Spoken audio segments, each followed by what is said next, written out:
The story begins with a young man wakes up in a bed with a bandage on his nose. He sits up and looks at his bandaged hands in shock. He asks himself if he is still alive. He looks around the quiet room and then walks to the window. Outside, he sees a large building called Campus Medical Hospital. Many students are walking around the grounds. The boy is confused because he remembers the world being destroyed. He looks in a mirror and realizes he has returned to his university days, 10 years in the past. A system screen appears in the air in front of him. The screen says that the power of gluttony fusion is complete. He checks a phone on the desk, which shows the date is the 16th of May 2157. He stands in the room and looks at the glowing screen. He realizes he has returned to a time 3 years before the first Demon King appears. In the year 2160, a powerful being known as the Demon King Wrath appears. Massive purple tentacles emerge from the ground and destroy the city. Wrath opens the gates of hell, allowing other demon kings to enter the human world. The world is shown in flames and ruins. A dark silhouette stands over a pile of wreckage holding a lifeless body.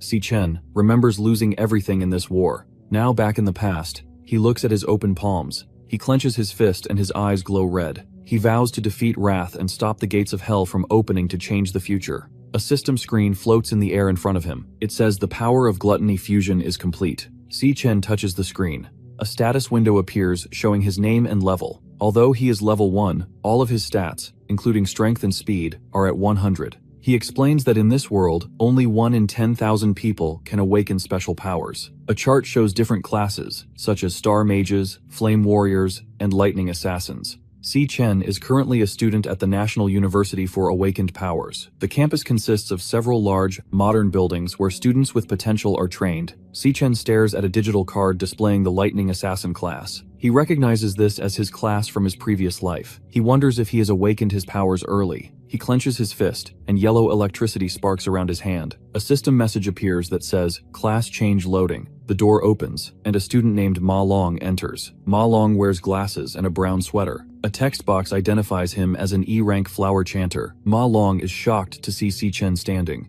He explains that Si Chen was beaten severely the day before. Ma Long touches Si Chen's arm and notices that all of his injuries have disappeared. Si Chen looks at his friend and remembers that Ma Long died early during the future demon invasion. Ma Long adjusts his glasses and asks if Si Chen has grown stronger. He then suddenly remembers that a ranking test is scheduled for the next day. Ma Long grabs Si Chen and pushes him toward the door. He tells Si Chen they must go and prepare for the test. Si Chen and Ma Long walking across the campus during a bright sunset. Other students play basketball and soccer in the background. Si Chen looks at the crowd and says it has been a long time since he saw living people. Ma Long looks at him with a confused expression. Si Chen looks up at the sky and remembers a dark, destroyed city from his previous life. He thinks to himself that he must find a plan to rank up quickly. Si Chen explains that major guilds control the dungeons, making it hard for others to get stronger. Si Chen views his system screen, which shows 100 points in every category. He looks at a chart showing the ranks from E to S. He notes that most students never move past E rank. While they are walking, a basketball flies through the air and hits Ma Long directly in the face. Ma Long falls to the ground with a loud thud and groans in pain.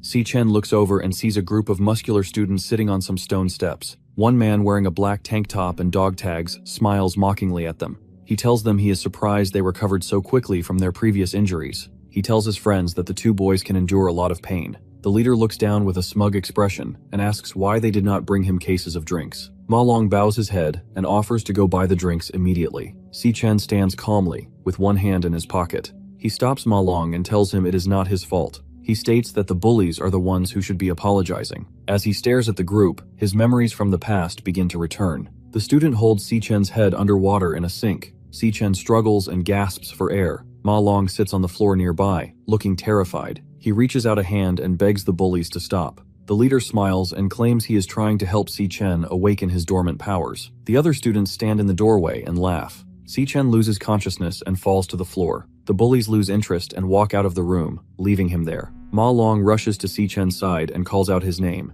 Si Chen reflects on the cruelty he experienced from other humans. The scene shifts back to the present day on the campus. Gongcheng looks at Si Chen with a confused expression. Ma Long trembles and cries behind him. Gongcheng activates his power, and his right arm transforms into a glowing green stone. He is an E-rank flower warrior. Si Chen stares back with glowing red eyes. He thinks to himself that Gongcheng only bullies people because his older brother is the student council president. A group of students watches the fight from a distance. They point at Xichen and Ma Long, calling them the most useless students in the school. Gongcheng becomes angry and yells.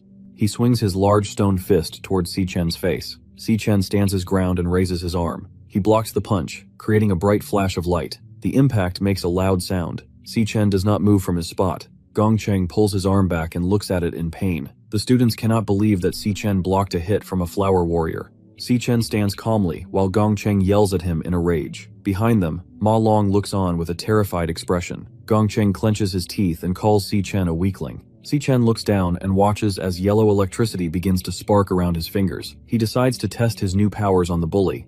A digital screen appears in the air, flashing the words, "Job switching." The screen updates to, "Job switch complete." Xichen is now a level 1 electric assassin. Massive bolts of yellow lightning erupt from his body, and his eyes glow with a golden light. His digital stat card shows his speed and strength doubling and tripling. Ma Long is overwhelmed with shock and asks when Xichen awakened his powers. Gongcheng becomes even more furious. He activates a skill called Indestructible Demon Armor, causing his stone arm to grow larger and develop sharp spikes. He screams that he will give Xichen a killer jab, and lunges forward with a massive punch. Xichen moves with incredible speed, ducking under the giant stone fist. While low to the ground, Xichen delivers a powerful, lightning-infused punch directly into Gongcheng's chin. Xichen's punch sends Gongcheng flying backward through the air. The surrounding students scream and hold their faces in shock. Ma Long stares with wide eyes and his mouth open. Gongcheng crashes onto the ground and slides across the pavement. He looks up with a bloody face and yells at his friends to help him. The silver-haired student stands still, sweating and trembling with fear. Xichen stands in the center of the track, surrounded by bright yellow electricity. Gongcheng jumps into the air for a final attack, raising his stone fist. Xichen reaches up and catches Gongcheng's wrist with one hand. Electricity sparks at the point of contact. Xichen's eyes glow with a bright yellow light as he looks at the bully. He tells Gongcheng that he is too weak. Xichen then slams Gongcheng into the ground with a massive lightning strike. The force of the impact creates a large shockwave and a cloud of dust. Gongcheng's body bounces off the ground and hits the stone steps of the bleachers. Gongcheng lies unconscious against the cracked stone bleachers, covered in blood and bruises. Ma Long kneels on the grass nearby, sweating and shouting in shock at Xichen's power. Xichen stands calmly and looks down at the blood on his hand. He opens his digital status window. It shows he is still level 1, with 100 points in every stat. Xichen realizes that while his electric assassin form is strong enough to defeat low-level enemies, his stats did not increase after the fight. He determines that he needs a new way to gain experience. Xichen generates a sharp blade of yellow electricity from his hand. He begins walking toward the injured Gongcheng. The surrounding students look on with terrified faces, and Ma Long begs him to wait. Xichen ignores them and stands over the bully. His eyes glow with a fierce yellow light as he wonders if he must use the same violent methods from his past life to grow stronger. Xichen holds a blade of yellow lightning to Gongcheng's throat while grabbing his shirt. A blonde woman named Ling Yu, the vice president of the student council, walks toward them. She tells Xichen to stop, stating that the punishment he has given is enough. Xichen looks at her with a serious expression and then lets Gongcheng go. Gongcheng quickly runs away from the area. The crowd of students looks on in fear. Some say they will never provoke Xichen again. Xichen and Ma Long walk away together. Ling Yu watches them leave with a calm smile. Later that night, in the student dormitory, Ma Long is shouting and waving his arms. He tells his roommates that Xichen has awakened powerful lightning abilities and defeated the gang. The roommates, Xiang Zuo and Xiang Yu, are both E-rank awakeners. They do not believe Ma Long's story. Xiang Zuo grabs Ma Long by the head and tells him to stop talking nonsense. He argues that if Xichen were really that strong, he would not be out doing basic fitness training like running. They conclude that Ma Long was beaten so badly that he is now hallucinating. Xiang Zuo creates a small, glowing ball of red energy in his palm. He states that he is a nucleus mage and the only combat class in the room. He looks in the mirror and flexes his arm. He says that Xichen is too weak to be an assassin. He reminds everyone that the final rank test is tomorrow. In the E-rank training demon lair, a jagged portal of orange fire glows between two stone pillars. A man with light hair named Gong Ting walks out of the flames. Ling Yu follows behind him as several students bow. Gongcheng waits for them nearby. His entire head, nose, and arms are covered in white bandages. He looks up at his older brother. He tells Gongting that Xichen bullied him in front of other students. Gongting looks down at his brother with a serious face. He promises to handle the situation himself. After that, Gongting and Ling Yu sit at a large, formal dining table. Gongting cuts a piece of steak with a knife. Lingyu explains that fewer than 10 people in the school have reached D rank. She tells him that others do not have the same access to demon lairs that he does. On the other side, Si-Chen is running through a heavy rainstorm at night. He is wearing a blue jacket and carrying 100 kilograms weights. He is completing a 20 kilometers run. Sweat and rain drip down his face as he focuses on his breathing. He believes that a strong physical body is necessary to use his electric assassin powers. A flashback shows the world in the year 2160. Massive purple tentacles emerge from the clouds and destroy buildings. Si-Chen kneels on the ground in the rain, holding his sister's body. She has been killed by the Demon King Wrath. Back in the present, Si-Chen stands in the rain with glowing red eyes. He declares that his first goal is to kill Wrath, to prevent the destruction of the world. His phone vibrates in his pocket. He sees an incoming call from his sister, Si-Yun. He puts an earbud in his ear and answers the call. Si-Chen stands still in the middle of the empty track. Si-Yun's voice comes through the phone. She asks why he called her many times today. She explains that she was at a competition and her phone was dead. She tells him that if she wins a prize, they can pay their rent. Si-Chen looks down at the ground and remains quiet. He thinks about how he prayed to return to the past. Si-Yun asks if it is raining on his side and why he is silent. Si-Chen smiles sadly. He tells her it is nothing and that he just wanted to hear her voice. Si-Yun is confused. She says they spoke only 2 days ago. She says goodbye and tells him to wait for good news. Si-Chen looks up at the dark sky. He turns around and begins to run again. He says he needs 3 more laps. He returns to his dorm room after 8 hours in the past. Si-Chen stands in the shower, looking at his reflection in the steam. He notes that while his body is younger and physically weaker than before, he is gradually adapting to it. Later, Si-Chen sits on the edge of his bed, wearing a black robe. He reflects on the difficulty of leveling up, as major guilds control all the demon lairs. He wonders how he will find monsters to fight, and what the true nature of the power of gluttony is. As he begins to sleep, a red digital system message appears in the darkness. It shows a loading bar with the words, "System booting." Once the loading is complete, a screen flashes, "Gluttony system start." Si-Chen suddenly finds himself falling through a bright pink and red void. He performs a mid-air flip and lands on one knee on a red, watery surface. He looks up to see a massive, dark tower covered in thorns stretching into a purple sky. He wondered how he arrived in this strange place while he was supposed to be sleeping. He looks at the massive tower stretching into the dark, purple sky. Low growling sounds come from the darkness. Large, pale monsters with skull heads and glowing blue eyes emerge from the water. A system identifies them as E-rank death hounds. The hounds surround Si-Chen, baring their teeth. Yellow lightning begins to spark around Si-Chen's right hand. He watches the monsters as his powers activate, saying, "Loading switching class." Si-Chen realizes he is inside a demon lair. Si-Chen completes his class switch to become a lightning assassin. His hair is messy, and his eyes glow with a bright yellow light. Electricity sparks all over his body. 3 death hounds lunge at him at the same time. Si-Chen moves with extreme speed and slashes through the monsters with his hands. One hound's skull head shatters into small pieces upon impact. A digital notification appears showing that he obtained 3 Death Forest items. Si-Chen thinks to himself that these E-rank monsters are very easy to defeat. He watches as 4 separate experience point notifications for plus 52 EXP pop up on the screen. A large glowing level up banner appears above his head. Si-Chen's status updates, showing he is now level 2. He realizes that this place allows him to gain experience and increase his power quickly. He views his digital status window. He is level 2, and all his stats have increased by 5 points. He smiles and realizes he has found a dungeon he can raid by himself. A large boss monster appears behind him. It is a massive hound with a skull for a head and red glowing eyes. The monster opens its mouth to reveal sharp teeth. Si-Chen turns around and attacks with yellow electricity. He slashes through the monster's neck, causing blood to spray across the screen. A notification shows that he earned 320 experience points from the kill. A glowing level up banner appears. Si-Chen is now level 3. A victory screen displays his loot. 18 Death Forest Fangs and 1 Death Forest Crystal. Si-Chen checks his stats again. His speed has increased to 330. He notes that boss monsters provide much more experience than common monsters. He is pleased with how quickly he is becoming stronger. He stands over the body of the defeated boss monster. A red system window appears above the hound's head. The text in the window says, "Devourable." Si-Chen looks at the screen with surprise. He wonders if this is the true power of his gluttony system.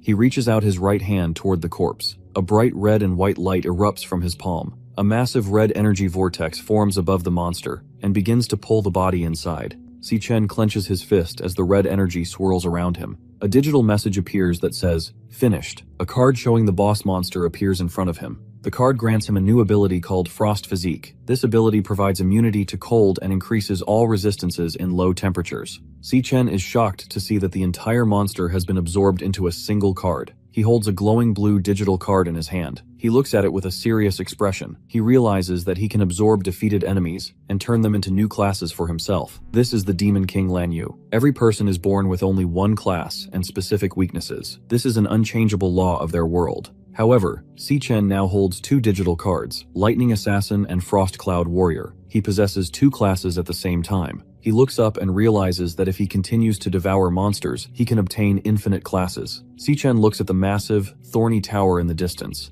He wonders why he was given this unique power and what the purpose of the demonic tower is. He suddenly stops as he feels a heavy pressure. The monster appears inside a large burst of purple flames. The monster carries a massive sword on its back. He speaks, saying it has been waiting for Si-Chen for a long time. The government's ranking system for warriors, ranging from E rank up to S rank. A vision of the past shows Si-Chen being thrown through the air by a powerful force. He is covered in blood and groaning in pain. He remembers that reaching S rank in his previous life nearly killed him. Si-Chen is tired and breathes heavily. He holds a glowing yellow lightning sword in his hand. He realizes his power level is only D rank. The monster stands in a sea of red liquid. The monster is an S-rank boss with two large purple blades. Si-Chen is confused because the monster knows his name. The monster attacks with a large, curved blade. Si-Chen moves quickly to avoid the hit. The monster hits Si-Chen in the chest, and Si-Chen yells in pain. Si-Chen lies face down on the red surface. The monster looks down at Si-Chen and asks if he is still struggling. Si-Chen is heavily injured. He looks at the monster and thinks that it wants him to submit. The monster asks Si-Chen to stay and guard the tower. It calls this a rare opportunity. Si-Chen looks at the monster with a determined expression. He says he will never stay in this place. Suddenly, a purple energy blade slashes through the air. A large amount of blood sprays from Si-Chen's shoulder. He looks down at his wound in shock. The monster becomes angry. It points its purple sword at him. He says he has been patient because Si-Chen is the only one who can enter this lair. Ghostly skulls erupt from the red water all around them as Si-Chen stands alone as the purple light fills the sky.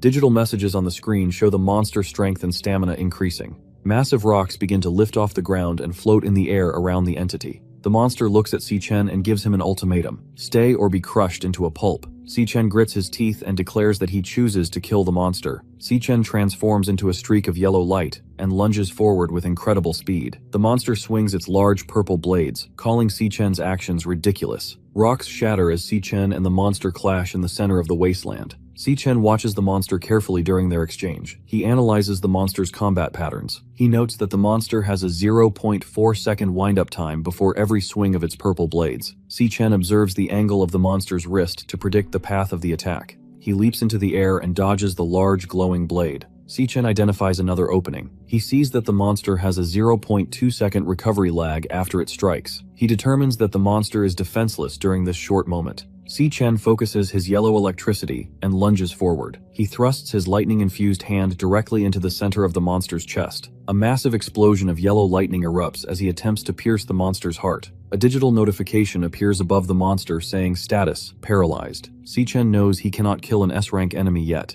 He decides to use the paralysis to escape. He activates a skill called Lightning God, which surrounds his body in bright yellow electricity and increases his speed 10 times. He runs toward a small point of light in the distance. He believes the light is the exit to the lair. Si-Chen leaps through the air, but the light suddenly disappears. He lands on the red ground in shock. A large explosion of dark purple energy erupts behind him. The monster reappears from the smoke. The monster tells Si-Chen that the exit was an illusion. It reveals that this location is not actually a demon lair. The monster reveals its true form as the Purgatory Rakshasa, an S-rank 1-star warrior. The Rakshasa looks at Si-Chen and tells him that he is the one who can bring hope.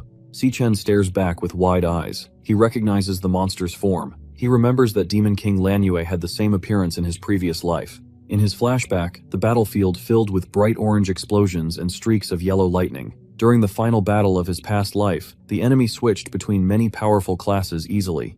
A third monster appears as a green, vine creature with multiple glowing red eyes. Finally, a blindingly bright light appears in the shape of a person, with many glowing orbs behind its head. The Rakshasa has the same large horns, skeletal chest, and glowing blue energy. Si-Chen realizes he is facing a direct form of the greatest demon he ever knew. He realizes that this entire world exists inside his own body because of the power of gluttony. The Rakshasa smiles and praises Si-Chen's intelligence. He tells Si-Chen that he is worthy of the tower's secrets. A golden key with a large red jewel appears in the air. A system box identifies it as the SSS-Rank Key of the Void. The description says it is the only way to open the demonic tower. The Rakshasa holds the key in his clawed hand. The Rakshasa explains that the former demon king, MANHUA, devoured many powerful demons in the past. He reveals that the strongest of those demons are currently sealed inside the tower. The Purgatory Rakshasa offers him a golden key. He takes the key of the void while asking why the monster is choosing to help him. The Rakshasa explains his motive. He says that the other demon king slaughtered his entire race to satisfy their greed. He states he has waited an eternity for a chance at revenge. He looks at Si-Chen and says that another mysterious person was correct about him being the only hope. Si-Chen looks confused and asks who the monster is talking about. The Rakshasa points toward the massive, dark tower in the distance. He tells Si-Chen that all the answers he seeks are hidden inside. Suddenly, the Rakshasa begins to glow with a brilliant blue and white light. He starts to dissolve into glowing particles. He tells Si-Chen to take his power and use it to make the demon kings pay. It tells Si-Chen he must become unstoppable and open the demonic tower. It warns him that the demons inside are vicious and will not be easy to defeat. A dark silhouette of several demon kings appears in a red void. The Rakshasa tells him he must conquer and devour every one of them to reach the top of the world. The monster's head breaks into small, glowing pieces. Its last few fragments float in the air. The Rakshasa says that only a person with strong resolve is worthy of its power. Si-Chen stands on the red surface as the monster's energy floats in the air. He raises his hand to absorb the purple light. A large notification flashes, devouring level up. Si-Chen is surrounded by bright yellow energy. His level increases to 10. A victory screen appears showing he obtained 2 items called Rakshasa's Underworld Bone. Si-Chen looks down at his fist and says he will carry the monster's will. A digital message says devouring complete. A card for the Purgatory Rakshasa appears. It shows the monster is a star warrior with skills called Bone Grip Ruin and Triple Gravity Strike. Si-Chen says he will make his enemies pay in blood. Back in his dormitory, a window with bright sunlight shining through. A loud voice tells everyone to wake up and get up. He sits up in his bunk and looks toward the floor. His roommates get dressed in the background. He looks at his hands and chest, noting that all his injuries from the previous night have vanished. He wonders if the battle was just a dream. He opens his system window. It shows he is now level 10. All his base stats have increased to 150. The Purgatory Rakshasa card and other loot are visible in his inventory. Si-Chen realizes he gained 9 levels in one night. He contemplates what his current rank would be in the government system. His roommate, Xiangzuo, walks over and leans towards Si-Chen. Xiangzuo has a mocking smile and mentions that Ma Long called Si-Chen a powerhouse. Ma Long stands nearby, looking nervous. Xiangzuo glares at Si-Chen and asks if he is trying to take over as the top student in the dorm. Si-Chen stares back as Xiangzuo tells them the rank test is about to start and leaves. After that, they walked down the campus stairs while eating bread. He explains to the group that each rank is divided into low, mid, and high tiers. A digital chart appears, showing that while most students are in the low E tier, the peak rank among current students is mid D tier. Xiangzuo claims he is in the mid E tier and is stronger than 10 low-tier students. Ma Long turns to Si-Chen and encourages him to aim for D rank to intimidate their rivals. They arrive at a large outdoor plaza where a giant screen announces the National Awakener University official rank test ceremony. A large crowd of students in uniforms has already gathered. In the hallway, 2 aggressive students shove a smaller boy against the wall. Ma Long recognizes them as Gong Cheng's followers and suggests staying away. The 2 bullies suddenly begin to sweat and look very afraid. They bow their heads low to the ground and call him Big Brother Si-Chen. The roommates, Xiangzuo and Ma Long, watch this with wide eyes and open mouths. Xiangzuo is shocked and realizes that Ma Long's stories about Si-Chen's power might be true. Si-Chen continues walking calmly and does not look back at the bowing students. Suddenly, a man with blue-gray hair named Jiang Jian approaches Si-Chen. Text identifies him as a student council officer. Jiang Jian smiles mockingly and mentions the incident Si-Chen had with Gong Cheng. He reminds Si-Chen that Gong Cheng is the younger brother of the student council president, Gong Ting. Ma Long and Xiangzuo hide behind a nearby wall. They explain that Jiang Jian is a D-rank powerhouse and the president's assistant. They are worried that he is now targeting Si-Chen. Jiang Jian leans in very close to Si-Chen's ear. He tells Si-Chen that he can smell the scent of a true powerhouse from a mile away. He then insults Si-Chen, saying he only smells like a permanent bottom feeder. Si-Chen looks at Jiang Jian and asks if he is a dog. Jiang Jian's face turns bright red with anger as he screams at Si-Chen. His eyes are wide and his teeth are clenched as he demands to know what Si-Chen said. Just as the tension peaks, Gong Ting steps forward and tells him to stop. He explains that he has investigated the fight. He admits that his brother, Gong Cheng, was at fault and deserved the consequences. Si Chen and Gong Ting share a long, silent stare. Both look very serious as they observe each other. In the main stage of the National Awakener University, a man announces that the assessments are about to begin. He instructs the students to proceed to the stage in order of their ID numbers. On the other side, the silhouettes of two people are seen standing in a high-rise office. They look out of a large window at the ceremony below, wondering if any interesting students will appear this time. Lingyu sips tea from a white porcelain cup and looks ahead with a calm smile. 1 hour passes at the National Awakener University. The announcer calls for the next student, Xiang Zuo. Ma Long stands in the crowd and cheers with his arm raised. Xiang Zuo looks nervous but determined as he walks toward the glowing blue portal on the stage. Xiang Zuo steps through the light and enters a dark room. Thick black wires hang from the ceiling and connect to a mechanical heart in the center. This is the magical core. The eye on the core is closed. The assessment requires the student to hit this core with their full power so it can absorb the energy. Xiang Zuo clenches his teeth and yells loudly. He raises his hands as a large ball of orange fire forms above him. He shoots a powerful beam of fire directly at the mechanical eye. A massive explosion occurs, and the room fills with bright light. They make a loud buzzing sound. A digital screen shows the E for the current rank. The scientist confirms the student is E rank, mid-tier. In the crowd, Ma Long shouts with excitement. He says the main event is starting. Then, the screen shows a new category for potential. White digital lines flash and move across the blue display and stop to form the letter C. A final summary box appears. It lists the current rank as E rank, mid-tier, and the max potential as C rank. Xiang Zuo is disappointed that his rank did not improve. He sits on the stone steps and puts his head in his hands. Ma Long puts a hand on his shoulder to comfort him. He says they will likely have even worse scores than him. The assessment results for the roommates appear on the screen. Xiang, Yu, and Ma Long are both E rank, low tier with C rank potential. Xiang Zuo is E rank, mid-tier with C rank potential. All three students look dejected. Suddenly, the screen flashes with a new result. A student achieves D rank with B rank potential. The three roommates stare at the screen with wide eyes and open mouths. Some time passes. Jiang Jian walks out of the blue assessment portal. He is laughing and looks very confident. The screen shows his result. D rank, low tier with A rank potential. The roommates look even more upset. They note that 8 students have already reached D rank today. 2 scientists look at a digital tablet. They are surprised, because there are many talented students this year. Usually, only 2 or 3 students reach D rank during the ceremony. The announcer calls for the next student, Gong Ting. The student council president walks toward the stage. The crowd watches closely as it is finally his turn to enter the portal. They call him the heir to a powerful guild and the top student. Rumors say he reached D rank 2 years ago. The students wonder if he will break the school record. Inside the dark room, the mechanical heart thumps loudly. Its blue eye is wide open. Gong Ting reaches his hand toward the core. He decides to hold back some of his power. He wants to save his full strength for the graduation battle to make a bigger impression. Even while holding back, he plans to stay at the top of the school. Gong Ting's eye suddenly glows with a bright orange light. Outside, the digital screen flickers with white and yellow energy. The scientist with the mustache looks shocked as he watches the colors change. The screen finally stops and displays the results. Gong Ting is ranked as a high-tier D rank.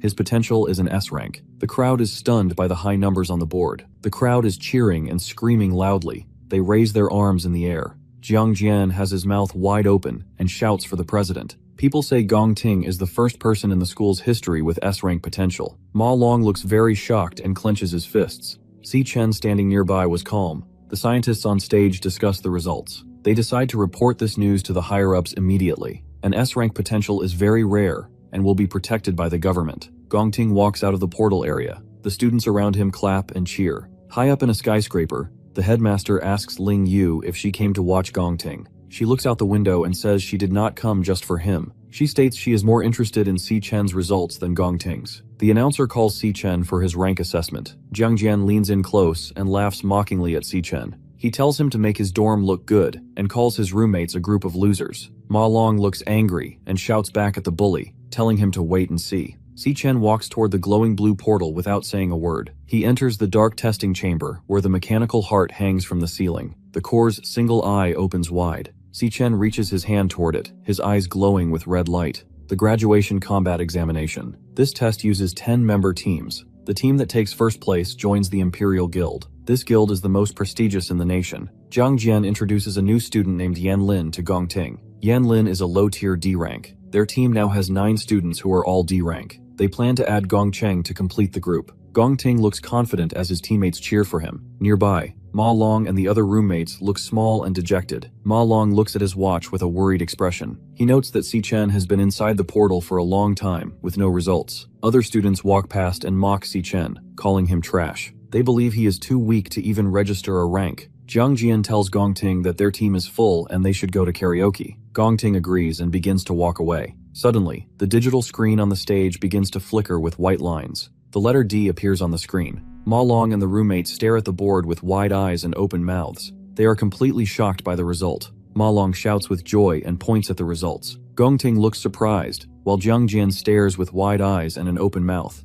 The board confirms Si Chen is a high-tier D rank. Inside the room, the mechanical core thumps violently and drips with sweat. A blue system message appears. It states that the core has an abnormality. The system asks the student to repeat the test because the results might be wrong. Si Chen views his digital stat screen. Every category is at 150 points. He realizes his regular body is equal to a high-tier D rank. He decides to test his weakest class first. A class change loading screen appears. Si Chen transforms into the Gravahound King. A white bone mask covers half of his face, and his right eye glows red. The rank on the screen outside changes again. It flickers and then displays mid-tier C rank. The students in the crowd scream and hold their heads in disbelief. Jiang Jian yells that the machine must be broken. The scientists sweat and wonder if there is a system error. The core inside the room thumps even harder. Si Chen realizes his other classes will be even stronger than C rank. He triggers another class change. He becomes the Abyssal Fiend. He now has red horns and glowing blue eyes. Purple energy swirls around his body. The mechanical core thumps faster and drips with sweat. Outside, a massive purple storm forms in the sky. Clouds swirl in a large circle and lightning flashes. The roommates huddle together in fear. They believe an earth-shattering monster has been born. The digital screen on the stage begins to glitch with colorful lines. A large yellow S appears under the potential rank. The mustache scientist screams in shock. He asks if there is another S-rank student in the school. Gong Ting looks toward the stage with a worried face. A red warning sign flashes on the screen. It says, "System error." A message states that the system cannot determine the rank because the power is too high. Jiang Jian screams with his eyes wide and his mouth open. Suddenly, the testing room explodes with a giant boom. Fire and blue energy fill the stage. The two scientists run toward the smoke in a panic. They shout that the core is overloading and they must check for danger. Si Chen's eyes glow with a bright cyan light as he activates the skill. Green digital hexagons appear over the heads of the surrounding students, identifying them as E rank. He looks at Gong Ting and sees a pink hexagon indicating mid-tier C rank. Si Chen notes that the president was also hiding his true power. The scientists announce that the ranking assessments are suspended and will continue tomorrow. Ma Long and Xiang Zuo are very excited and praise Si Chen for being a genius. However, Jiang Jian approaches them in a rage. He screams at Si Chen, waving his arms and getting very close to his face. He blames Si Chen for breaking the machine and wasting the student council's time. Si Chen clenching his fist as yellow electricity begins to spark around his hand. He considers attacking Jiang Jian. Gong Ting intervenes and tells Jiang Jian to stop being rude. Gong Ting then turns to Si Chen and personally invites him to join his elite team for the graduation combat examination. Jiang Jian is frustrated because the team is already full. He realizes he will have to remove another member to make room for Si Chen. He reaches out and places a hand on Si Chen's shoulder to welcome him. Si Chen quickly slaps the hand away and says he is not interested in joining. Gong Ting and Jiang Jian are stunned by the rejection. Jiang Jian shouted that their team is the strongest in the entire school. Si Chen looks back and tells Jiang Jian that he is too loud and demands that they never bother him again. Jiang Jian screams with anger, and a small flame comes out of his mouth. Students whisper that he is brave for rejecting the student council president. Si Chen walks away with a calm look. Ma Long and the other roommates hide nearby, looking surprised by Si Chen's actions. Gong Ting stands still and watches Si Chen leave. Headmaster Yuan Long and Ling Yu watch from a large window in a high-rise building. Ling Yu smiles and says the situation is becoming interesting. She states that Gong Ting was born into a wealthy family and that Si Chen's rejection is a declaration of war. Gong Ting looks down at the ground. He wonders if the power assessment was actually correct. Jiang Jian stands next to him and looks very angry. He offers to fight Si Chen to teach him a lesson. Gong Ting looks at him with a stern face and asks if he thinks he is a petty person. Gong Ting then turns away and tells the team he is no longer in the mood for karaoke. He tells Jiang Jian that his future actions are not his responsibility. Jiang Jian smiles broadly. He is happy to have permission to act. 10 minutes later, a silver-haired student tells Jiang Jian that Si Chen has left the school to go home. Jiang Jian crushes a blue soda can with his foot. He looks very excited to ambush Si Chen off campus. Si-chen walks along a fence with white earbuds in his ears. He looks calm as he remembers the past. A flashback shows a group of warriors standing before a giant, glowing pink eye. This is the monster, Wrath.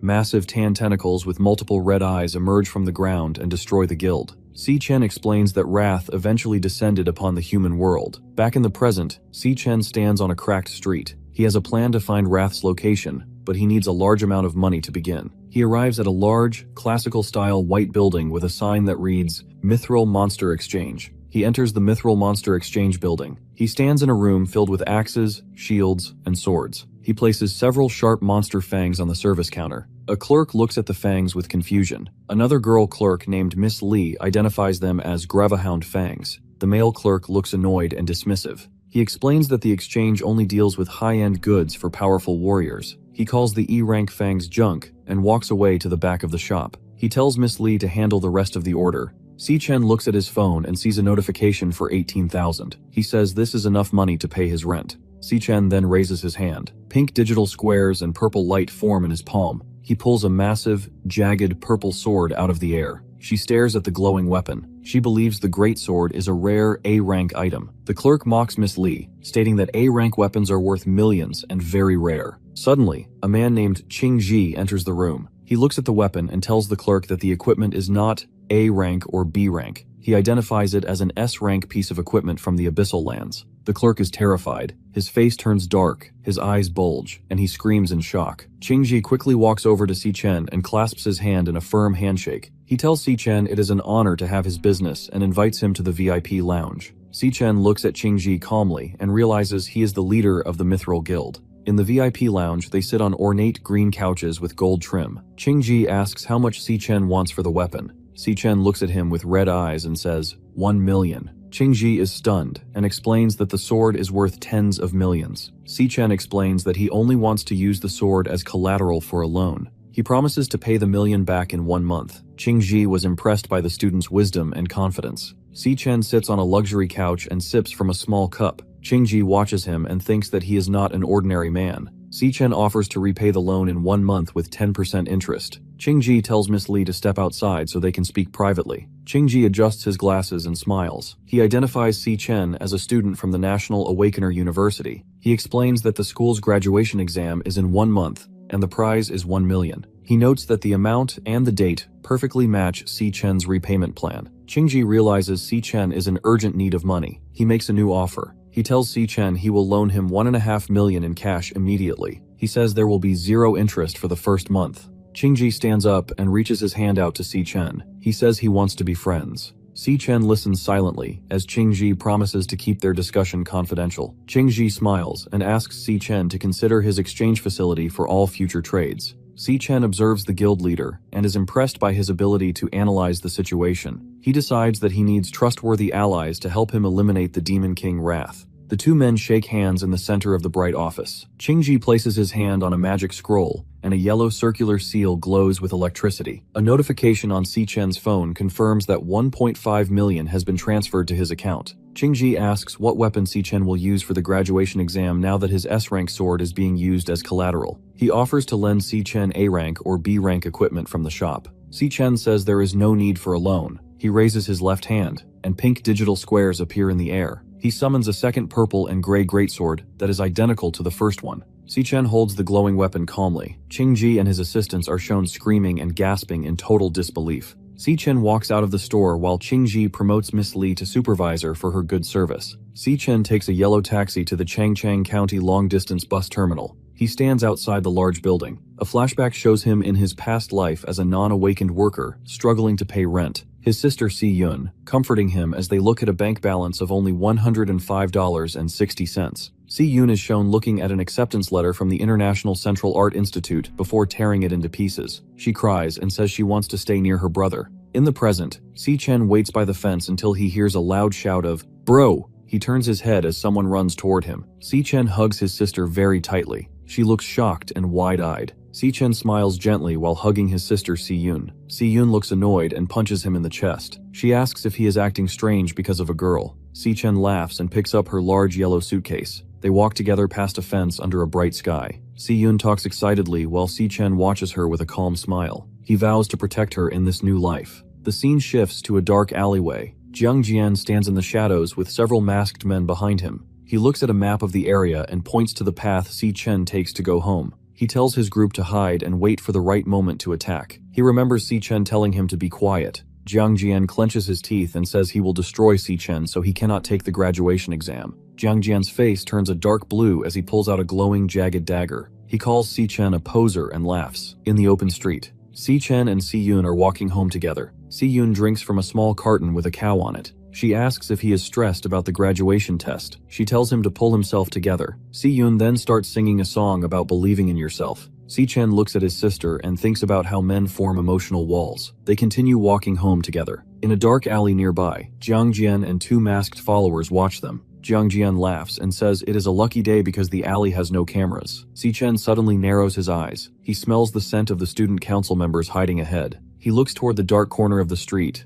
and sees their silhouettes. Si Chen reaches into his pocket and takes out two white wireless earbuds. He gently places the earbuds into his sister's ears. He tells her he has been listening to this song lately. Si Yun closes her eyes and listens to the music. She says music can show a person's mental state. Si Chen walks in front of her. His eyes glow with a bright blue light. Jiang Jian and a group of masked men walk down the dark street. Blue digital hexagons appear over their heads, showing Jiang Jian is a D-rank warrior and the others are E-rank. Si Yun continues to listen to the song. Si Chen remembers losing his sister in the year 2160. He was reborn in the year 2167. He thinks about how he has finally been reunited with his family after 7 years. Si Chen's face turns red with rage. Yellow lightning sparks around his head and body. He glares at the approaching attackers with glowing eyes and clenched teeth. Si Chen moves with incredible speed, leaving streaks of yellow lightning behind him. He lunges at men and delivers a powerful kick to one man's face. The second attacker looks on with a terrified expression. Si Yun continues to walk with her eyes closed, listening to the music through her earbuds. Si Chen moves through the crowd of enemies, punching and kicking multiple men at the same time.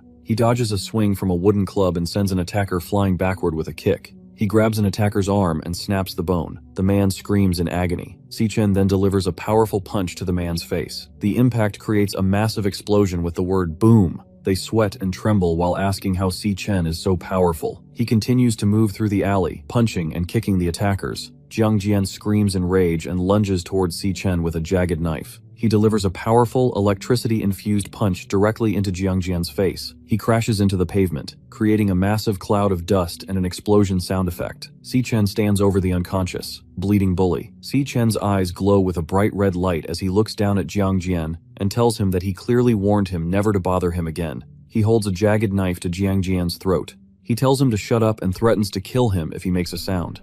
Jiang Jian realizes that Si Chen is not lying and truly intends to kill him. Si Chen stands over the bodies of the defeated gang members scattered across the alley. He tells Jiang Jian to remember every word he says. He warns the group that he does not care what happens to them, but they must never bother him again. He specifically states that if they ever threaten his sister or even appear near her, he will make them disappear forever. Si Yun is still listening to the music through the earbuds. She begins to cry as she hears the lyrics. She wonders why the song makes her feel so sad and lonely. She feels as though her brother has experienced great suffering in the time they were apart. Si Chen stands on the street and hands a small red box to Si Yun. She opens the box and finds a shining golden pen inside. She looks at the gift with surprise. Si Chen looks at her with a calm smile, but his clenched fist covered in blood. In the alley, Jiang Jian and his followers lie on the ground. They are badly injured and cry out for an ambulance. Later at home, Si Yun uses the golden pen to draw in the air. A glowing pink fish made of light appears and floats around the room. Si Chen sits at a small wooden table and eats a bowl of ramen. He tells Si Yun that he has already paid the rent for the entire year. Si Chen smiles and tells her that he found a good part-time job. Si Chen sits at the table with a gentle smile on his face. Si Yun looks at him with an affectionate expression and places her hand on his shoulder. They share a happy moment together in their home. The scene then transitions to Gong Ting standing alone, silhouetted against the glowing water and swimming fish. The director of the employment office approaches Gong Ting to discuss the recent assessment. Gong Xuan looks at the fish through his glasses and confirms that Si Chen is indeed a C-rank awakener. He points out that Si Chen is now the only student in the university with a higher rank than Gong Ting. Gong Xuan mentions that there is a vacancy that needs to be filled. He tells his uncle not to worry and claims he did not use his full strength during the ranking test. Gong Ting vows to prove that he is truly the strongest student. It is 23 at the National Awakener University male dormitory. Si-Chen stands in the shower with water dripping off his shoulders. He reflects on the future. He thinks about the golden trophy and the $1 million prize money for the graduation exam. He also remembers his new partnership with the guild leader, Qingji. Later, Si-Chen lies in his bunk bed with his eyes closed, preparing to sleep. As he sleeps, the system message, "Gluttony System Activate," flashes on the screen. Si-Chen suddenly finds himself back in the Red Wasteland. He stands before the massive, thorny demonic tower that reaches into the purple clouds. He looks at his updated status. He is now level 10 and ranked as a mid-tier C Awakener. He looks at the SSS-Rank Key of the Void glowing in his hand. He wonders what the interior of the demonic tower looks like. He approaches the massive stone gates and holds the key out. A blinding white and purple light erupts as the gates open. A giant swirling vortex of purple energy fills the doorway. Si-Chen walks through the portal and finds himself in a new world. The area is called the Fallen Star Wastes. Suddenly, Si-Chen feels immense pressure. He is forced down onto his hands and knees, struggling to breathe. He groans in pain as he realizes the gravity in this location is 10 times stronger than on Earth. A purple beast called the Phantom Lion appears on the ridge behind him. The monster is a B-rank star warrior with glowing white eyes. Si-Chen struggles against the 10G gravity but manages to trigger a class switch. He becomes a level 10 lightning assassin. A yellow lightning blade forms in his hand. He leaps forward with his blade raised. He attempts to strike the monster's neck. A digital box appears with the word "miss" in large letters. The screen also notes that the vital hit and paralysis both failed. Si-Chen's eyes widened in surprise. The Phantom Lion counters immediately. It lunges at Si-Chen and slams him into the rocky ground with its paws. Si-Chen realizes the strength of the monsters in this tower. He decides to switch his class to the Purgatory Rakshasa. A digital card shows his new stats and skills as a star warrior. He uses the heavy environment to increase his power. He begins stacking gravity to multiply the force of his attack. The percentages on the screen rise from 200 to 600%.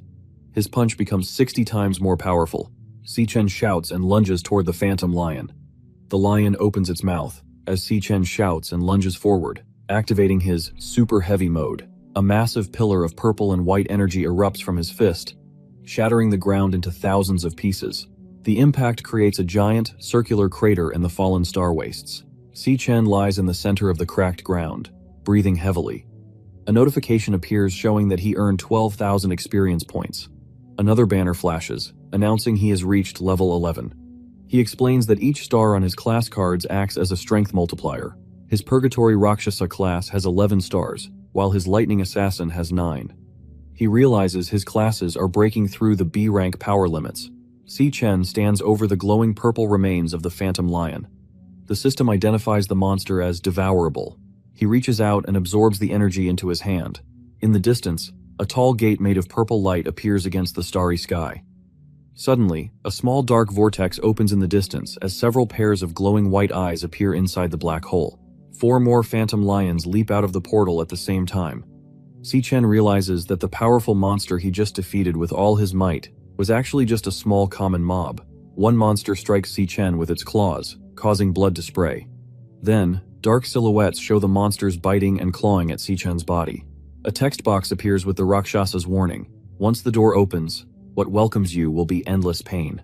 He suddenly wakes up in a bed, gasping and clutching his chest. He is covered in sweat and looks terrified. He sits up in the dark room and stares at the floor. He reflects on the intense physical pain from his dream.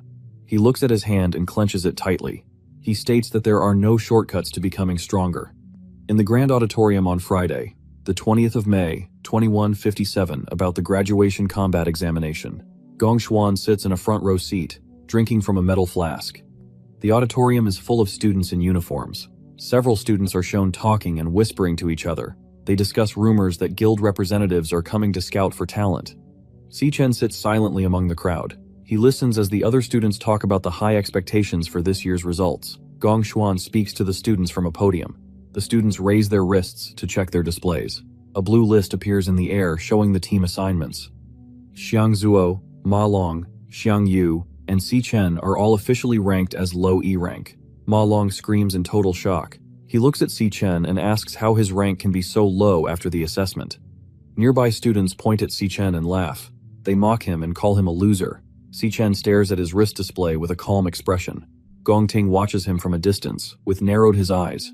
He clasps his hands together and smiles. He plans to teach the students a lesson and ensure the opponents have no chance to resist during the exam. The students rush across the floor to find teammates. A large group surrounds Gong-ting, shouting for his attention. They beg him to let them join his elite team. One girl with pink hair yells about her healer class. A man with a headband shouts that he will be the president's dog. Gong-ting remains silent and ignores the noise. One member of the student council tells the crowd they are too loud and only have room for one more person. Half an hour passes. Several groups of students stand together. Their wristbands glow with green light and a digital message says "Team formed." Si-chen and his 3 roommates stand alone. They look at their wrists and realize they only have 4 members. Ma Long looks angry and sweats. He says the rules require 5 people and a high D-rank leader. He believes the school is targeting their dorm. Si-chen stares ahead and realizes that more team members cause more monsters to appear. Si-chen understands that the system rewards larger teams with higher scores but also higher danger. He stands with his small group to face the final assessment. Ma Long, Xiang Yu, and Si-chen, all labeled as low E rank. A student from another group calls out to Xiang Zuo. He tells Xiang Zuo to join their team because they only need one more person. He warns Xiang Zuo that staying with the 3 trash students will make him fail the graduation assessment. Si-chen realizes his group is about to be abandoned by the rest of the school. Xiang Zuo looks down for a moment and refuses the offer, stating that his dorm roommates agreed to stay together. The other students laugh and point at them, calling them the loser team. Ma Long looks at a large list showing team statuses. Most of the slots are filled with green check marks. He sweats and points at the screen, shouting that almost all teams are already formed. He notes that there are no strong D-rank students left to join them. Si-chen turns his head, and his eyes begin to glow with a bright cyan light as he activates his new skill. Gongshuan sits alone in a dark office, plotting to protect Gong-ting's reputation by manipulating the assessment data. In the grand auditorium, Si-chen stands up and triggers his powers. A class switch notification appears, and massive bolts of yellow lightning erupt from his body. His eyes glow with a bright, intense gold light. The director and the scientists staring at the display of power. Ma Long points at Si-chen and shouts in disbelief. Si-chen stands in the center of the room, surrounded by electricity that cracks against the floor. He explains that school tradition allows students to initiate a direct challenge to display their true strength. Si-chen glares at Gong-ting, who looks back with a cold gaze. Si-chen knows that defeating the school's top student is the only way to prove his rank and force others to team up with him for the final exam. Ling Yu stands in the doorway and calls out to Si-chen. She walks toward him and asks if his team is still missing members. She offers to join his team, mentioning that she was already a D-rank student in middle school. Ma Long looks very happy and shouts with excitement. The surrounding students whisper about Ling Yu being a genius from her previous school. Director Gong Xuan stands up and yells at Ling Yu. He points a finger and tells her she is not qualified for the assessment. He says she has never taken a rank test at this university and has no official report. He claims her participation would go against the school regulations. Suddenly, Principal Yuan Long appears behind him. The principal is surrounded by bright purple energy and streaks of light. He agrees with the director's statement. Gong Xuan looks back in shock and begins to sweat. Principal Yuan Long and Ling Yu stand in a bright purple glow. Si-chen watches them and reflects on the principal's powers. He notes that Yuan Long is a warrior but used teleportation, which is unusual. Si-chen's eyes glow with a cyan light as he tries to detect their ranks. 2 digital hexagons with question marks appear over their heads, showing that their power levels are hidden from his scan. Gongshuan speaks about the purpose of the assessment and the importance of talent. Principal Yuan Long looks at the director with a very cold. He says the school must be responsible for every student's opportunity. Gongshuan looks back in shock and begins to sweat heavily. He realizes the principal is hinting at him and protecting Si-chen. Gongshuan looks down and trembles, calling the principal an old fox in his mind. The principal speaks from the stage and announces a change in the rules. He says that teams with fewer than 5 members or teams without a D-rank leader are now allowed to register. Si-chen and his roommates join hands. Their green wristbands glow, and a digital team-formed notification appears in the air. The roommates cheer loudly and name Si-chen the captain of the squad. The headmaster and Ling Yu observe Si-chen from a distance. A scientist looks at his handheld device and is shocked by how quickly Si-chen's team submitted their choice. The surrounding students scream and look terrified as they see the selection on the main screen. Ma Long and the other roommates panic. waving their hands and shouting for Si Chen to cancel the registration. Si Chen remains perfectly still and silent. He looks at his glowing wrist display with a serious expression. The school holds the graduation battle examination. Students form teams to go into a real dungeon. Students earn points for killing small monsters and the boss. They also get points for finishing the test in less than 1 hour. An E-rank dungeon has a higher score multiplier than an F-rank dungeon. The maximum possible score is 100 points. The winning team receives an offer from the Imperial Guild. The best student gets a prize of 1 million yuan. 2 students look at a digital tablet and seem nervous. 1 student has freckles and the other student sweats. They say the highest score in school history is 90 points. They think a team needs at least 3 strong D-rank students to survive an E-rank dungeon. Gongting sits with his large elite team. They look very confident. A notification appears on the screen. A student with glasses looks at the display in shock. He tells the crowd that a team has already chosen their dungeon. He zooms in on the screen and realizes it is Si Chen's team. The display shows 3 difficulty levels, F, E, and D. Si Chen's profile picture is inside the D-rank box. The student is terrified because no student has ever beaten a D-rank dungeon before. Ma Long grabs Si Chen's arm and screams in his face, asking if he knows what he just did. Xiang Zuo sits on the floor, crying and holding his head in his hands. He is horrified to be on the same team as Si Chen. A notification appears on a student's wrist device. It asks for confirmation to join a D-rank dungeon. Ma Long sweats heavily and looks at the screen. He leans towards Si Chen and shouts, asking if he has fully considered the danger of a D-rank dungeon. Si Chen remains calm and looks straight. He simply states that he has thought this through. A message flashes as the choice is submitted. The main display screen updates to show 2 profiles under the D-rank difficulty, Gongting and Si Chen. A pink confirmation window appears, stating that all team members have confirmed the selection. A system announcement confirms that Team Gongting has also successfully submitted their registration. The students in the auditorium scream and cheer loudly. The student with glasses has his mouth wide open in shock. The crowd shouts that the ceremony will be very entertaining this year. Gongting sits in his seat with his arms crossed and his eyes closed. A female student on his team smirks and looks towards Si Chen's group. She mocks them for trying to act tough. Gongting's teammates laugh and point at Si Chen's group. They claim Si Chen is only looking for attention and that his team will abandon him. Ma Long looks at Si Chen from the side. He notices a powerful aura surrounding his friend. He remembers that Si Chen used to be very weak and dependent on others. Ma Long looks determined behind his glasses.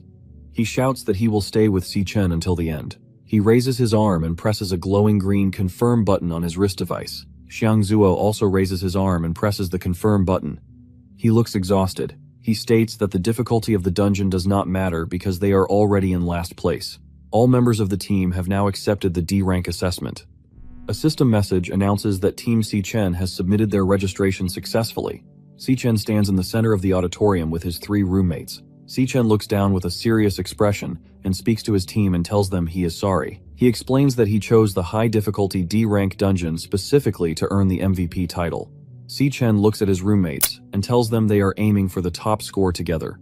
Then, Gongting stands at the top, looking down at Si Chen. He shouts that there can only be one strongest student in the university. Ling Yu watches from the side. She notes that she has never seen Gongting look so angry or determined before.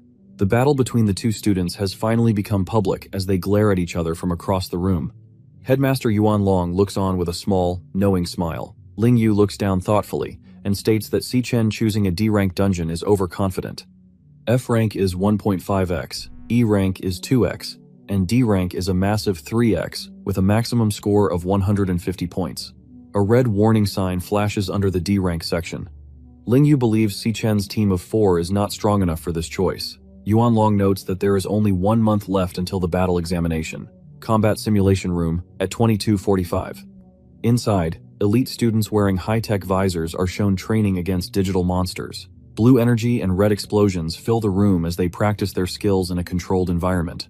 Yuan Long hopes that Si Chen's team can at least put on a decent performance.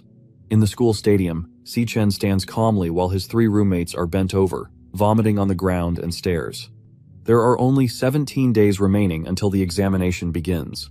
Ma Long is covered in sweat and exhausted. He asks Si Chen why they are doing physical exercises instead of using the school's monster simulator. Si Chen tells them that simulation training is not real. He explains that students will feel intense fear when they enter a real dungeon for the first time. Si-chen says that physical instincts will determine their fate, not theories drilled into the brain. He tells his roommates that they are training for endurance, power, and reaction speed to heighten those instincts. He notes that the benefits of school simulations are very small. He explains that only privileged people with high status have access to real dungeons for training.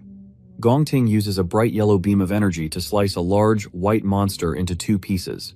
He explains that rich students are born with power that others can only hope to have.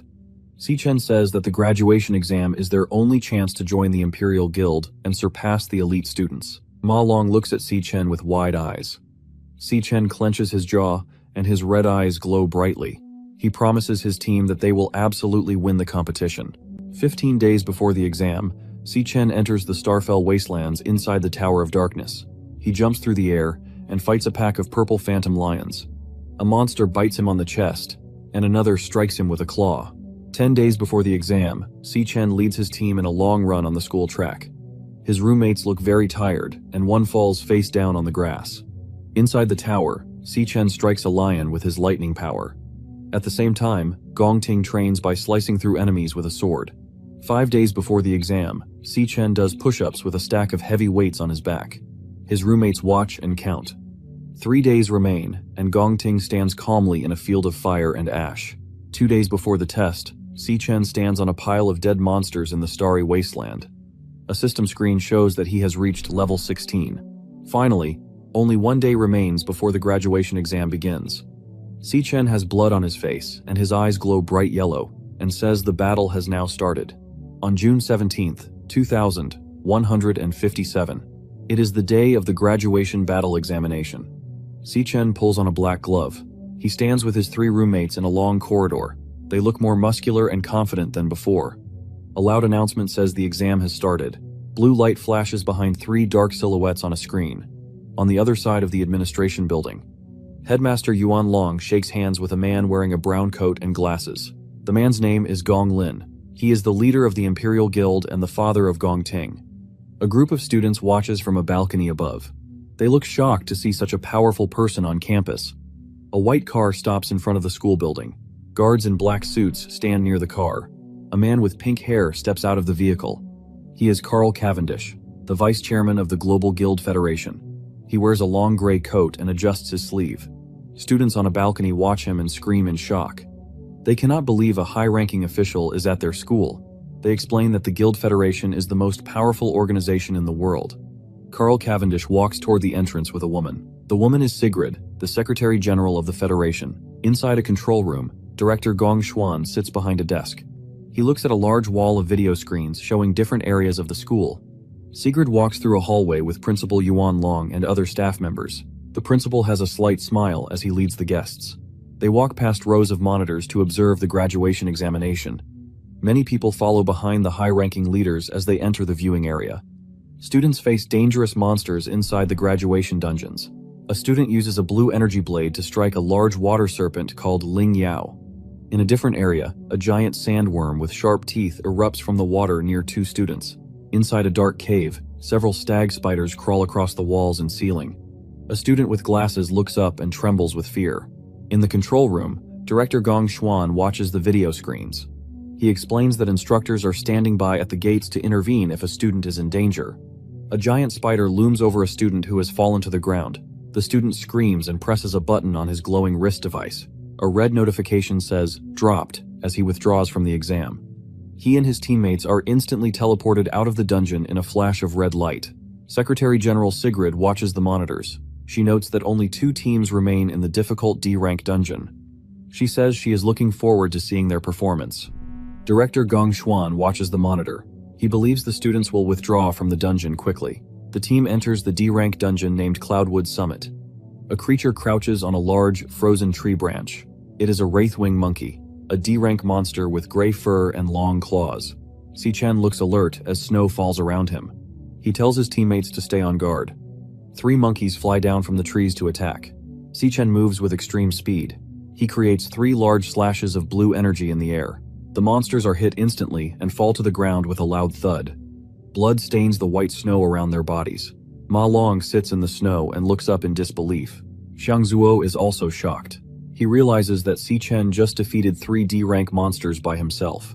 Si Chen stands over a dead monster, while yellow electricity sparks around his body and the small yellow blade in his hand. Si Chen's eyes glow with a bright yellow light.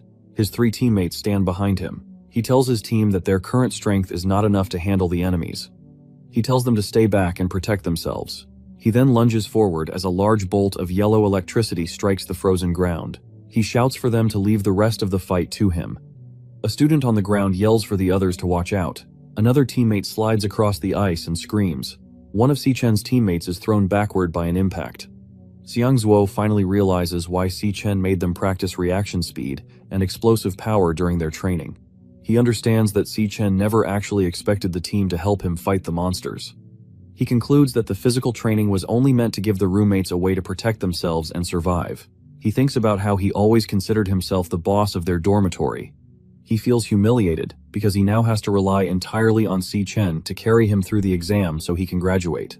In the background, Si Chen moves with incredible speed through the snow.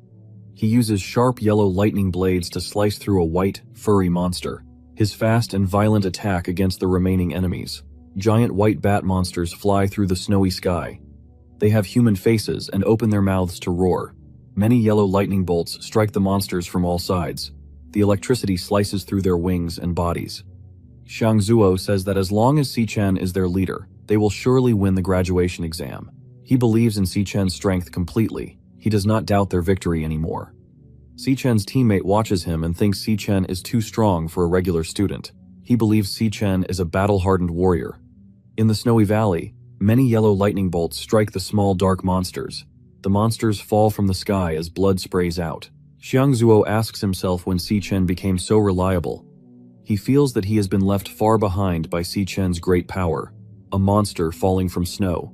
One student shouts a warning that another monster is attacking from the rear. The student raises his flaming arms to block the attack. He catches the monster's limbs as sparks fly from the impact. He calls out to Xiang Yu and Ma Long. He tells them that they cannot continue to act like deadweights. He declares that they should not rely entirely on Si Chen to win the battle. Ma Long and Xiang look at each other. They realize that this exam belongs to them just as much as it belongs to Si Chen. Xiang Zuo shouts with a wide-open mouth and declares that it is their graduation assessment too. Ma Long reaches out with his right hand. A bright green light shines from his palm. He agrees with Xiang Zuo's words. Ma Long stands firmly in the snow and activates a skill called Flora Chant Vine Lock. Many long dark vines erupt from his glowing green hand and spread across the area. He yells for the monsters to taste his power. The vines lunge through the air and wrap tightly around a white monster's head and neck. The monster screams "SK-Ri" as it tears through the dark vines and breaks free. Xiang Zuo is thrown backward by a sudden blast of light and energy. He looks at the monster and his hand glows with a bright green light. He shouts that the monster broke through his trap instantly. Ma Long activates a new skill called Cloud Chant Frost Breeze. A wave of cold blue air hits the monster and begins to freeze its body in blocks of ice. Ma Long reaches out with a glowing blue hand and tells Xiang Yu that the monster is now vulnerable. He yells for them to attack together. Xiang Yu clenches his right fist, which glows with a powerful green aura. He looks at the frozen beast and says that the monster will not be able to escape this time. Ma Long and Xiang Yu combine their powers to trap the enemy. They use a combo skill called Frost Breeze and Vine Lock. The white monster is encased in large blocks of ice and wrapped tightly in thick green vines. Ma Long and Xiang Yu look toward their teammate and shout for Xiang Zuo to attack now. Xiang Zuo is the team's nuclear mage, runs forward, and holds a ball of swirling orange fire in his right hand. He pulls his arm back and throws a massive fire projectile at the trapped monster. He yells for the monster to taste his power. A large title identifies the move as Burst Flame Bullet. The giant ball of fire streaks through the air toward the frozen beast with great force. The massive fireball hits the monster directly. The monster is engulfed in flames and its white fur begins to burn. He crouches low and creates 3 smaller glowing fire bullets around his body. He shoots all 3 projectiles at the same time. He shouts that the beast is much more tanky than he expected. The fire bullets streak through the air and hit the monster's chest and wings. Each hit creates a new explosion. Xiang Yu reaches out his hand as green light glows from his palm. He shouts that he can no longer hold the monster back. Next to him, Ma Long looks very stressed as blue energy sparks around his hand. He grits his teeth and yells that he has reached his limit. High above them, Xiangzuo jumps into the air against a dark red sky. He holds a massive, swirling sphere of orange and white fire above his head. He shouts that he is going all out. His eyes glow with a bright red light. He opens his mouth wide and screams that this is his final attack. Xiangzuo uses his ultimate skill called Converged Burst Flame Bullet. He falls from the red sky toward the target. A massive explosion of fire and orange light fills the screen, and the impact shakes the ground. A small drone states that the team successfully killed a ghost bat monster. The three roommates lie on the ground covered in black smoke and dust. They look very tired, but they are smiling. Ma Long shouts that they actually did it. Xiangzuo says they managed to take down a D-rank monster. Xichen stands nearby behind a tree and watches his friends with a calm expression. The three roommates lie on the snowy ground, looking up at the sky. A notification appears above a dead monster. It shows they have collected a ghost bat monkey finger bone. One of the teammates asks Xichen if he saw their victory. Xiangzuo breathes heavily but has a wide smile on his face. He tells Xichen that the battle was very easy for them. Xichen looks at his friends and tells them they did a good job. Behind him, the bodies of dead monsters are draped over the branches of a leafless tree. A final system message appears from the drone. It congratulates the team and announces that every monster within the Devil's Cave has been killed. Director Gong Xuan stares at the monitor with his mouth wide open in total shock. He is sweating and asks how it is possible for trash students to win. He says these students have zero combat experience. He is confused because they killed a D-rank monster that is much stronger than their official level. A screen shows the dead monster through a live camera feed. Gong Lin and Headmaster Yuan Long watch the footage silently. Carl Cavendish sits in a large chair and smiles. He says the young man is performing excellently. Carl looks closely at Xichen's face and remarks that the boy looks very much like an old acquaintance.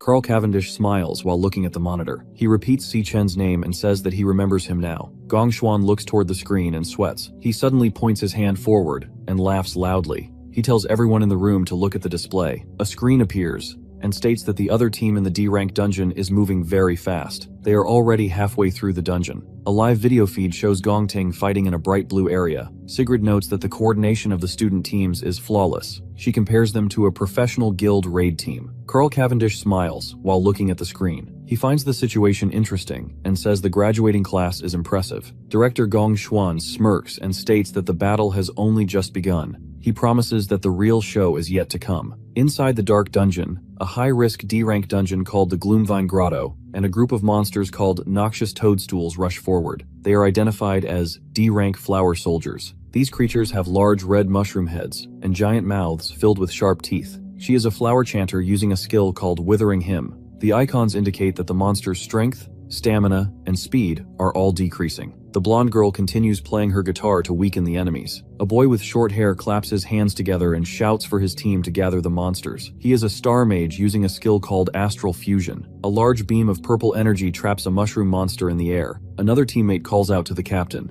Gong Ting looks very serious, and a bright light flashes from his hand with a shing sound. He strikes the monster with extreme force. A massive explosion of orange fire and red blood fills the area as the monster is torn apart by the captain's final attack. He performs a powerful strike called Searing Fracture. He is a C-rank flame soldier. He holds the handle of his sword as black energy flows around him. One teammate laughs and says that the monsters in this exam are the same ones they fought during their training sessions. Another teammate adds that fighting these creatures has become second nature to them now. They look very confident as they stand in the middle of the flames. His teammate smiles and says that the graduation exam is rigged by the Gong family. He thinks life is easy when you know the right people. He believes his team will become champions very soon. Gong Ting walks forward into a dark forest. Gong Cheng waves his hand and shouts to the team. He tells them it is time to fight the dungeon boss. On the other side in the snowy field, Xichen walks through the heavy snow with his teammates. They move forward together in the middle of the storm. The team is currently inside a high-risk D-rank dungeon. The location is called Cloudwood Summit's Peak. The mountain is covered in deep white snow and blue ice. One teammate speaks, saying he cannot believe they successfully made it to the top of a D-rank dungeon. A large title appears. It identifies the upcoming enemy as a frost wraith ape. The monster is classified as a D-rank cloud soldier. A giant white ape sits in the snow and eats a smaller creature. The ape tears the body apart with its teeth blood covering the ground and the monster's fur. Ma Long looks terrified and sweats heavily. He asks if the creature is the monster lord. His teammate says that one slap from the ape would kill him many times. He whispers that he is very scared. The giant ape has glowing red eyes and deep scars on its face. It stops eating and looks directly toward our teammates. Ma Long sees the monster staring at them. He throws his hands up in the air and screams in terror. He yells that the monster is looking right at them. The ape monster leaps down from above with great speed. It screams as it lunges toward the group. Si-Chen's two teammates scream and run away in terror. Si-Chen remains standing still and looks up at the massive creature. Suddenly, he delivers a heavy kick directly into the ape's face. Blood sprays from the monster's face as it is struck with extreme force. The giant white ape monster slams into the snowy ground with a loud crash. A bright blue trail of light follows the force of the impact. The monster is thrown backward and rolls across the deep snow. Si-Chen stays in a low combat stance as yellow lightning crackles around his body. He then delivers a fast strike with a glowing yellow blade.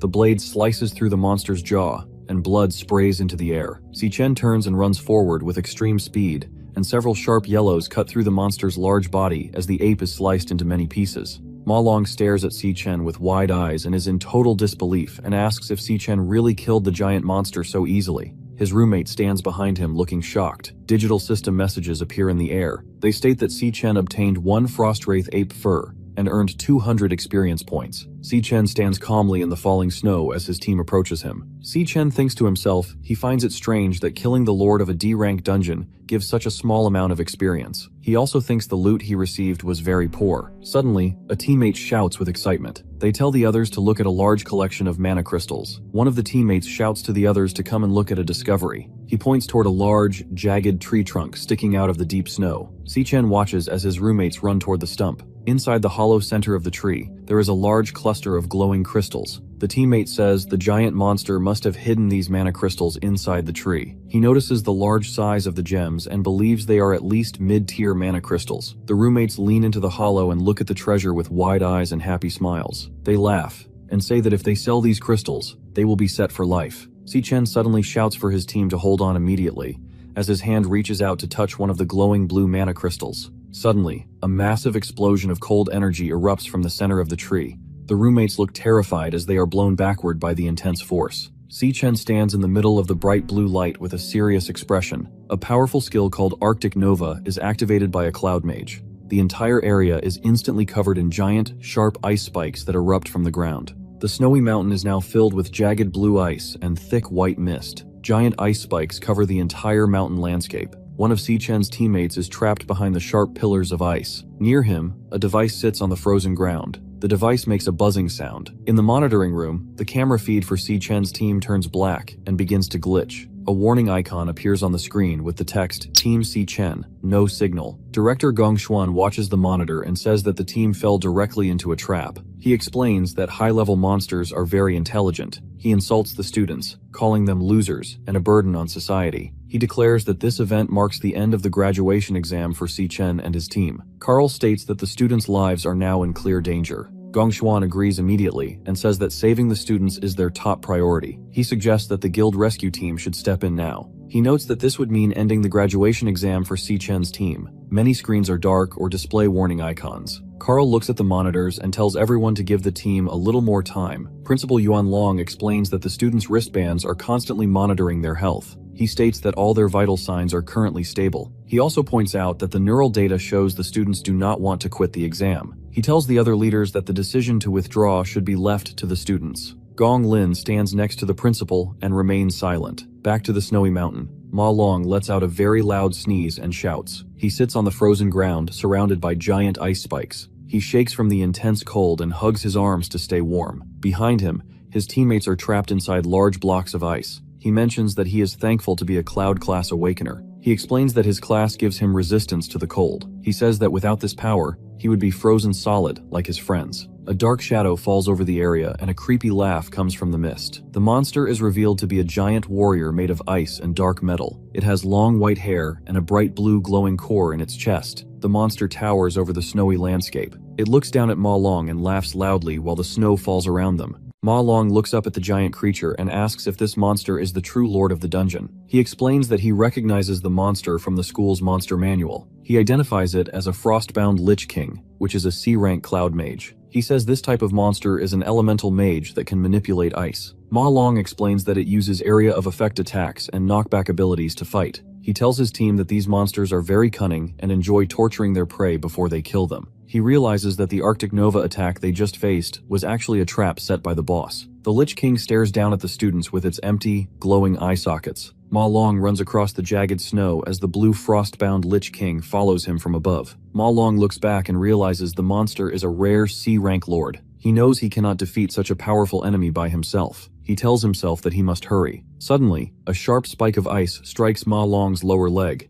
He screams in pain as the force of the attack throws him against a frozen mountain peak. The frostbound Lich King laughs while Ma Long is on his hands and knees in the snow, breathing heavily. A system message warns that he has a critical injury in his lower left leg. The screen asks if he wants to withdraw from the examination. Ma Long looks up and refuses to quit. He reaches out his glowing hand and says he must thaw Si Chen immediately. Ma Long activates his Cloud Chanter skill called Perfect Origin. This power uses purifying energy to remove debuffs from a single target. Si Chen is shown completely trapped inside a large, jagged block of ice. Ma Long tells himself that they still have a chance to win if he can defrost his teammate. An ice spike strikes Ma Long in the shoulder with a loud sound. Blood sprays into the cold air as Ma Long screams in pain. He falls face first into the snow. A message appears on the screen stating that his purification failed. The frostbound Lich King laughs loudly at him. The monster uses a skill called Frostbone Skewers. Many small ice shards form around the monster. Ma Long lies motionless on the ground. Several red warning boxes appear over him. They say his heart rate is at a critical level. They also report a serious injury in his right arm. The system asks Ma Long if he wants to withdraw from the examination now. Ma Long stares at the word withdraw and thinks about his life. He remembers always running away from every challenge and struggle he ever faced. A flashback shows Ma Long in school. A group of students throws objects at him while he covers his head. He thinks about how he was constantly left behind, humiliated, and ignored. He says people treated him like he did not matter. In another memory, Ma Long runs behind Si Chen. He is sweating and panting, but he keeps his fists clenched. He says that they put everything on the line to reach this moment. Finally, he is screaming with intense effort. He declares that against all odds, he finally has the chance to change his life.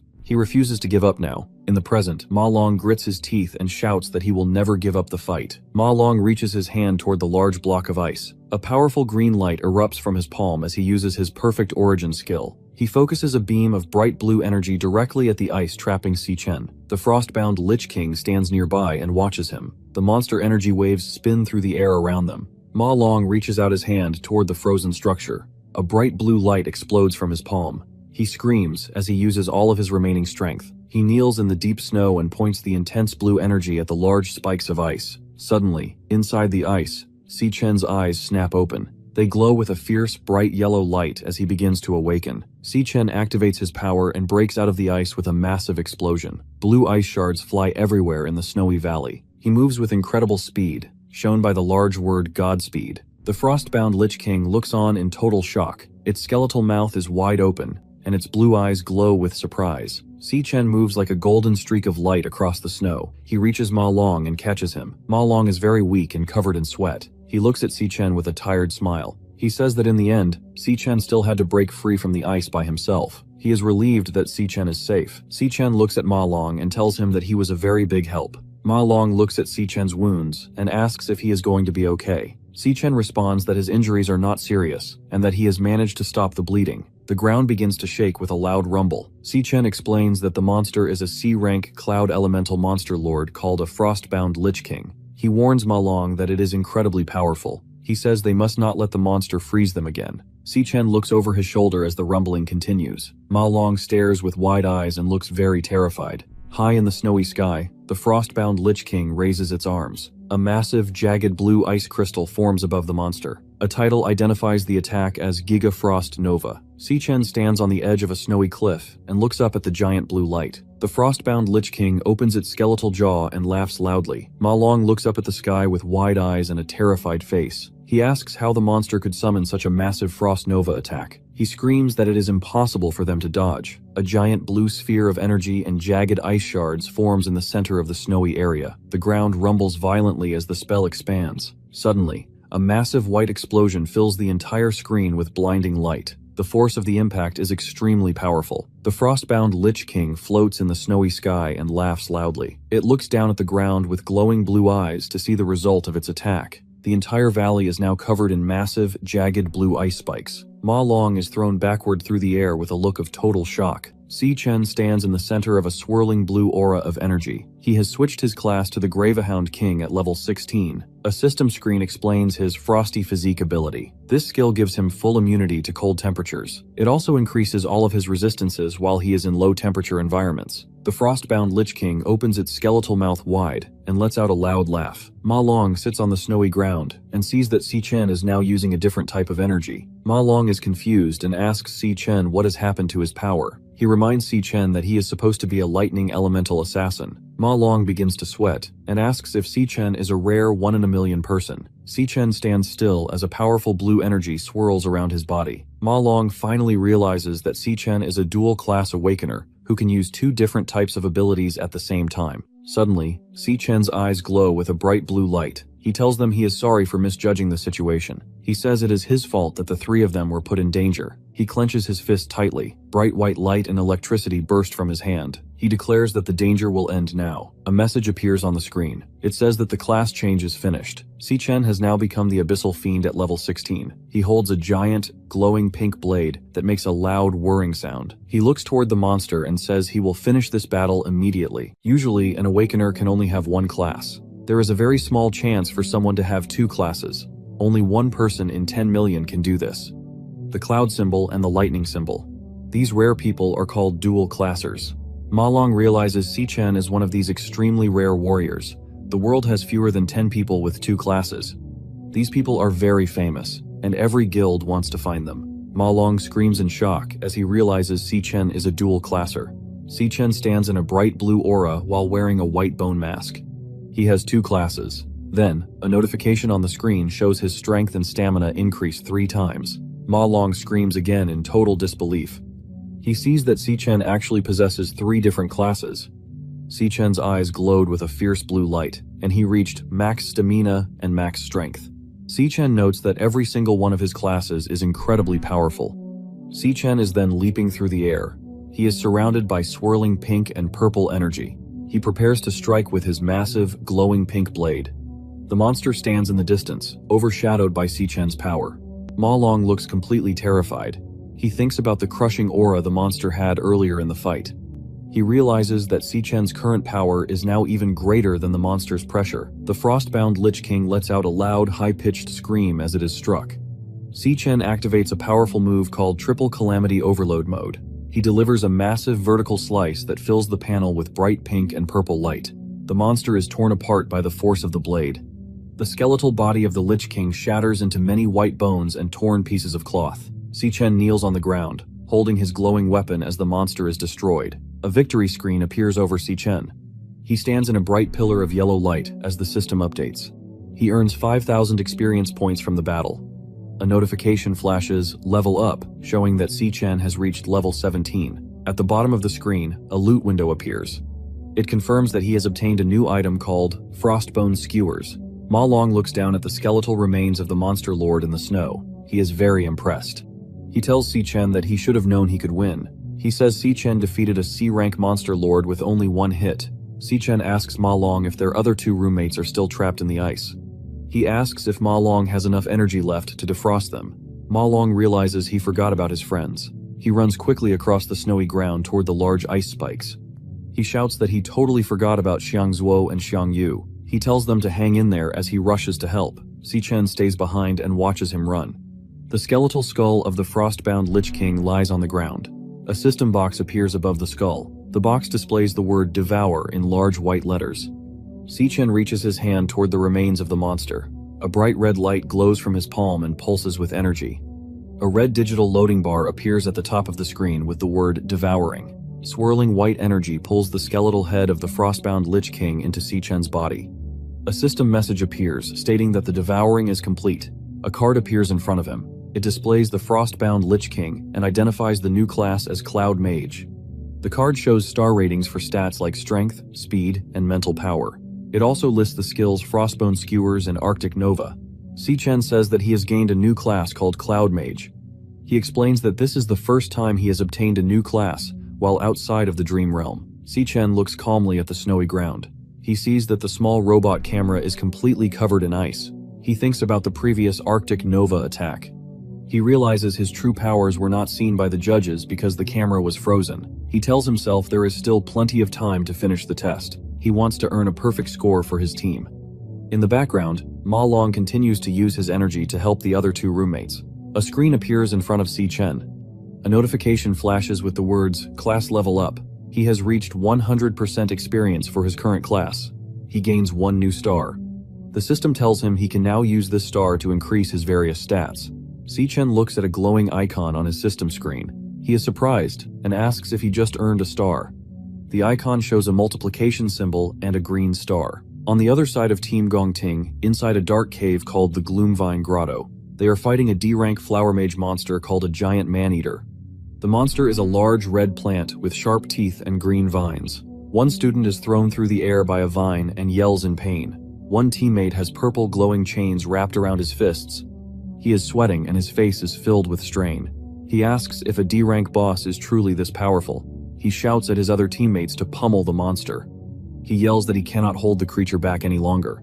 Another student holds a bow made of bright yellow electricity. He pulls the string back and sparks fly through the air. He says the monster is too tanky and has too much health. The giant red plant monster is hit by yellow lightning in its open mouth. A student shouts that he is not doing any damage to the beast. The monster uses its large green vines to strike the students with a loud sound. Many team members are thrown into the air. One student screams that the monster has broken free. A student crawls on the dark ground, looks terrified, and is covered in sweat. He asks his teammates what they should do. He says they never fought anything this strong during their training sessions. Another student looks toward the back of the cave and says that Gongting is their only hope. He wonders how the situation is on Gongting's end of the battle. Gongting stands in a dark cave while his teammates use yellow magic circles to give him energy.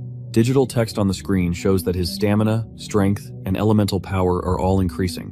One teammate asks if he has built up enough power yet. Gongting is now surrounded by intense orange flames. His eyes glow with a sharp red light, and he has a very serious expression.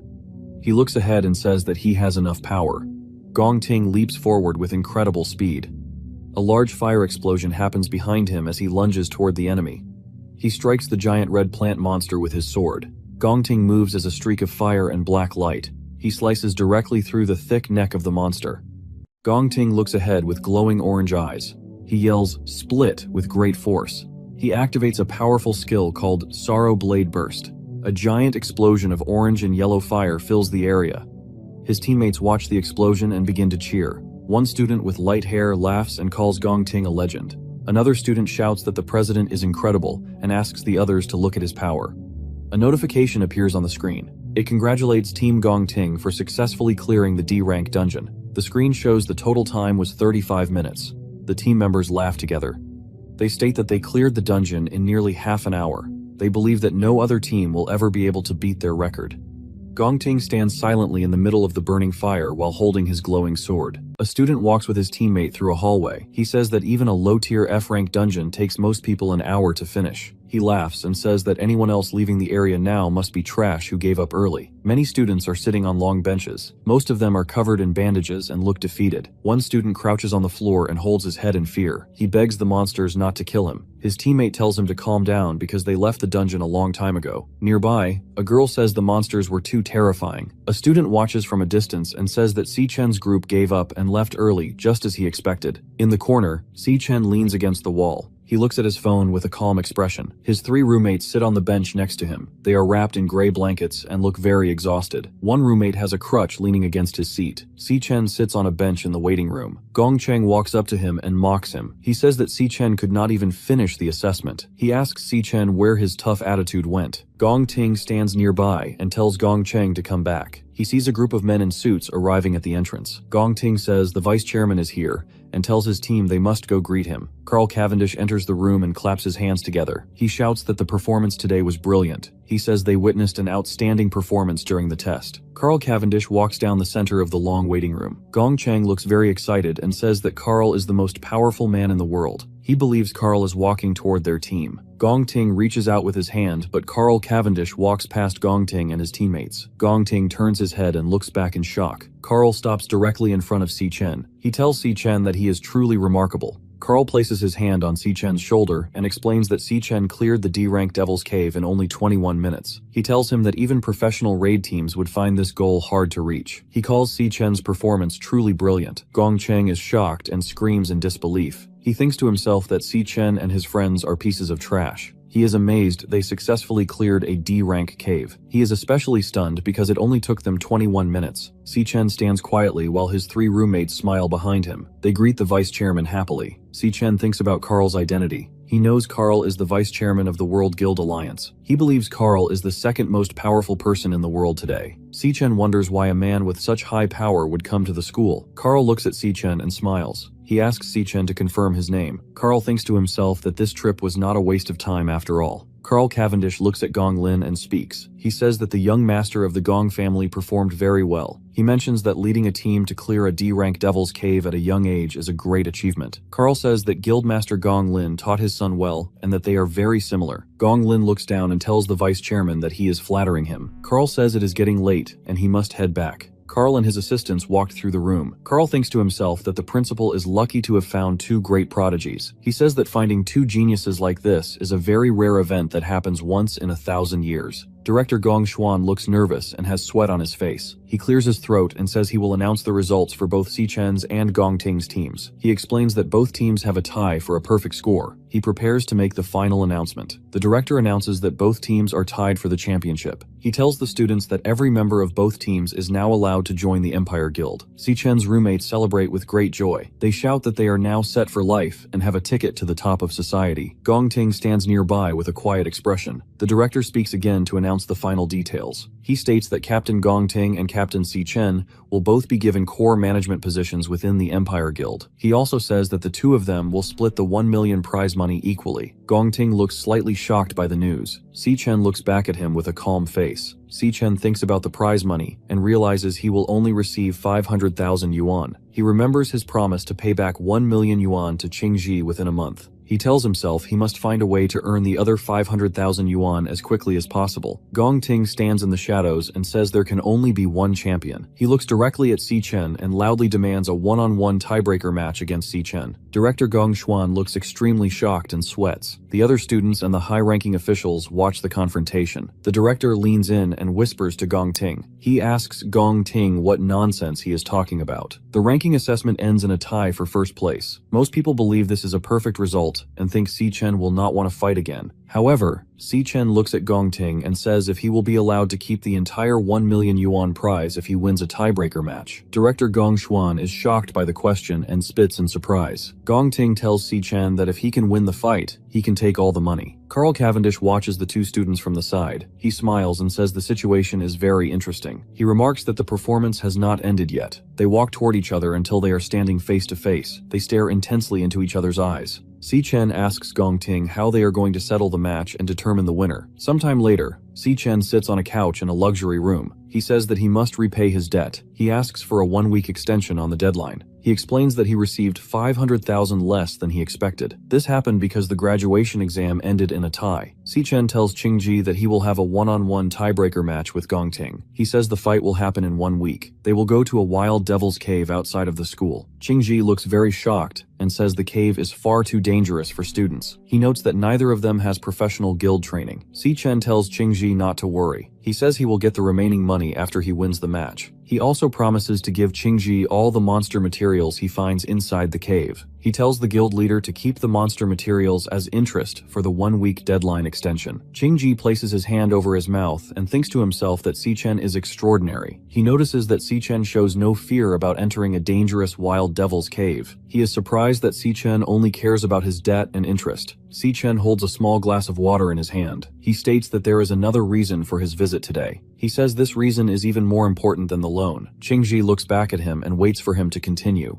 Si-chen prepares to speak as the 2 men stare at each other in silence. Si-chen begins to speak about the important matter he mentioned earlier. Qingji suddenly stands up from the sofa. He looks shocked and stares at Si-chen in silence. In the afternoon of June 17th, The location is Qingshui Middle School in Gangchang County. Si-yoon stands outside the school and stretches her arms. She says she is happy because her final exam is finally over. Other students walk behind her. They discuss the difficult multiple-choice questions from the test. One student says he did not even understand the questions. Si-yoon looks relieved to be finished with her schoolwork. She looks at her phone and has a small smile. She says that her summer vacation is starting now. She suddenly remembers that today is the day of her brother's graduation assessment. In a flashback from 4 years ago, Si-chen holds up a large envelope. He tells Si-yoon that the university detected elemental potential in his body. He shouts that the National Awakener University has accepted him. Si-yoon looks at him with wide, sparkling eyes. She asks if he is going to be an awakener, just like their mother and father. Si-chen holds his sister's hands in a room filled with stacks of books. He tells her that he can now join a top guild and earn a lot of money. He promises her that he will make sure she lives a better life. He tells his sister that he will find the truth behind their parents' disappearance. Si-yoon looks at him with a wide, happy smile. She tells him that he is the absolute best and will definitely become an incredible awakener. Time passed, and Si-chen is now a senior at the university. He sighs and wonders why he hasn't awakened his powers yet. Si-yoon stands near him and tells him that it is totally fine. Si-chen gives a small, tired smile. Si-yoon encourages him by saying he just needs to keep working hard. After getting into the university, Si-chen worked harder than anyone else. However, he ended up being the only student who failed to awaken. He had to spend his time watching every other person around him gain their special abilities one by one, while he remained powerless. Suddenly, a girl runs up to her. This classmate is very excited and calls out to Si-yoon. She asks if Si-yoon has heard the big news. She explains that the National Awakener University produced 2 genius graduates this year. The 2 girls walk together through the school building. The classmate says that both geniuses led their teams to perfect scores. She adds that the vice chairman of the Guild Alliance met them in person and praised them. The girl says the news is everywhere and will make their county famous. She then remembers that Si-yoon's brother goes to that same university. She asks Si-yoon about him. Si-yoon looks down and feels nervous. She does not know how to respond and only makes a small sound. Suddenly, a man with messy pink hair appears. He looks directly at Si-yoon and says good afternoon. He tells Si-yoon that he booked a private penthouse room at the Zifeng building. He says she should be free at 8 p.m. and invites her. Si-yoon's friend looks very surprised and covers her mouth. She asks Si-yoon how she knows the school idol. Si-yoon looks down and remains silent. Suddenly she turns and runs away quickly. Her friend and Jin Duoksan watch her leave with confusion. Ju-tong shouts to ask why she is walking so fast. While running, Si-yoon has a sad vision in her mind. She sees the silhouettes of successful students holding a trophy and celebrating. Her brother was kneeling on the ground and crying because he could not awaken. She thinks about how her brother's classmates are making the news for their perfect scores. She feels deep pain because her brother failed to gain any powers. She tells herself that it breaks her heart just thinking about it. Si-yoon decides to hurry home to cook a large feast for Si-chen to cheer him up. It is the night of June 17th inside the siblings' rented apartment. A large feast is spread out on the table with a steaming sukiyaki hot pot as the main dish. Si-chen looks at the meal with wide eyes and is surprised. He asks Si-yoon how she had enough time to prepare so much food. They sit across from each other, and Si-chen holds his chopsticks and remarks that the food smells amazing. A news report plays on the television in the background. The reporter announces that the Dongsan National Awakener University has finished its graduation combat assessment. The news mentions that Vice Chairman Carl Cavendish visited the students in person. Si-chen continues to eat his meal with a calm smile. Si-yoon rests her chin on her hand and watches him with a sad expression. She thinks to herself that her brother is only acting tough to hide his feelings. She believes that failing the assessment was a massive blow to him, and she is worried because he is not showing any signs of disappointment. The news reporter announces that the graduation assessment had a rare result with 2 champions. The university discovered twin geniuses, who both earned perfect scores. Vice Chairman Carl Cavendish specifically names Si-chen and praises his performance. Si-yoon's eyes go wide, and she looks completely shocked.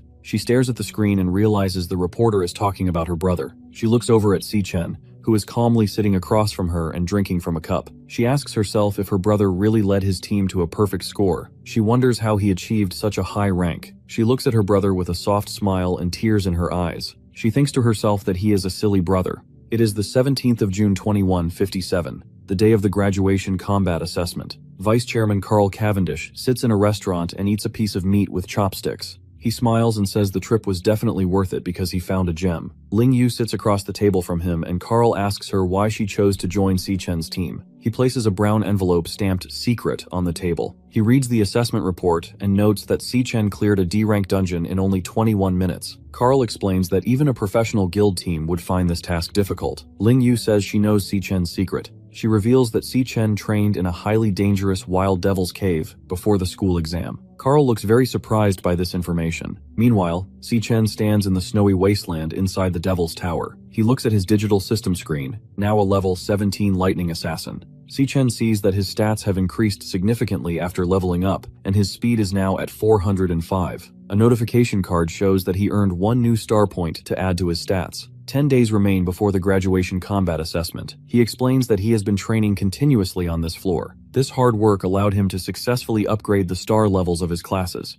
His stat numbers quickly increase on the digital screen. However, he reveals some bad news. 2 dark purple phantom lions prowl on the snowy ground. Suddenly, a massive purple phantom lion king appears. Si Chen explains that the monsters on this floor have started to mutate into B-rank bosses. Just then, he activates a skill called Divine Flash and shoots forward like a bolt of lightning. He strikes the giant Lion King and swings his sword down in a blinding flash of light. Si Chen says that despite their new power, they are still just regular monsters to him. He states he can finish the fight in seconds. He explains that the real problem is the endless number of enemies. As several more phantom lions appear over the snowy hill, he notes that every time he clears a group, a new wave immediately spawns to replace them. He swings his blade and dodges a leaping purple lion. He tells himself to wait a little more until his body reaches its physical limits. He lunges forward, covered in yellow lightning. A purple lion is hit by yellow energy and crashes hard into the snow. Si Chen falls to his knees, sweating and breathing heavily. He realizes the large monster is completely toying with him. Si Chen looks serious and notes that his stamina will be completely depleted soon. He jumps backward high into the air with his blade to escape another attacking lion. Suddenly, a bright blue light surrounds him, and a system message announces a class switch. Si Chen's eyes glow with intense blue light as ice forms over his body. He says it is time to test out his new power. The transformation finishes, and Si Chen becomes a level 17 Frostbone Skeleton King. A digital card displays his new Cloud Mage stats and ice abilities. Then, he uses a Cloud Mage skill called Frost Spike. Many sharp ice spikes shoot down from the bright blue sky. The spikes hit the snowy ground and create massive blue explosions around the giant purple lion.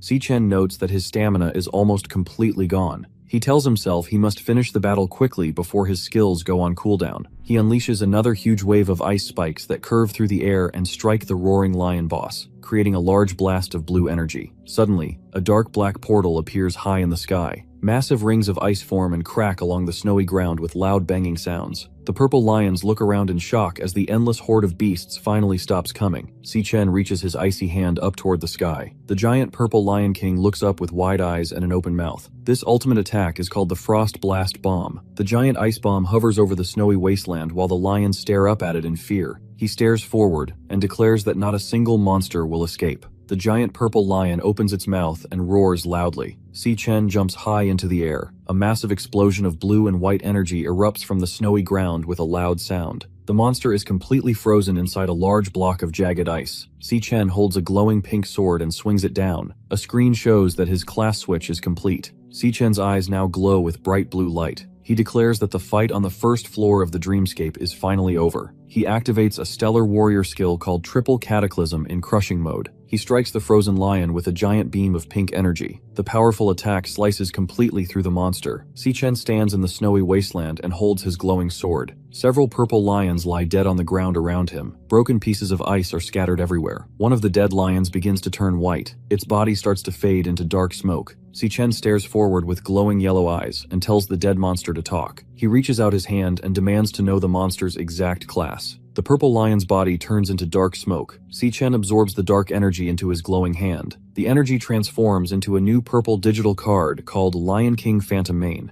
Si Chen looks at the floating card and says that he has never seen a tamer class before. He looks back at the snowy wasteland under the starry sky, where the giant lion boss used to stand behind its pack. He understands now why the boss refused to fight him directly. He explains that the boss had weak stats and hid behind its contracted beasts the whole time. Si Chen reads the card's new skills. He notes that the teleportation ability, which lets the user jump to a beast to protect it, is amazingly good. His second skill allows him to forcibly contract beasts. He says this forced contracting ability is exactly what he needs right now. However, the card explains that the success rate is higher against heavily injured monsters. Si Chen concludes that to successfully capture a contracted beast, he will have to beat the monster very badly first. Later, Si Chen walks through the snow and enters a sandy desert. He looks around and says that the second floor is a barren desert. He sees an enormous skeleton lying in the sand, and notes its massive size. A glowing orange pillar stands nearby, and a message states that the door to the second floor has finally opened. Inside the skeleton, 2 pink eyes glow brightly. Si-Chen quickly turns his head. He approaches a small ribcage in the sand. A tiny purple creature with pink eyes growls at him from inside the bones. Si-Chen calls the creature a feisty little guy and decides he must use force. He summons a yellow lightning blade in his hand. Si-Chen states that he is heading out now. He wonders what happened to the graduation exam while he was busy inside the tower. He looks at the small purple creature and says that it has an exceptionally strong bloodline. Si-Chen shouts that he will forcibly tame the creature right now. Si-Chen strikes the large skeletal monster with yellow lightning. A small white creature falls onto the sand with a plop. Si-Chen looks down at the creature and says he can see right through its disguise. He tells the small beast to stop acting. He smiles slightly and explains that nothing escapes his Eye of the Watcher ability, including the creature's true Lion King title. The small white lion looks up in surprise. Si-Chen turns around and walks toward the desert. He says the creature is out and sleeps deeply, so it is time for him to head to the next floor. Suddenly, a pink digital screen pops up behind him with a buzzing sound. The system screen announces an incoming beast contract request. It explains 2 passive skills. The first shares experience points equally between the master and the beast, and the second halves the cost of teleporting to the beast. Si-Chen looks back over his shoulder in surprise. The white lion sits calmly in the sand. A system window above the creature labels it as contractable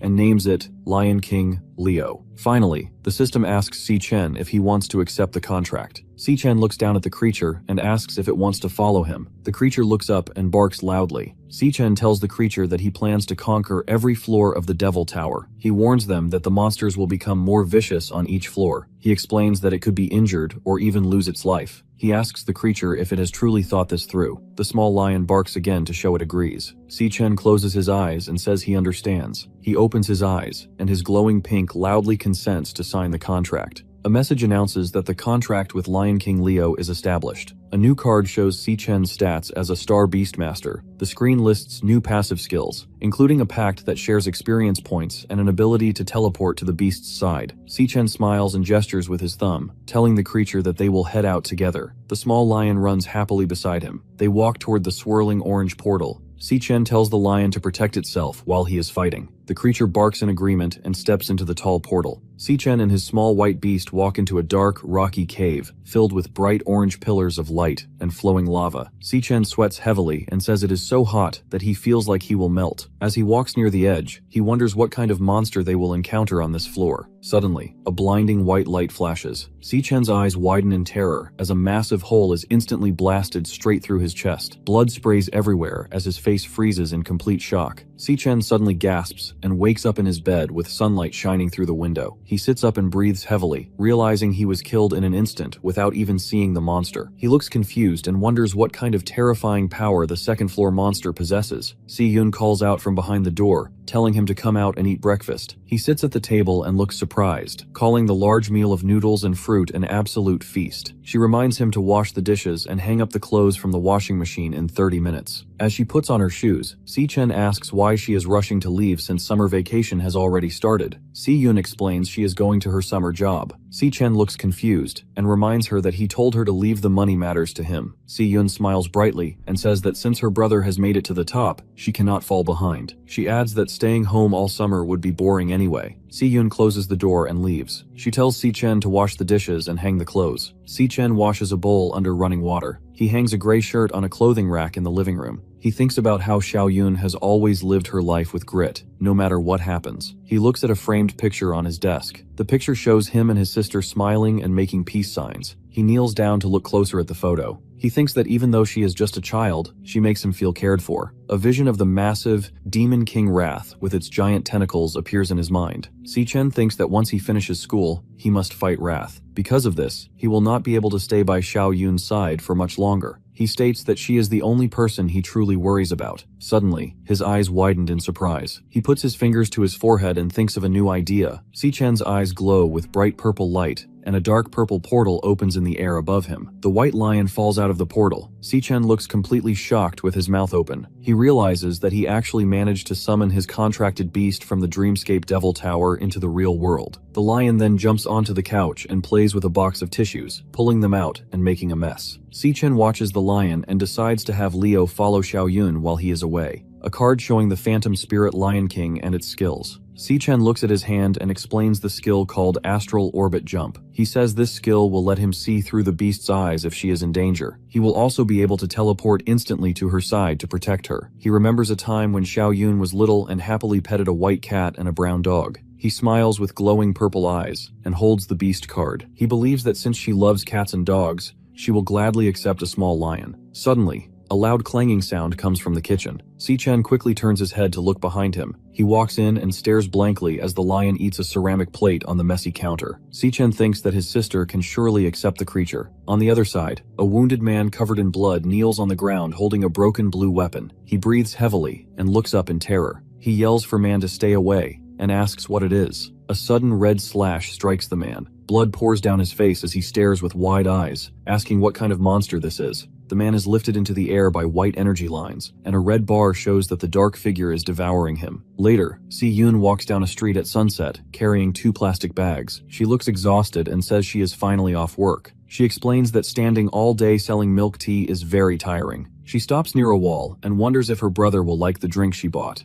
She walks alone down a quiet alleyway. Suddenly, she stops and looks surprised when a voice speaks to her from the shadows, telling her that she has finally arrived. A boy named Jin Duoxin steps forward holding a large bouquet of beautiful red roses. He smiles and tells Xiao Yun that he has been waiting for her. He explains that she left school very fast last time, so she missed his date invitation. He tells her not to worry because he rented the entire top floor of the Zifeng building for them again tonight. Si-Yun asks him how he knew she lived in this area. Jin Duoxin smirks arrogantly and pushes his hair back. He explains that his father is the director of the first hospital, so using his connections to find her was very easy. Si-Yun does not accept his flowers. Instead, she walks past him and says they are from 2 completely different worlds. She firmly tells him never to come looking for her again. Suddenly, Jin Duoxin yells at her. He violently grabs her wrist to stop her from leaving. He becomes very angry and asks if she knows how much effort it takes to rent an entire floor at the Zifeng building. He tells her that he invited a bunch of friends, so her not showing up would completely disrespect him. Si-Yun glares back at him sharply and asks why she should show him any respect. She also tells him that staking out her home like this is incredibly creepy. Hearing the word creepy, Jin Duoxin's face turns dark and he asks her just who she thinks she is. He states that he tried to be nice to her, but she threw his kindness right back in his face. He violently threatens her, asking if she honestly believes he could not have his way with her in just 3 minutes. Suddenly, Si-Yun lunges forward and delivers a powerful headbutt directly into Jin Duoxin's face. Si-Yun walks away angrily while carrying her plastic bags. She tells Jin Duoxin to go get his brain checked at his father's hospital first. Si-Yun continues walking annoyedly, telling him to stop bothering her because he completely ruined her mood today. In the outside of their apartment building, the white lion looks up with bright eyes. Si-Yun lifts the little lion high into the air with both hands. Her eyes turn into pink hearts. She shouts in surprise and asks her brother where he bought such an adorable magical beast. She hugs the little white lion tightly against her cheek and smiles widely with floating hearts around her. Si-Chen sits calmly on a chair nearby and tells her that the creature's name is Leo and explains that she will be taking care of him from now on. Si-Yun sits on the couch, holding Leo happily, and excitedly asks if she can really raise a little lion. His smartphone rings and a sound comes from the device. He looks down at the screen with wide eyes. The phone screen displays an email from the Guild Supervisory Bureau. The message states that his application has been approved after a careful review. The email also tells him to contact the Bureau if he has questions and wishes him a pleasant life. Si-Chen thinks to himself that his application is finally approved. He notes that his plan can now proceed smoothly. He lowers the phone, looks forward, and states that his next goal is to win the tiebreaker match. He declares that he must win this fight in exactly 6 days. 6 days later, on the 24th of June, 2157, the day of the tiebreaker assessment arrived. At 3:10 p.m. in the outskirts of Greenlight Forest, Director Gong Xuan stands in front of a bright portal located inside the trunk of a massive tree. Scientists and equipment surround the area. Gong Xuan calls for the attention of the 2 candidates. He announces that the school board decided the tiebreaker will happen inside this Wild Devil's Cave, which equipment surveys confirm is a D-rank cave. Gong Xuan reminds them of their agreement to be assessed in the same cave together. He warns them that the inside of a wild cave is completely unknown, making the risks much higher than normal school assessments. Because of this danger, the school brought in 3 senior Guild Raid team members from the Dongxin Nation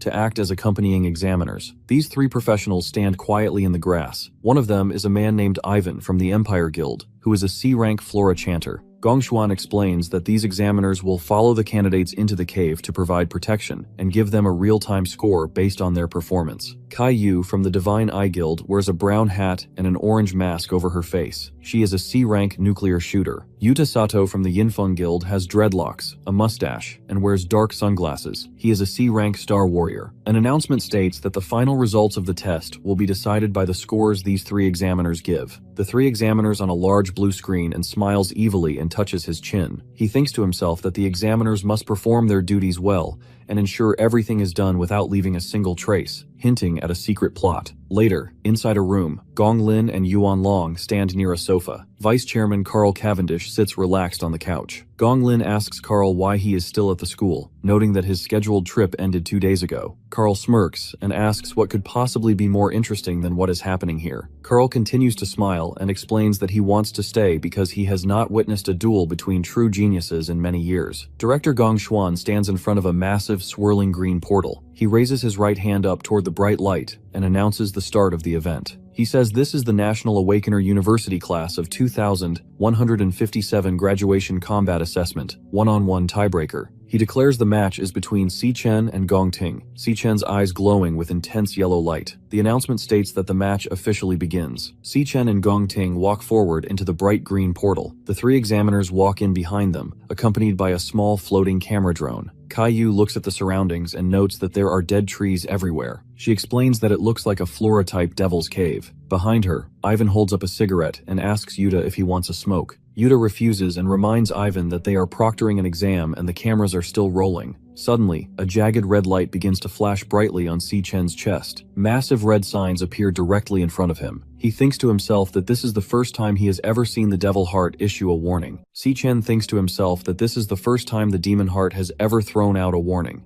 Suddenly, the red warning vanishes with a glitching sound. He looks to the side and wonders if high-ranked monsters can really hide inside a D-rank dungeon. Si Chen and Gong Ting walk forward into a dark forest. Gong Ting walks in front while holding his sword, and Si Chen follows behind with his hands in his pockets. Up on a rocky ledge, the 3 examiners watch the students closely. One examiner notes that the fog is absolutely suffocating. Another examiner tells the group to stay on high alert and to keep their eyes on the examinees without looking away. Suddenly, the rocky ground near the students cracks open with a loud snap. A green monster bursts out of the earth, sending rocks flying into the air. A system box identifies the beast as a poison cage ant, which is a D-rank flower archer. Gong Ting quickly grabs the hilt of his sword. He pulls the glowing blade out of its sheath and rushes forward with his sword drawn. The examiner says that the student's reaction time is amazing. However, he explains that wild dungeon monsters are very different from the ones at school. He states that wild monsters are faster, crueler, and fight dirty. The green ant monster leaps into the air. It uses a flower archer skill called Toxic Volley. It shoots multiple bright green, glowing balls of poison at Gong Ting. Gong Ting moves incredibly fast. He leaves a zigzag trail of yellow light as he easily dodges the poison attacks. Gong Ting swings his glowing yellow sword upward and slices the monster completely in half. Gong Ting lands on his feet and holds his glowing sword in front of his face. He quickly thrusts his sword forward and pierces the top half of the monster directly in the chest. He then uses a nuclear warrior skill called Blaze Blade Barrage. A massive orange and yellow fiery explosion erupts from his sword and completely destroys the monster. The 3 examiners watch quietly from the rocky cliff as smoke and ash blow past them in the wind. In a room, teachers watch Si Chen on a large blue screen. Carl Cavendish sits in a chair and asks Stephen what he thinks Si Chen is searching for in the wild forest. Stephen smiles and explains his guess that Si Chen is hunting for a way to defeat all the enemies at once in a single move. In the forest, Si Chen steps his shoe onto a massive web of dead tree roots. He looks down at the center of the twisted roots. He raises his arm and clenches his fist. Bright yellow lightning sparks around his hand, and his eyes glow yellow. He says that he finally found it. He slams a huge bolt of lightning directly into the ground. The electricity shoots through the earth and the roots. A massive pillar of yellow lightning explodes from the ground. The powerful blast completely destroys the ground and throws multiple green ant monsters high into the air. The examiner shouts that Si Chen is going straight for the monster nest and asks if he has completely lost his mind. The examiner yells that there are dangerous D-rank monsters inside and warns that Si-Chen will get everyone killed. Gongting wonders if Si-Chen is actually going to attack them all. Si-Chen activates a lightning assassin skill called Flash God. He shoots forward with incredible speed. He moves in rapid zigzag lines across the battlefield. He strikes the giant green ant monsters one by one. Bright yellow light flashes as he kicks and punches the beasts with great force. In a final powerful attack, Si-Chen destroys all the monsters at the exact same time. He lands on the ground holding a yellow lightning blade as sliced pieces of the green monsters rain down around him. The three examiners look completely shocked, and the examiner with dreadlocks lowers his sunglasses and asks what Si-Chen just did. They explain that Si-Chen is only listed as an E-rank student, but he just wiped out many D-rank monsters at once. They wonder how to score him now, because they cannot fairly give him a low grade. The examiners sweat and whisper to each other, trying to find excuses to lower his score by calling his fighting style dangerously reckless, too narrow, or too repetitive. In the room, Principal Yuan Long laughs loudly and tells Carl Cavendish that he was right. Gonglin stands nearby and says the exam is already very interesting because of this spectacular clash. He clenches his fist tightly and states that he cannot wait to see how Cole responds to this. Suddenly, the blue viewing screen glitches with heavy static. A red warning box appears that says the signal is lost, leaving the men in the room confused. At 16, outside the dungeon, the large cave entrance suddenly vanishes. Director Gong Shua stands in front of the empty rock wall and yells in shock that the entrance just disappeared. Nearby, a technician looks nervously at his computer equipment. He tells his boss that they have no idea what is going on. He explains that the machine suddenly started showing signal errors and then just stopped working. Hearing this, Director Gong Shua shouts at his team to move quickly and call the command center right now. He loudly asks if something went horribly wrong inside the dungeon. Meanwhile, inside the dark dungeon forest, Si-Chen stops walking and looks back in surprise at the magical music. Gongting also looks up at the magic with a confused face. Suddenly, they all start hearing a weird noise. Caillou asks if anyone else is hearing that sound. Yuta Sato agrees and says yes, he hears it too, and adds that it sounds like some kind of strange music. Si-Chen suddenly looks very shocked and terrified as he realizes what the sound actually is. He says in his mind, "This is the Demon King Wrath's voice." He asks himself why Wrath's voice is coming from inside this dungeon. He thinks that this Demon King is not supposed to appear for another 3 years. Suddenly, loud noises start playing and red warning signs pop up all around the back of Si-Chen's head. The signs flash an alert that a highly dangerous creature is detected. Si-Chen thinks to himself that his demon heart is screaming another warning at him. Si-Chen realizes that there is something standing right behind him. In a wide view of the forest, heavy thud sounds echo through the trees. A creepy laugh echoes through the trees. Caillou nervously wonders what kind of terrifying creature is hiding in the thick mist. Deep inside the fog, 2 huge bright pink eyes suddenly glow. Then, a giant monster steps out completely. The monster is none other than a praying mantis insect. The mantis greets the humans, confidently mocking them for walking right into its trap.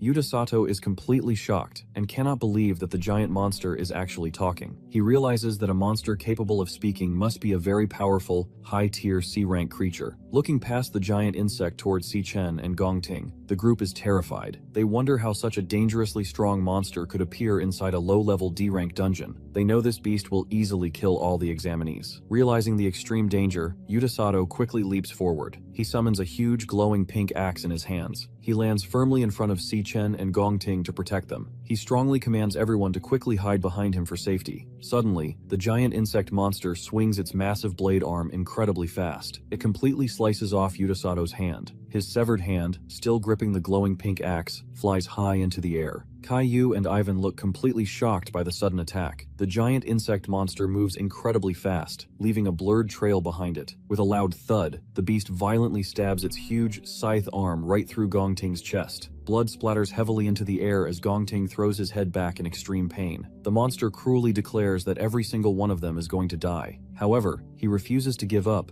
and with a powerful downward swing, he fiercely strikes back at the monster. The giant insect eyes widened in sudden surprise. With a loud bam, Gongting delivers a powerful kick to the creature's body. The strong force sends the monster sliding backward across the dirt path. Gongting turns his head slightly and says that because the monster managed to hurt him first, the rules of combat priority mean this battle belongs only to him. Gongting's eyes glow as he strictly warns Si-Chen not to interfere in the fight. Looking past Gongting, Si-Chen uses his power to scan the distant creature. A glowing sign pops up over the monster's head. The scan reveals that this dangerous beast is a C-rank mid-tier monster. The monster is actually a more dangerous C-rank high-tier creature. In the background, Ivan runs down the rocky hill and Caillou urgently yells at Gongting. She tells him that he needs medical treatment right away. She strongly suggests they stop the exam and escape immediately because the monster is far too powerful for him. Gongting quickly heals his chest with his hand and simply says no. Si-Chen realizes that Gongting is using the extreme heat of his own fire magic to burn and seal his bleeding cut. As smoke rises from Gongting's chest, he grips his sword, which now blazes with bright, hot flames. Gongting loudly shouts that the battle will not end until one of them is dead. The giant insect monster stares back at him with its huge pink eyes. Gongting leaps high into the air, gripping his sword with both hands and swings his weapon down fiercely. At the solid rock wall where the dungeon entrance used to be, a man with long white hair stands looking at the blank wall alongside the man and several guards. The man calmly explains that they have seen dungeon entrances disappear like this before. He says this means a very smart monster is controlling the dungeon from the inside. This intelligent creature leaves the door open on purpose to trick humans into entering, and then it firmly shuts the trap to lock them inside. His name is Silas Lin, and he is the leader of the King Squad from the Imperial Guild. Right behind him, Director Gong Shua is panicking and asks Silas Lin what they are supposed to do now. He desperately asks if there is any way at all to force the dungeon entrance back open, because a man named Cole is still trapped inside. Silas Lin looks serious and explains that there is only one way to make the exit appear again. He says that someone trapped inside must find and kill the boss monster, known as the Overlord. Director Gong Shua smiles nervously and feels a little bit hopeful. He thinks that since it is supposed to be a weak D-rank dungeon, the boss is only a C-rank monster, which means the fighters inside might actually win. However, Silas quickly ruins his hope and explains that the D-rank reading was a complete lie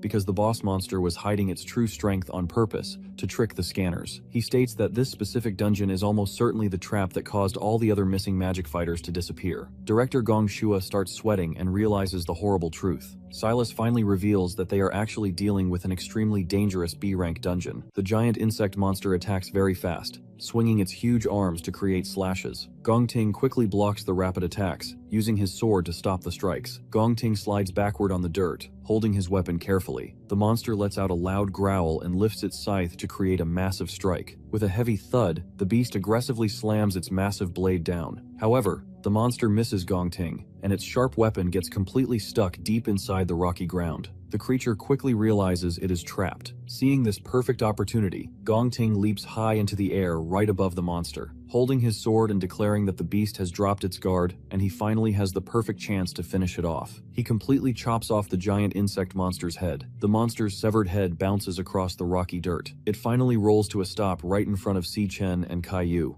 Caillou loudly says she cannot believe Gongting, whom she calls Cole, actually defeated the giant overlord boss all by himself. Looking at the victorious Gongting standing far away, Si-Chen thinks to himself that his strength is seriously impressive and nothing to laugh at. Meanwhile, Ivan sits on the ground and uses magic to heal Yuta Sato's completely severed arm. Yuta slowly opens his eyes and thanks Ivan for saving him just in time. Suddenly, Yuta notices his digital wrist bracelet. He quickly warns the group that his device just lost its connection. He nervously realizes that they are now completely cut off from the outside world and cannot call for help. Caillou confirms that her signal is also dead. She explains that their compass positioning system is completely broken too. Nearby, Yuta Sato looks nervously at the broken camera drone on the ground and asks when the drone stopped working. Suddenly, Gongting hears a strange noise and looks back. The headless body of the giant insect monster starts moving as bright green blood drips from its neck. The beast jumps high into the air and raises its sharp arm to attack Gongting from behind. Gongting turns around in complete shock. Right before the monster can hit him, Bright slashes rapidly across its body. With a loud smash, the giant monster is instantly cut into many flying pieces. Si-Chen stands right behind the monster's remains with his arm swung out, having quickly destroyed the beast to save Gongting. Glowing text appears near Si-Chen, showing he just gained 2,000 experience points. Gongting loudly asks how the creature was still able to move and attack after he had completely chopped off its head. Si-Chen strictly warns the rest of the group to escape the dungeon immediately. He explains that any of them could be the next person to get hypnotized by the strange magic. Gongting looks very confused, sweating slightly as he asks Si-Chen how he could possibly know that. Yuta Sato looks angry and yells, asking Si-chen if he is crazy. Yuta explains that this dungeon is only supposed to have one C-rank overlord boss. Yuta argues that the beast they just killed was a very strong, high-tier C-rank creature. Because of its high power, Yuta firmly believes it had to be the final boss. Suddenly, Si-chen looks terrified as red warning signs pop up all around his head, alerting him that another highly dangerous creature has been detected nearby. Deep inside the cave, a loud buzzing sound continues. The strange magical music reaches Kai-yu, and her eyes instantly glow bright pink as she is hypnotized. The glowing pink magic also wraps around Ivan's head, making his eyes glow pink too.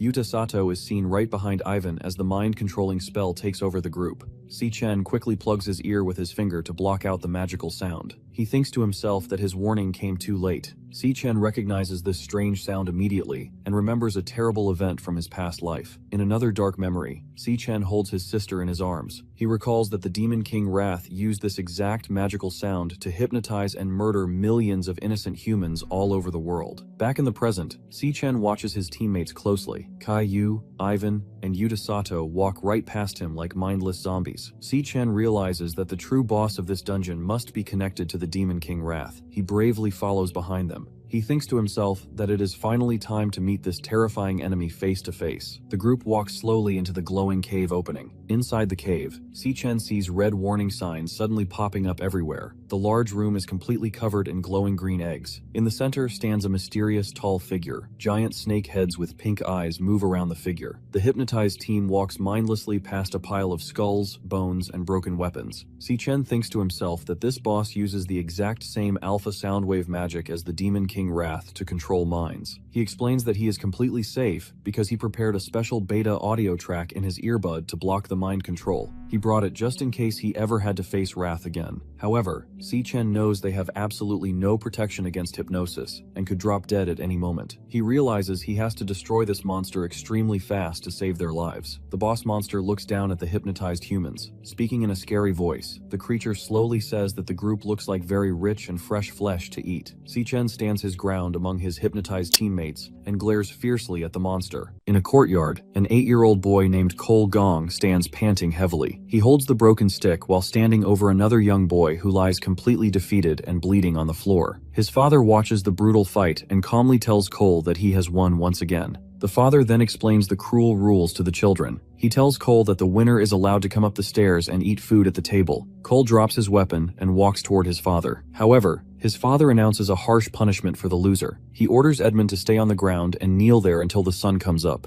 Time passes, and the moon shines in the dark night sky. Edmund is still kneeling alone on the ground. He looks down sadly as his empty stomach loudly growls from hunger. Suddenly, a hand reaches out to offer a piece of bread to the hungry Edmund. It is his brother Cole, who is also covered in bruises and has a bandage on his head. Cole tells Edmund to take the food. Edmund looks up in surprise and whispers in fear. He nervously warns Cole that their father will punish him badly if he catches him helping. Cole simply tells his brother to be quiet and just eat the bread. Suddenly, Cole is hit violently across the face with a loud smack. After some time, Cole kneels on the floor, shaking in pain. His back is covered in fresh, bleeding cuts. The father looks down coldly and asks Cole if he wants to know why the Gong family is so successful and powerful today. The father explains his cruel belief. He states that the family is strong because he has never lost a single time in his life. He proudly declares that the winners are the ones who make all the rules. He coldly adds that the losers have no choice but to follow those rules. He asks his father if beating him in a fight means Cole will finally get to make the family rules. His father just smirks and laughs at the idea. Suddenly, a broken wooden training sword falls to the floor with loud clanging sounds. Cole is then coughing up a puddle of blood in extreme pain. In the background, Silas Lin stands holding a blue sword made of ice. Cole struggles and angrily asks his father a question. He wants to know why his father cheated by using Silas and the powerful King Squad to beat him when Cole had challenged him to a fair, one-on-one fight. The father explains that his true strength is not just about how hard he can punch. He tells Cole that real strength is the political power and influence he controls behind the scenes. The father continues his cruel lesson and tells his son that the real world does not follow fair or honorable rules. The father clenches his fist tightly and firmly declares that the only absolute truth in the world is to win, no matter what it takes. His father continues his harsh lesson. He tells Cole that how a person wins does not matter at all. Only the final result is important. He strictly demands that his son must always be in first place, even if he has to completely abandon his family, his loyalty, and all his dreams to achieve it. The father cruelly states that winning is the absolute only reason Cole is allowed to be alive. Young Cole looks down with sad eyes and deeply accepts this dark truth. He repeats to himself that winning is his only purpose for living. Back to the present inside the cave, Si-Chen reminds himself that the monster uses an alpha sound wave to control minds, so his special beta audio track keeps him perfectly safe. However, he looks at his friends walking like zombies. He knows they have absolutely no protection and could drop dead at any moment. Realizing the extreme danger, Si-Chen decides he must kill the monster very fast to save them. Bright yellow lightning magic starts crackling fiercely around his hand. Gongting suddenly grabs Si-Chen's wrist from behind to stop his lightning attack. He quietly whispers to Si-Chen to hold on. Gongting tightly grabbed his own bloody chest wound. He hurts himself on purpose to cause extreme pain. Drops of fresh blood fall onto the rocky floor. Gongting tells Si-Chen, whom he calls Ash, that he does not know how Si-Chen escaped the mind control. However, Gongting explains that he is using the sharp pain from his open wound to stay awake and fight off the hypnosis. Gongting then leans in very close behind Si-Chen's shoulder. He seriously warns Si-Chen not to attack yet. He explains that if they make a move now, the monster will know they are awake, and all their hypnotized friends will be killed instantly. Gongting asks Si-Chen to look at the strange eggs. He explains that if they make a loud noise and trigger the eggs, dozens of dangerous C-rank monsters will hatch and attack them all at once. Gongting reveals the monster's evil plan. He explains that the boss purposely made this place look like a weak dungeon. It was a clever trap to trick human fighters into entering so the beast could kill them and drain their blood. Gongting is sweating as he seriously shares his plan. He tells Si-Chen that they should stay completely hidden because the monster will eventually come to them. He suggests that the second the terrifying beast gets close enough, they should strike it together and finish it off. Si-Chen calmly admits he is surprised Gongting came up with such a smart idea. However, Si-Chen explains why that plan will completely fail. He states that this powerful overlord boss does not even need to move a single muscle to fight them. Si-Chen explains that because of the strong mind control magic, the monster only needs to think one single thought. If the beast gets angry, it can simply command every single hypnotized person to commit suicide instantly. The horrifying truth of his warning is then shown. The hypnotized Yuta Sato smiles creepily while holding his glowing pink energy blade right against his own neck. Next to him, Kai-Yu points a loaded gun directly at her own head. Finally, Ivan uses both of his hands to tightly choke his own throat. Suddenly, Si-Chen moves incredibly fast and quickly strikes Ivan, Chai-Yu, and Yuta Sato one by one. He successfully knocks all three of them safely unconscious before they can actually hurt themselves. The boss monster looks completely shocked by his sudden interference. Looking down at the unconscious humans lying perfectly still on the dirt floor, the angry boss complains that its perfect meal has been ruined. Suddenly, the giant green eggs start to crack open with loud popping noises. The boss monster commands its hidden army to attack the humans. The monsters burst completely out of the eggs. They look just like the giant praying mantis monster from earlier. A system screen appears, revealing that these hatched creatures are C-rank monsters, known as Blade Arm Mantis Flower Assassins. A massive swarm of these dangerous mantis monsters stands up. They march forward to completely surround Si-Chen, Gongting, and their helpless, sleeping friends. Gongting realizes the situation is terrible and says it is time to use their emergency plan. He pulls his sword out of its dark sheath. He calls out to Si-Chen, asking him to do just one important thing. Gongting steps forward bravely, holding his sword ready, and strictly tells Si-Chen to grab the sleeping teammates and escape the dungeon immediately. He confidently promises to stay behind and keep the monster swarm busy. Si-Chen looks back in surprise, his eyes wide. Gongting honestly admits that he knows he cannot defeat all these monsters by himself, but he is sure he can buy Si-Chen enough time to run away. Suddenly, a mantis monster leaps fiercely through the air at him with a loud, scary shriek. Gongting quickly swings his flaming sword to block the beast's rapid strikes. Gongting explains that he feels responsible for this mess because he was the one who demanded the tiebreaker competition, which dragged everyone into this deadly trap. Kneeling on the dirt and panting heavily, he firmly states that this deadly trap is entirely his fault, so he must be the one to fix it and clean up the mess. Suddenly, Si-Chen steps forward confidently as a digital system screen pops up in front of his chest, showing that he is currently loading and switching his battle class. Si-Chen tells Gongting that he completely misunderstood him. He reminds Gongting that he was not the only person who agreed to the tiebreaker trial, meaning they share the blame. A new system screen appears above his head, finally revealing his true power. It shows that Si-Chen is actually a level 24 lightning assassin. Gongting watches in complete surprise from behind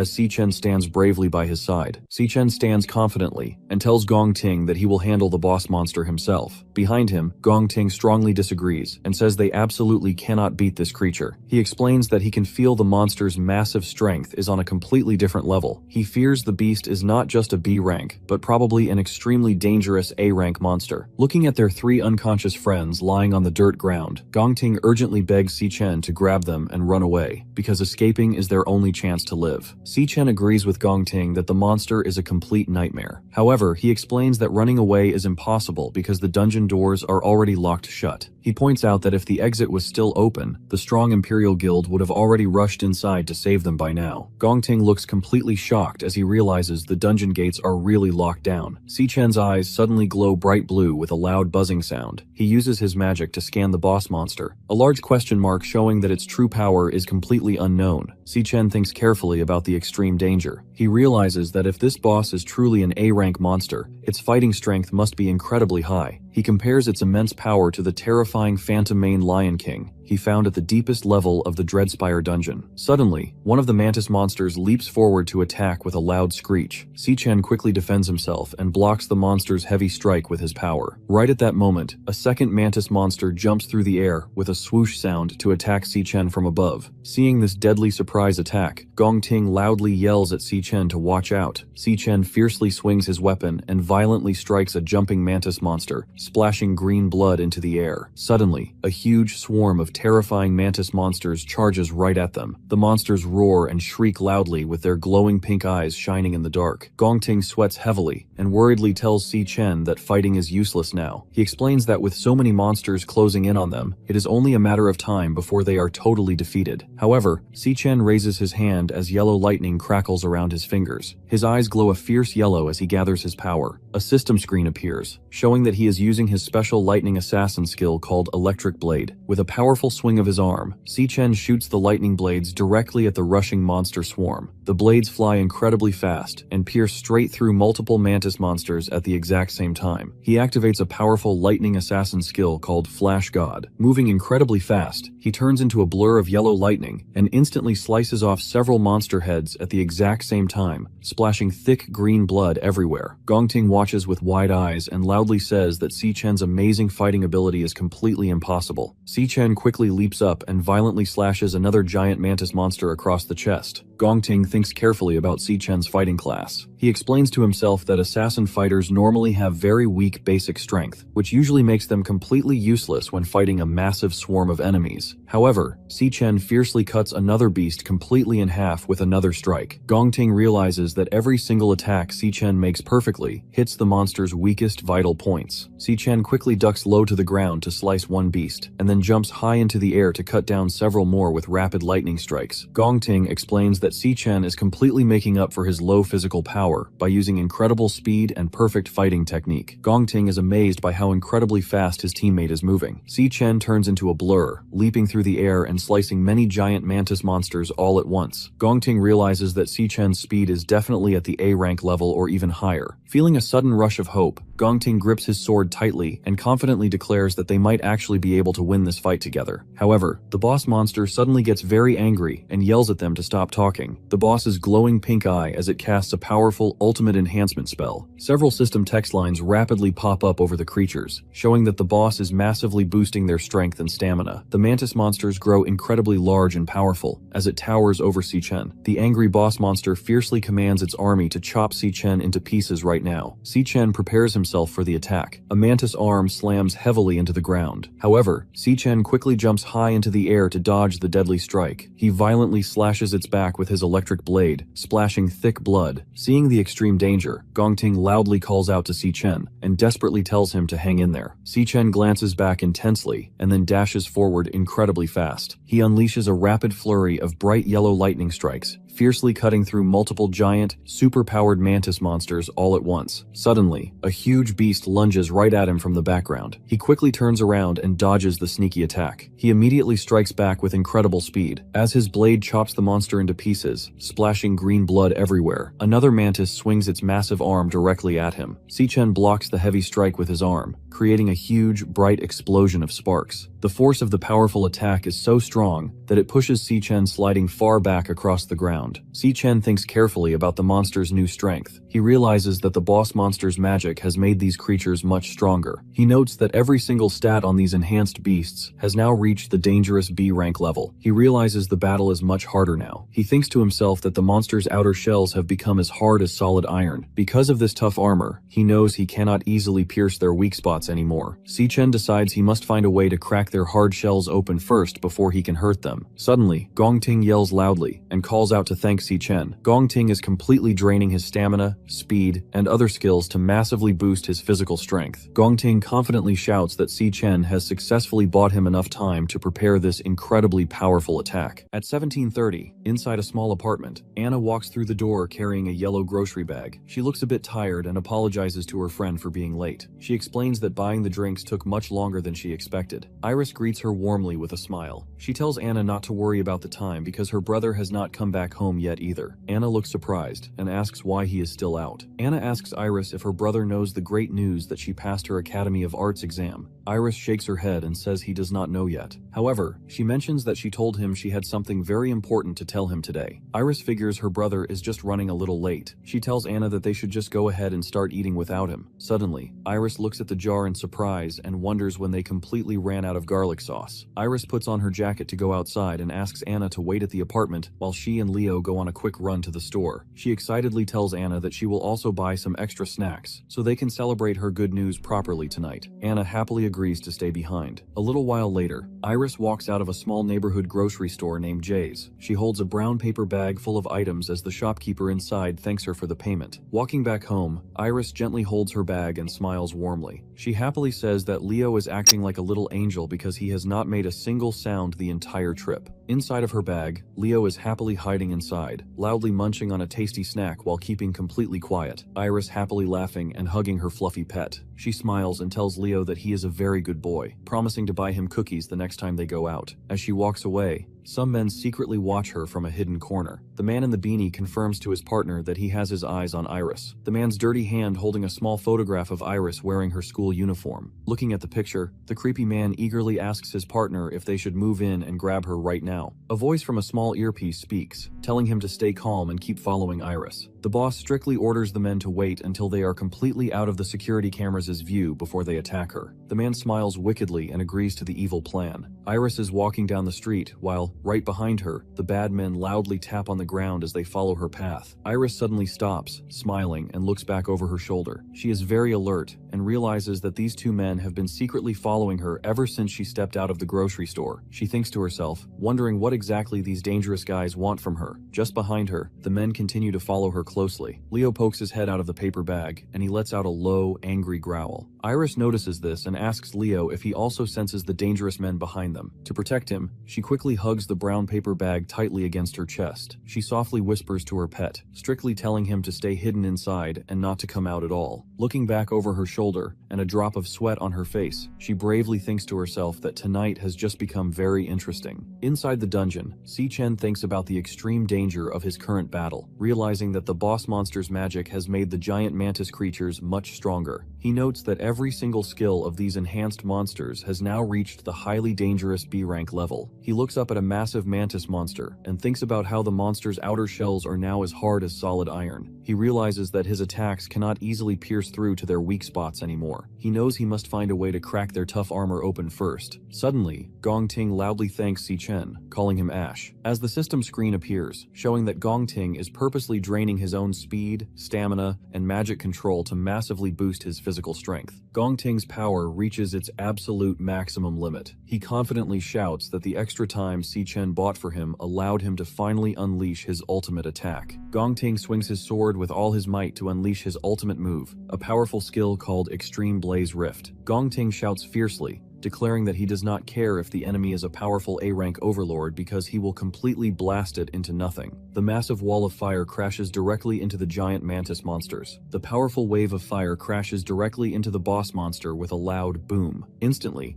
a massive explosion completely fills the area with another huge boom. After the giant attack, Gongting knee heavily drops to the hard ground with a loud bam. He sweats and pants heavily while leaning on his sword just to stay upright. He groans in pain and tiredness. The warning text shows that his stamina, mental control, and magic control are all completely empty. Gongting looks very tired and feels relieved, and whispers that the fierce battle is finally over. The battlefield is completely covered with the dead bodies of the giant mantis monsters. Suddenly, a voice speaks from the flames. The boss monster laughs wickedly at them. It mocks Gongting and asks if that attack was really the best he could do. Hearing this terrifying voice, Gongting opens his eyes wide in pure shock. Behind him, Chen also turns his head in surprise. They realize that the powerful boss monster easily survived the huge explosion, the boss monster standing completely unhurt in the fire. He called Gongting a human and mocking him by saying his attack was very disappointing. Gongting looks completely pale and terrified. He thinks to himself in total despair that he used every single drop of his energy for that fiery strike. Gongting cannot believe that his ultimate move did not even leave a single scratch on it.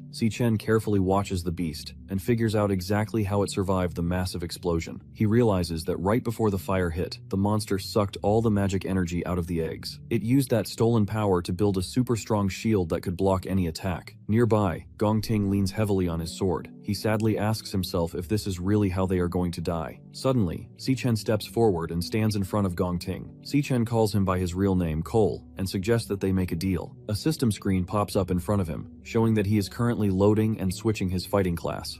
Chen explains his deal to Cole. He promises to let Cole take the first place win for the exam, but he demands that the entire 1 million prize money must go to him. Chen's hand tightly gripping a new weapon handle. He tells Cole that there is one strict condition for their deal.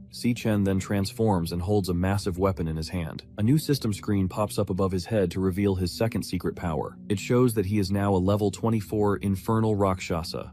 Chen seriously warns Cole to never tell anyone a single word about the secret power he is about to see. Cole stutters in pure disbelief and understands the amazing truth, and asks if Chen is actually a very rare dual-class user, which means he can fight using two completely different classes. Suddenly, on the ground, bright pink magic energy starts floating up from the dead bodies of the defeated mantis monsters. This glowing energy flies directly into Chen. A system screen appears and reveals his terrifying new skill called Ossuary Collapse. This dark power drains the leftover strength and stamina from all the dead bodies nearby, and turns it completely into his own energy. Many text alerts pop up, showing that Chen's strength and stamina are rapidly increasing. Cole watches this incredible display from a distance. He is completely amazed by Chen's overwhelming new power. The boss monster stares shocked by the sudden burst of power. As Chen breathes out a puff of white smoke, the screen shows that his stamina and strength have reached their absolute maximum limits. Looking incredibly powerful, Chen confidently speaks to Cole. He reminds Cole of their earlier agreement and firmly declares that he will defeat this dangerous boss monster all by himself. The boss monster has a powerful spell called Soul Rest. A giant green magic shield quickly forms around the boss to protect it. Cole grabs his head in terrible pain, and his hand bleeds. He angrily curses because the monster's mind control hypnosis is taking over his brain again. However, Chen stands perfectly still as the magic swirls all around his body, but he is completely unaffected. The boss monster looks very confused by this. The beast angrily asks why its strong hypnosis magic is not working on Chen at all. Chen ignores the monster, and now holds a weapon in his hand. Seeing this, the angry boss monster decides to use its ultimate attack. With loud slamming noises, the monster announces its finishing move. The beast unleashes a terrifying attack called Sonic Hell from inside its green shield. The monster's powerful magic storm hits the ground with loud sounds. Cole falls to his knees and holds his sword to stay upright. He groans in pain as the strong magic crashes into him with a heavy thud noise. However, Chen stands perfectly fine inside the dangerous storm. He steps forward with a loud tap of his boot. He walks calmly through the swirling storm right towards the monster's green shield. The boss monster says this is impossible, and loudly asks why its strongest attack cannot hurt Chen at all, as the angry boss orders the giant snake to bite Chen and tear his body into shreds. Chen tightly grips his jagged weapon and swings the blade with incredible power and slices completely through the giant purple snake head. With a loud thud, thick blood splashes into the air as the severed head crashes to the dirt. Suddenly, two more massive snakes lunge down at him with loud boom. Chen does not panic. He leaps high into the air and violently swings his glowing pink weapon. He rapidly chops the extra snakeheads into falling bloody pieces. After destroying the terrifying snakes, Chen dashes forward very fast with loud tapping footsteps. He jumps straight toward the boss monster hiding inside its green magic shield. The boss tells Chen to save his breath and stop trying. He hears the monster brag about its perfect defense and calmly asks, "Oh really?" The system shows his powerful skill called Ossuary Collapse, which constantly drains energy from the dead monsters to make him even stronger. Si-Chen's eyes glow with blinding white light. A system message confirms that his physical strength has now reached its absolute maximum limit. Using all of this unstoppable power, a heavy strike hits the green shield. The boss monster looks completely shocked and asks what just happened. Cole is amazed that Si-Chen broke the strong barrier with only one hit. Cole loudly asks Si-Chen what kind of person he really is. With a loud boom, he prepares another powerful attack. A system screen shows he is using a skill called Triple Cataclysm in crushing mode. Si-Chen strikes the boss monster. The powerful hit creates a huge explosion. Smoke and dirt fly everywhere as the attack crashes into the hard ground. Slowly, the smoke clears away. The boss monster lies completely defeated in the center of the deep hole. The broken beast weakly says that losing to a human is impossible. Si-Chen has turned back into his normal human and looks down coldly at the beaten monster. He strictly orders the beast to talk and demands to know its connection to the Demon King Wrath. The monster asks how Si-Chen could possibly know the name of Lord Wrath. Si-Chen fiercely demands the monster to tell him everything. The monster's body has turned dark, melting goo with one glowing eye. It tells Si-Chen that if it actually knew where Wrath was, it would not be sitting here defeated. Instead, it would break Lord Wrath's seal. Hearing this, Si-Chen looks very surprised. He thinks to himself in complete shock, wondering if someone actually managed to seal the powerful Demon King away. Suddenly, the monster starts to laugh loudly and crazily. The monster transforms into a dark shadow surrounded by bright green flames. The creepy shadow laughs again and tells Si-Chen to just wait because Lord Wrath will definitely rise again. It declares that Lord Wrath will take back his demon armies and brutally slaughter every single human right down to the bone. After shouting this, the dark smoke completely disappeared. Si-Chen stands alone at the edge of the large crater. The glowing pink orb flies quickly through the air. Si-Chen holds out his bare hand, and the magic energy swirls directly into his palm. A system screen appears with a loading bar as he completely devours the monster's power. Next, a system card pops up to confirm the process is finished. The card reveals that the defeated boss was a phantom sorcerer and lists all of its powerful magic skills. Suddenly, a system announces that Si-Chen has successfully leveled up to level 25. Si-Chen holds the new green monster card and looks at the card with a very serious face and thinks deeply about the Demon King. He realizes that Wrath did not just suddenly appear out of nowhere many years ago. He understands that the Demon King was actually hiding in this world long before anyone ever knew. He notes that some unknown, powerful force managed to seal the monster away. He admits to himself that something huge happened back then, and he knows absolutely nothing about it. Suddenly, Si-Chen turns his head to look over his shoulder as he notices something behind him. Cole was coughing and covered in blood. He admits to Si-Chen that he never expected him to be a powerful dual-class user. Looking at Si-Chen in the giant crater, Cole confesses that Si-Chen is on a completely different level of strength. Cole honestly accepts his defeat and tells Si-Chen that he won the fight. Si-Chen looks back over his shoulder as Cole makes a serious promise. Cole swears he will keep Si-Chen's secret forever and take it to his grave. Suddenly, Cole coughs up a mouthful of blood in extreme pain. With a loud bam, he falls to his knees, leaning heavily on his sword while coughing. Si-Chen looks at the injured Cole and tries to comfort him. He explains that since the boss monster is dead, the dungeon exit should be completely open now. He tells Cole to hold on just a little bit longer because the rescue guild will rush inside to save them any second. Right after saying this, Si-Chen suddenly freezes in complete shock. His eyes instantly glow bright. Through his glowing pink eye, Si-Chen suddenly sees a terrifying vision. In his mind, he sees a man standing surrounded by dark shadows. Realizing the extreme danger, Si-Chen completely freezes in shock and worriedly calls out his sister's name, Iris.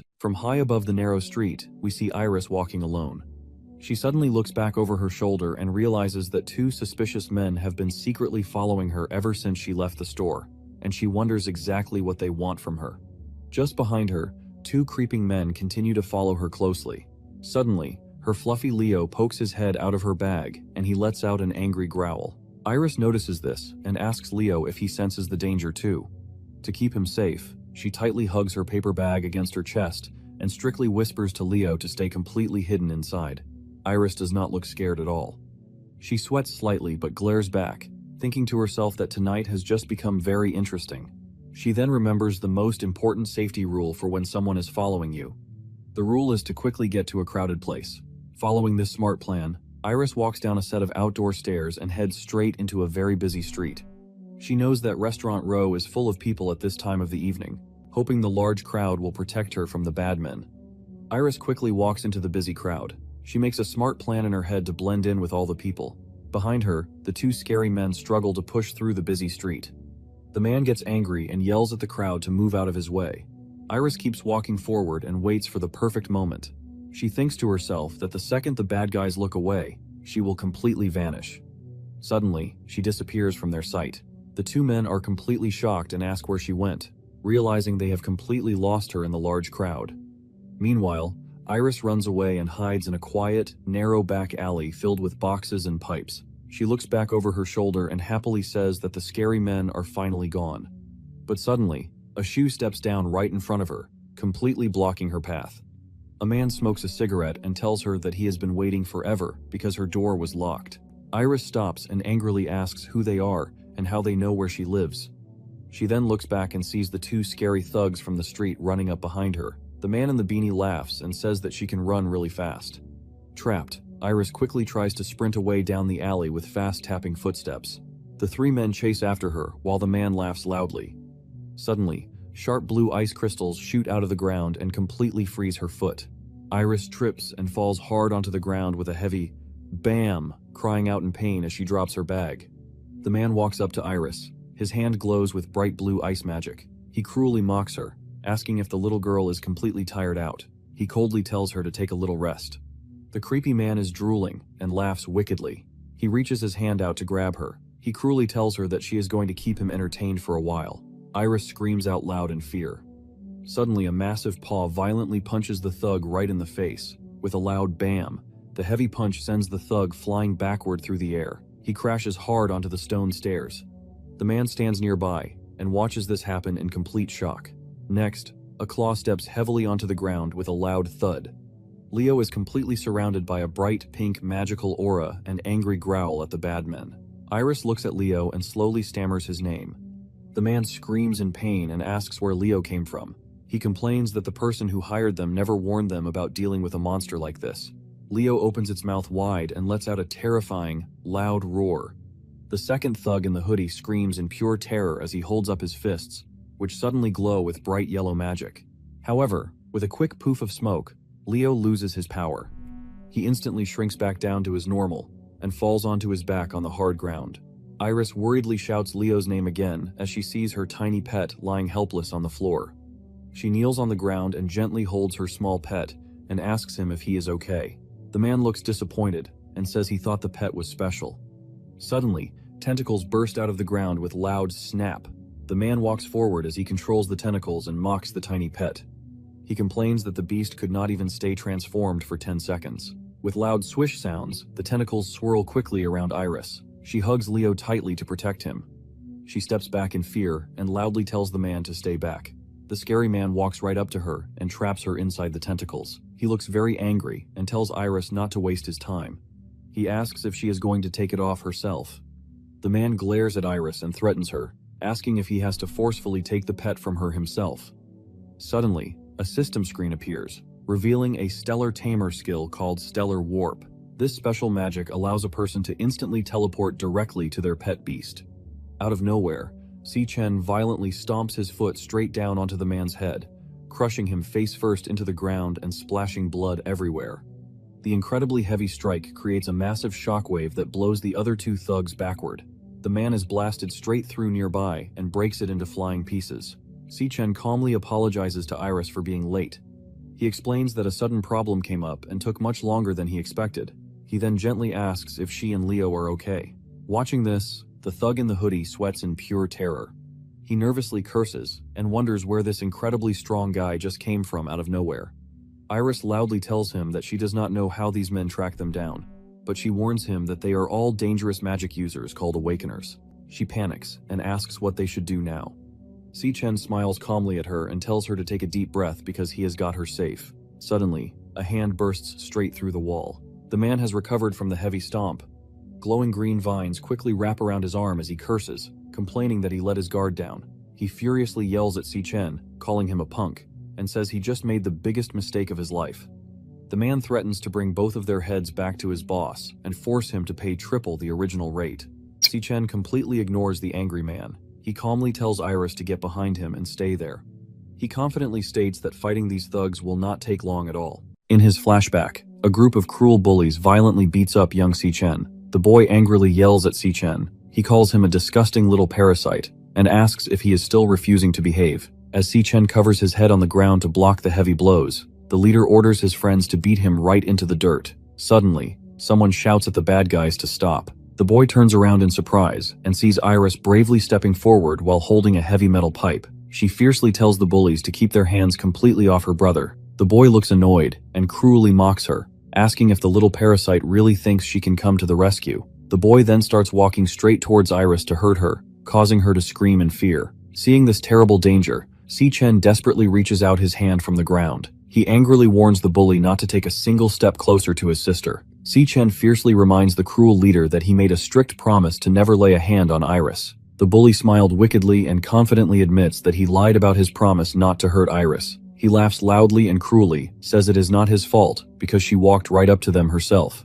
While he laughs, another large bully holds Si-Chen down on the dirt floor. Suddenly, Si-Chen grabs a heavy brick from the ground with a loud clack. With a powerful pow, Si-Chen violently smashes the brick directly into the large bully's face. The brick breaks into pieces, and the big bully falls backward in pain. The boy turns around and looks completely shocked. Si-Chen quickly stands up, holding a piece of the broken brick in his hand. He looks incredibly angry and glares at the leader. With fast tapping footsteps, Si-Chen charges straight toward the boy to protect his sister. Si-Chen angrily yells that the bully has a lot of nerve to break his promise. The boy looks completely terrified as young Si-Chen charges at him. With a loud pow, Si-Chen violently smashes the broken brick directly into the leader's face. Si-Chen angrily yells that the bully broke his promise not to hurt Iris. The heavy strike sends the boy flying backward into the dirt. The bully lies on the ground with a very bloody face, crying and screaming in terrible pain. He looks up in fear and yells that Si-Chen is completely insane and out of his mind. In the background, young Si-Chen pants heavily but stands bravely in front of young Iris to protect her. He gently tells his sister that everything is okay and not to be scared. He strictly tells her to stay safely hidden behind him and not to move at all, then smoothly changes back to the present day in the alleyway. Older Si-Chen stands in the exact same protective pose in front of older Iris, who is tightly holding her pet Leo. He looks fierce and confidently tells her that defeating these men will not take long. Right in front of him, the two thugs rush forward to attack. One thug is covered in glowing yellow magic, and the other holds a glowing blue weapon. They charge straight at Si-Chen, while the man covered in green thorny vines watches from the far back. Iris looks very worried and sweats in fear. She nervously points out that there are 3 dangerous magic users standing right in front of them. She states that these men look completely desperate and have nothing to lose. She strongly believes there is absolutely no way her brother Ash can fight all 3 of them by himself. Suddenly, the thug in the hoodie rushes forward with his fist covered in bright yellow lightning. He angrily calls Ash a pretty boy and cruelly mocks him for just standing still during the fight.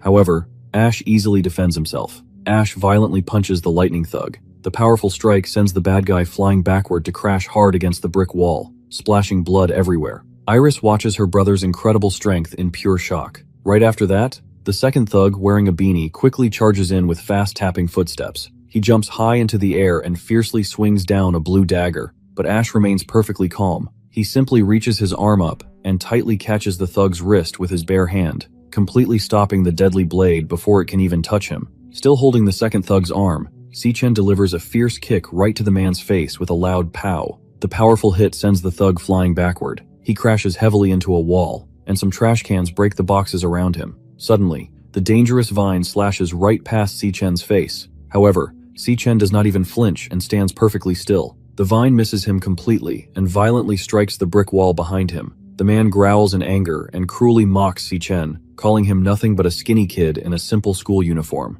Surrounded by multiple vines, the man charges forward with a loud yell. He heavily threatens to pierce Si-Chen with the thorns and turn him into a human pincushion. He quickly flips and dodges every single sharp vine with incredible speed. He easily moves right past the dangerous magic. In an instant, he jumps directly in front of the man. The cruel man is completely shocked and sweats in pure fear. His eyes open wide as he loudly asks himself how this is even possible, wondering what kind of amazing move Si-Chen just used to get so close. Watching this incredible speed from the side, Iris opens her eyes wide in realization. She admits to herself that she almost forgot a very important detail. As Si-Chen swings his fist back for a powerful strike, Iris remembers that her brother Ash did not just pass his combat graduation exam, he actually completely dominated the competition and took first place overall. With a brutal hit, Si-Chen violently punches the man right in the jaw. Blood flies into the air from the extremely heavy strike. Iris proudly realizes that her brother is not just a normal magic user, but he is actually on a completely different and much higher level of strength than these thugs.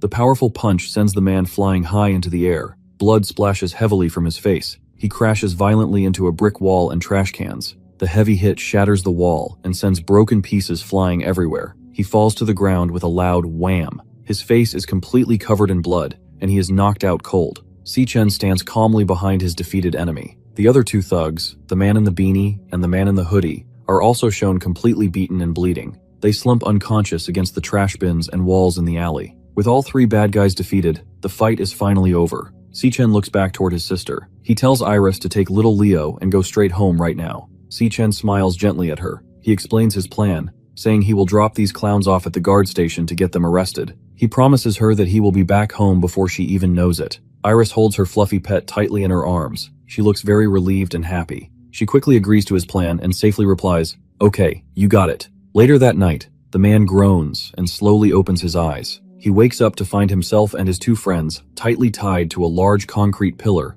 with thick ropes on an empty rooftop. Si-chen stands quietly right in front of them. The man panics and loudly asks where they are and why Si-chen dragged them out here. Next to him, the thug in the beanie groans in extreme pain, complaining that his head feels like it is cracking in half. Si-chen states that he knows they are from a group called the Black Mountain Society. He explains that this group only does things for money. Si-chen strictly demands to know exactly who paid them to attack his sister. The man just smiles with his missing teeth and laughs. He tells Si-chen that since he is only in it for the money, he will never talk. He explains that the exact moment he reveals the boss's name, he will be a dead man in this business. Si-chen simply replies, "Well then." A system screen appears above his head, showing that he is loading and switching his battle class. Si-chen glares fiercely at the men and confidently declares that if they will not talk, they will have to do this the hard way. A system screen pops up to announce that the class switch is completely finished. A new title shows that he is now a level 25 Phantom Sorcerer, a system card for his new Phantom Sorcerer class.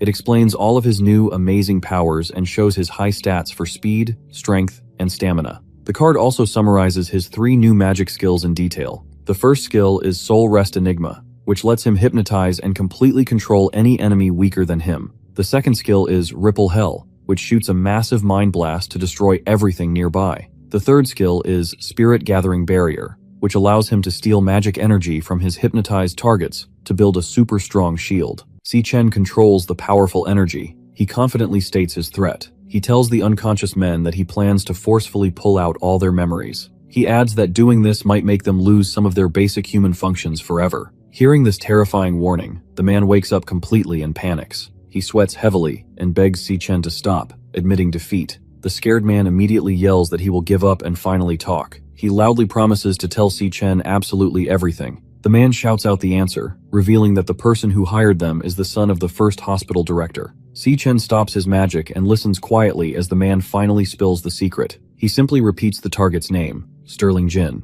He was having fun at a rooftop pool party on the top floor of the Purple Peak Tower just a few days ago on June 24, at 17. Another guy walks up and loudly teases him. He asks Sterling if it is true that a junior schoolgirl rejected him twice. The guy laughs and jokes that the legendary campus heartthrob has lost his charm. Sterling looks incredibly angry. He mutters to himself that the girl humiliated him in front of everyone. He angrily promises that he will make her regret it tonight. Annoyed by the party, Sterling walks away from the crowd. He tells a girl on a couch to leave him alone because he needs to use the restroom. Inside the quiet bathroom, Sterling stands at the urinal. As he finishes, the lights suddenly flicker and go dark. He turns his head in surprise. Sterling curses out loud, complaining that even the lights are against him tonight. Suddenly, Si-chen appears right next to Sterling out of nowhere with a loud whoosh. Sterling looks completely shocked. Si-chen stares at him with glowing red eyes and calmly asks if his name is Sterling Jin. In the security room, 2 guards sit at a desk with many camera screens. One guard drinks coffee and mentions that the spoiled rich kids rented the entire top floor of the Purple Peak Tower again. He explains that this is why all the security cameras on that floor are turned off. The guards chat about how the rich boys are probably having a great time using their money and power. One of the guards leans in close to whisper a dark secret.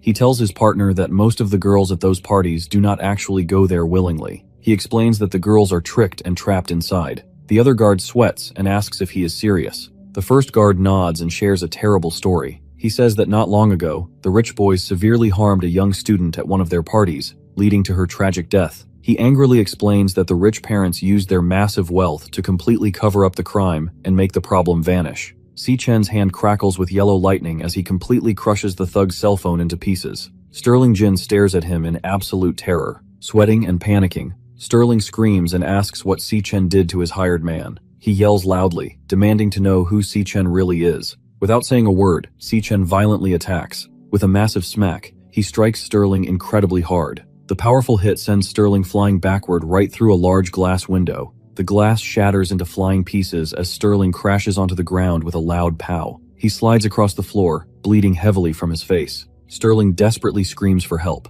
He yells for anyone to come and save him right away. Suddenly, he stops screaming, and his eyes open wide in pure shock. He looks at the pool and realizes something is terribly wrong. The water is filled with the party guests, but no one is moving. Everyone is floating face down in the pool or slumped over the chairs, completely unconscious. Si-Chen walks slowly toward Sterling with heavy tapping footsteps. Looking up at Si-Chen, Sterling cries and asks what is wrong with him, and what he ever did to deserve this. As Si-Chen gets closer, Sterling yells at him to stay back. He desperately tries to threaten Si-Chen, shouting that his father is the powerful director of the first hospital. Sterling screams that if Si-Chen even touches him, his father will absolutely bury him. He coldly tells Sterling to shut his mouth. With a loud buzzing sound, the magic directly hits Sterling's eye. Sterling instantly stops screaming and slumps to his knees, completely hypnotized and trapped under Si-Chen's mind control magic. Looking down at him, Si-Chen strictly commands Sterling to pick it up. Controlled by the magic, Sterling's hand reaches out and grabs a sharp piece of broken glass from the floor. Si-Chen thinks to himself that pure evil does not only hide inside dungeons,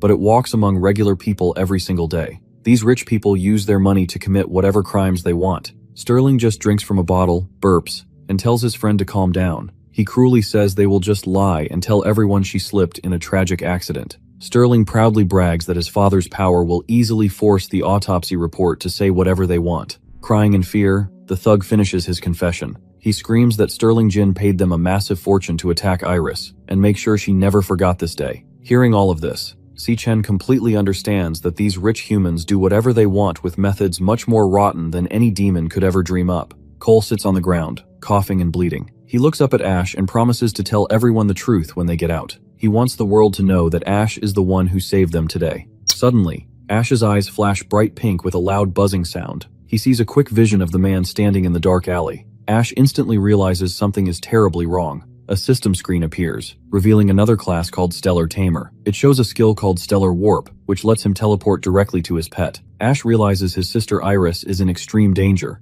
With a loud zap, Ash instantly disappears from the dungeon. Cole sits alone on the ground and looks completely shocked. He remembers Ash using lightning magic, then transforming into a horned demon, and now teleporting. Cole realizes that Ash actually has more than 2 different fighting classes at the same time. Cole smiles weakly and wonders just how many more secrets Ash is still hiding. Suddenly, loud tapping footsteps echo across the rocks. A group of guards and medical workers run toward the crater. One man points and shouts that they finally found them. The men quickly rush forward to save the survivors. Medical workers quickly arrive and treat Cole. One worker uses magic to stop his bleeding, while another opens a medical kit for bandages. Director Gong Shua walks over to them and asks Cole how bad his injuries are. The director states that the dungeon boss had B-rank power, so both of them surviving is an absolute miracle. Nearby, another medic uses magic to heal Yuta Sato. The medic reports that Yuta is unharmed, purified, and stable. The guards search the large crater area.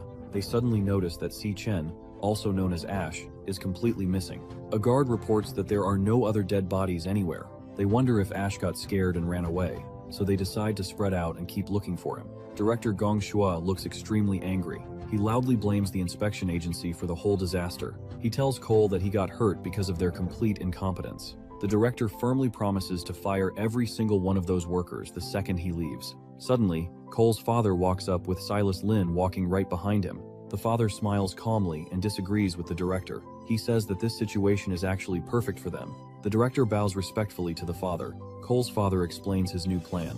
He says they will just tell the public that an unexpected incident happened during the examination, and the examiners were defeated by monsters. Cole's father smiles and happily explains his plan. He wants to tell the public that his son bravely stepped forward and saved everyone when all hope was lost. He thinks this fake story is absolutely perfect. Sitting on the ground, Cole tries to tell the truth. He explains that Ash was actually the one who defeated the Overlord and all the other monsters. Suddenly, his father violently smacks Cole right on his injured shoulder with a loud smack. Cole groans in pain. His father leans in close and pants heavily. He strictly tells Cole that he was the one who took care of the monsters. Nearby, director Gong Shui and Silas Lin stand quietly and watch. The director points out that every single person there watched the real events happen with their own eyes. Ignoring them, The father tightly grips Cole's bloody bandages. He glares at his son and firmly repeats his order, forcing Cole to accept the lie that he took care of it. Cole's father calmly wipes his hands. He tells Cole to quickly clean himself up. He proudly announces that tomorrow's graduation ceremony is where Cole will finally step into the spotlight as the big hero. On the other side, in a small rental apartment at 20, three hands happily clink glass soda bottles together with a loud clack. Ash, Iris, and Anna sit around a warm table eating hot pot and laughing. Little Leo sits safely on the table next to them. Anna cheerfully congratulates Iris for getting accepted into the prestigious Central International Academy of Arts. Anna tells Iris that she is finally achieving her dream and will definitely become an incredible artist one day. Meanwhile, Ash quietly drinks his soda with loud glug sounds. He looks completely calm and a bit blank. Iris leans in close with a cute face. She asks Ash why he looks completely dead inside right now, acting as if he already knew the good news all along. Ash looks surprised for a second. He then smiles warmly and promises his sister that he really is happy for her. However, he secretly thinks to himself that Iris actually got her acceptance letter on this exact same day in his past life too. Sitting next to them, Anna looks a little sad and sighs. She honestly tells Iris that she is very jealous of her. Anna explains that getting to study in the famous city of Sandhaven is a rare, once-in-a-lifetime chance that most people never even get close to achieving. Iris looks down at the table with a sad face. She worries that Sandhaven is just too far away and the cost of living there will be insanely high. Ash puts his soda bottle down on the table with a loud thud. He smiles gently and tells her not to worry about the distance or the money at all. He surprises her by revealing that after he graduates, he will also be working in Sandhaven. Hearing this, Iris and Anna quickly jump up and lean in close. Iris excitedly asks if he actually got recruited by a guild over there. She is completely amazed because the guilds in Sandhaven are the absolute best, top-tier elite groups. She happily asks how he managed to pull that off, while Ash just sits back and smiles. Iris throws her hands high in the air and cheers loudly. She is thrilled that they get to move to Sandhaven together. Anna laughs and says she is super jealous, promising to work hard and get into a school there too. Watching his sister celebrate so happily, Ash smiles warmly. He thinks to himself that in this second life, Iris will never have to give up her dreams for anyone. Later, as the water splashes over his head, he thinks about everything that just happened. He is relieved that the dangerous threats against his sister are finally handled, and that his graduation exam is completely wrapped up. Ash remembers his deal with Cole back in the dungeon. He agreed to let Cole take first place, but Ash gets the entire 1 million prize money tomorrow. Ash thinks to himself that this money is just enough to finally clear Theo's debt. Ash sits on his bed in the room lit by a warm lamp. He rubs his neck and lets out a tired sigh. He thinks about the terrifying truth that the Demon King Wrath was actually sealed away after secretly crossing into the human world. Ash realizes that his original 3-year plan to prepare is getting much riskier every single day. He knows he needs to move to Sandhaven fast and make finding Wrath his absolute top priority. He thinks to himself that before he does any of that, he desperately needs someone he can actually trust to watch his back. He decides that tomorrow's graduation ceremony is exactly the perfect opportunity he has been waiting for. On the other side, Ling Yu seriously reports that a dangerous target known as the Glutton was recently spotted in Everfield County. Carl casually drinks from a small teacup. He looks interested and asks her to tell him absolutely everything. She explains that the moment she got the tip, she went straight to the crime scene to investigate. One photo shows a completely destroyed security camera hanging by broken wires. Another photo shows a concrete pillar covered in fresh bloodstains and rough scuff marks. Ling Yu explains that all the security footage was already wiped clean before she arrived. She states that the messy scene is exactly the same as every other time. The target always follows a brutal and simple pattern. Kill the victims first, and then consume them. Ling Yu admits that they have absolutely no pictures or videos of the Glutton. However, she reminds the red-haired man about Ash's recent battles. She points out that they both watched how Ash fights, and how his powers are growing incredibly fast in a way that makes no logical sense. She explains that she currently has 2 possible theories. Her first theory is that the dangerous killer has his sights set on Ash and wants to hunt him. Carl holds his teacup and quietly interrupts her. He finishes her thought and reveals the shocking second theory, asking if the Glutton is actually Ash himself. In a large office, a woman asks the school president if he is really going to skip the graduation ceremony, especially for the students he raised himself. The president opens the cage door and explains that he only gave them a safe place to land, back when they were too weak to fly. He watches the white birds fly out into the bright sky. He says they have grown up now and must find their own path. He then notices one single bird still sitting inside the cage. He gently asks the small bird if it does not know where it wants to go yet. At the graduation ceremony on June 26th, at 1 p.m. Si Chen's friend says it is his first time ever seeing the school use such a huge hall. His muscular friend smiles and explains that the school had to go big because all the top elite guild leaders are coming to watch the event today. In the crowded auditorium seats, the muscular student wonders who won the extra trial between Ash and Cole. He notes that the school kept the results completely secret without a single leak. The boy with glasses confidently cheers, bragging that his friend, Ash, definitely crushed the competition. Hearing this, a guy angrily yells at the boy with glasses to stop talking about Ash. He gives a huge thumbs down and confidently declares that Ash has absolutely no chance against his brother. He firmly states that his brother,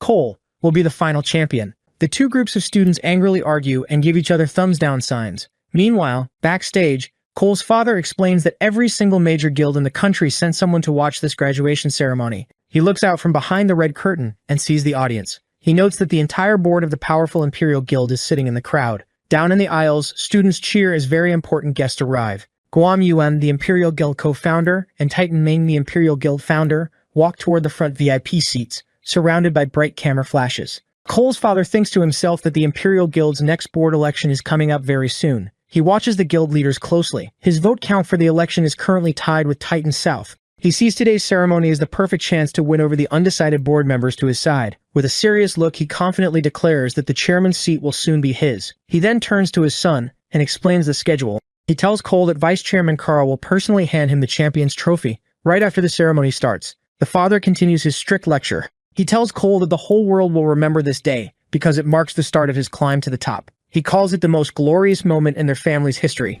He sternly warns Cole to go up on stage, give a good speech, and not screw this up. He orders his son to show everyone his true worth. Cole stays completely silent. He just looks down at his speech paper with a sad and conflicted face. Feeling deeply guilty about taking credit for Ash's victory, Cole tightly grips his jacket over his chest with a soft crackle sound. On the stage, a female host anchors a live broadcast. She welcomes the distinguished guests and announces the 2157th National Awakener University graduation ceremony. She explains that after facing countless hardships and showing strong determination, the graduation exam has finally come to a brilliant close. In the audience, the VIP guild leaders and excited students listen closely. The host proudly declares that the ceremony is now officially underway. Cole sits quietly in the front row next to his father, looking very sad and conflicted. While the crowd claps, Ash sits alone in a different section. He keeps his arms crossed and looks perfectly calm. Down on the stage, the host announces the moment everyone has been waiting for. She says they are gathered to witness the crowning of the new champion. She gestures to the side, as a cloth is pulled off to reveal a shiny golden trophy.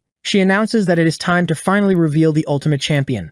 She asks the crowd to give a warm welcome to Mr. Carl Cavendish, the vice chairman of the Global Guild Alliance. Carl walks down the aisle wearing a white suit. The host explains that Carl will announce the winner and hand out the award personally. Carl stands on the stage and smiles. He thanks the Imperial Guild for the invitation and says it is an honor to witness the talent of the next generation. Carl then shares some unexpected news with the crowd. He explains that something went wrong during the recent extra exam. The students in the audience look confused. Carl reveals that the test dungeon was supposed to be a safe D rank, but it was actually a disguised, highly dangerous B rank dungeon. The entire audience gasps in shock. Loud whispers fill the massive hall. The students and adult guests are completely amazed and terrified. They wonder how any student could possibly survive, noting that even a full team of professional guild fighters would have a very hard time beating a B rank dungeon. Carl tells the crowd that when all hope was lost, one student used pure skill to do the impossible. He smiles and announces that this student defeated the B-rank dungeon boss completely by himself and brought his entire team back home alive. Cole sits quietly in the audience with a serious face,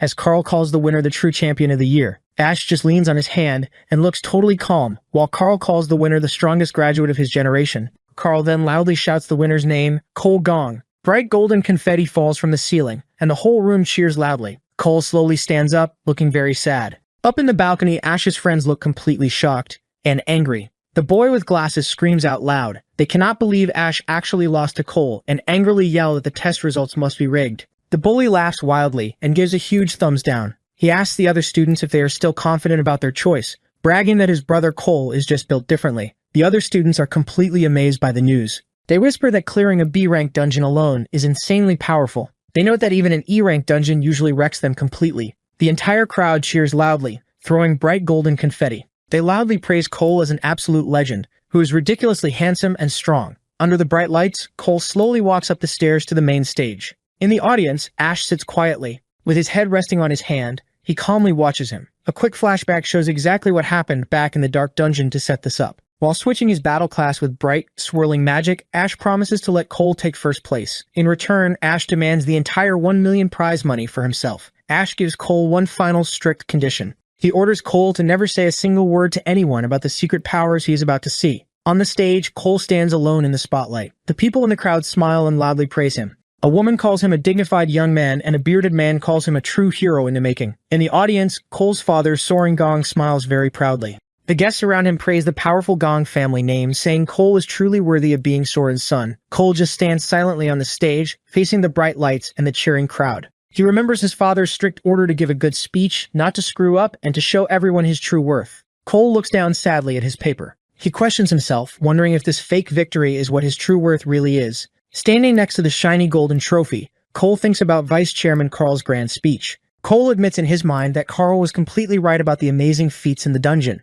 Someone really did face an unbeatable monster. Someone really did pull the whole team back from death and defeat the dungeon overlord. However, Cole looks down and sadly accepts the truth. He admits to himself that he did not do any of those things. He knows that every single bit of that glory actually belongs to Ash. He repeats the brave deeds of facing a monster too strong to beat, saving the team and defeating the overlord. He tells the massive crowd that he did not do any of those things. He loudly announces that the real hero was actually Ash. In the audience, Ash sits with his arms crossed and looks completely shocked by this sudden confession. On the stage, Vice Chairman Carl looks very confused. Down in the audience, Cole's father quickly stands up with a furious, sweating face. He angrily yells at Cole, asking what he is talking about. Cole's brother and his friends lean over their seats in pure shock. The brother yells and asks if Cole has completely lost his mind. On the stage, Cole ignores them and continues his honest speech. He explains to the crowd that everything went terribly wrong inside the test dungeon. He says the examiners were knocked out cold, leaving only him and Ash awake to fight. Ash sits in the audience and looks slightly surprised, resting his hand on his chin. On stage, Cole continues his speech.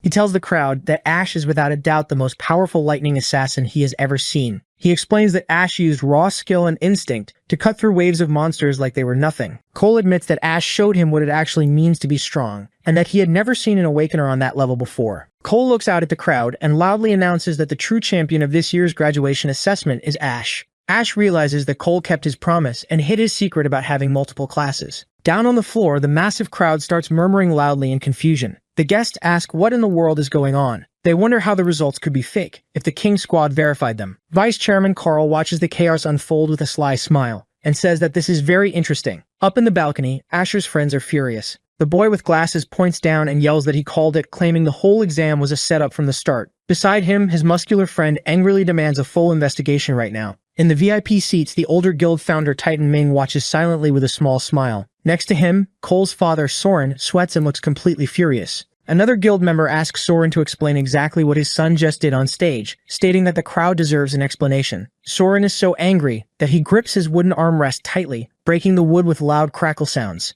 Letting out an angry grunt, Soren stands up and walks away from his seat with heavy, tapping steps. Soren walks right past the stage where his son is standing. Up in the bright spotlight, Cole looks down at his prepared fake speech. With a serious face, he completely rips the paper into pieces. He thinks to himself about the kind of life he truly wants. The school president smiles proudly as the last small white bird finally flies out of its cage to find its own path. Back on stage, Cole throws the torn pieces of his speech high into the air with a loud swoosh. He decides that which road he walks is a choice only he gets to make. A small white bird flutters high into the bright blue sky. The school president watches from his window and smiles proudly. He says it looks like the bird finally knows exactly where it wants to fly. Back on the stage, Cole admits in his thoughts that Ash won this time. In the audience, Ash rests his chin on his hand and smirks back at him. Cole makes a firm promise to himself. He declares that the next time they meet, he will be the one standing above Ash. The story then explains how the world's guilds are ranked. There are tens of thousands of guilds divided into 5 tiers from top to bottom: Peak, Elite, Gold, Silver, and Standard. For most Awakeners, reaching an elite guild is the absolute highest goal they can ever achieve. The text reveals that there are only 12 elite guilds in the entire world, and the famous Imperial Guild is one of them. For the average graduate, getting a job at a guild is very difficult. Inside a busy office,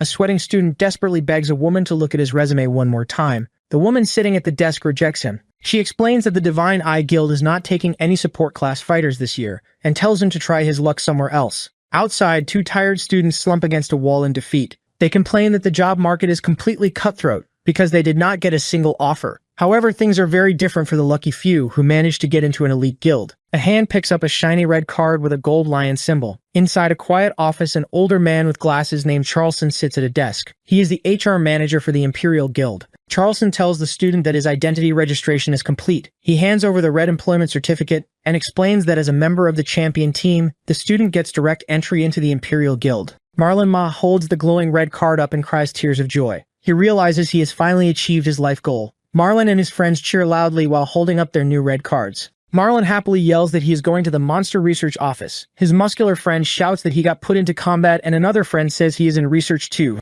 Outside the large Imperial Guild building, the group of friends jumps and hugs each other while laughing. They excitedly shout that they actually did it, and finally set foot inside an elite guild. Two students cry tears of regret, wishing they had joined Ash's team when they had the chance. Sitting nearby in the waiting area, Cole's brother looks angry and complains that seeing these people at work every day is going to be terrible. Cole just sits silently beside him, looking tired and looking away. Meanwhile, inside an elevator, the Imperial Guild founder Titan Ming talks with an assistant about the recruitment progress. The assistant explains that because two teams got perfect scores this year, they have a lot more new members to register. With a loud ding, the elevator doors open. Titan Ming looks surprised to find Vice Chairman Carl waiting right outside. Titan Ming greets him and asks if Carl is also heading to the recruitment floor. Carl smiles and calmly replies that he is just here to see someone off. Hearing this, Titan Ming laughs and guesses that Carl must have a personal interest in Ash as well. Carl smirks back at him and simply says that the Imperial Guild got incredibly lucky to recruit a talent like that. At the registration desk, the HR manager checks his computer screen. He adjusts his glasses and notices that one person is still missing. He angrily yells at the boy with glasses, asking why his teammate Ash has not registered yet.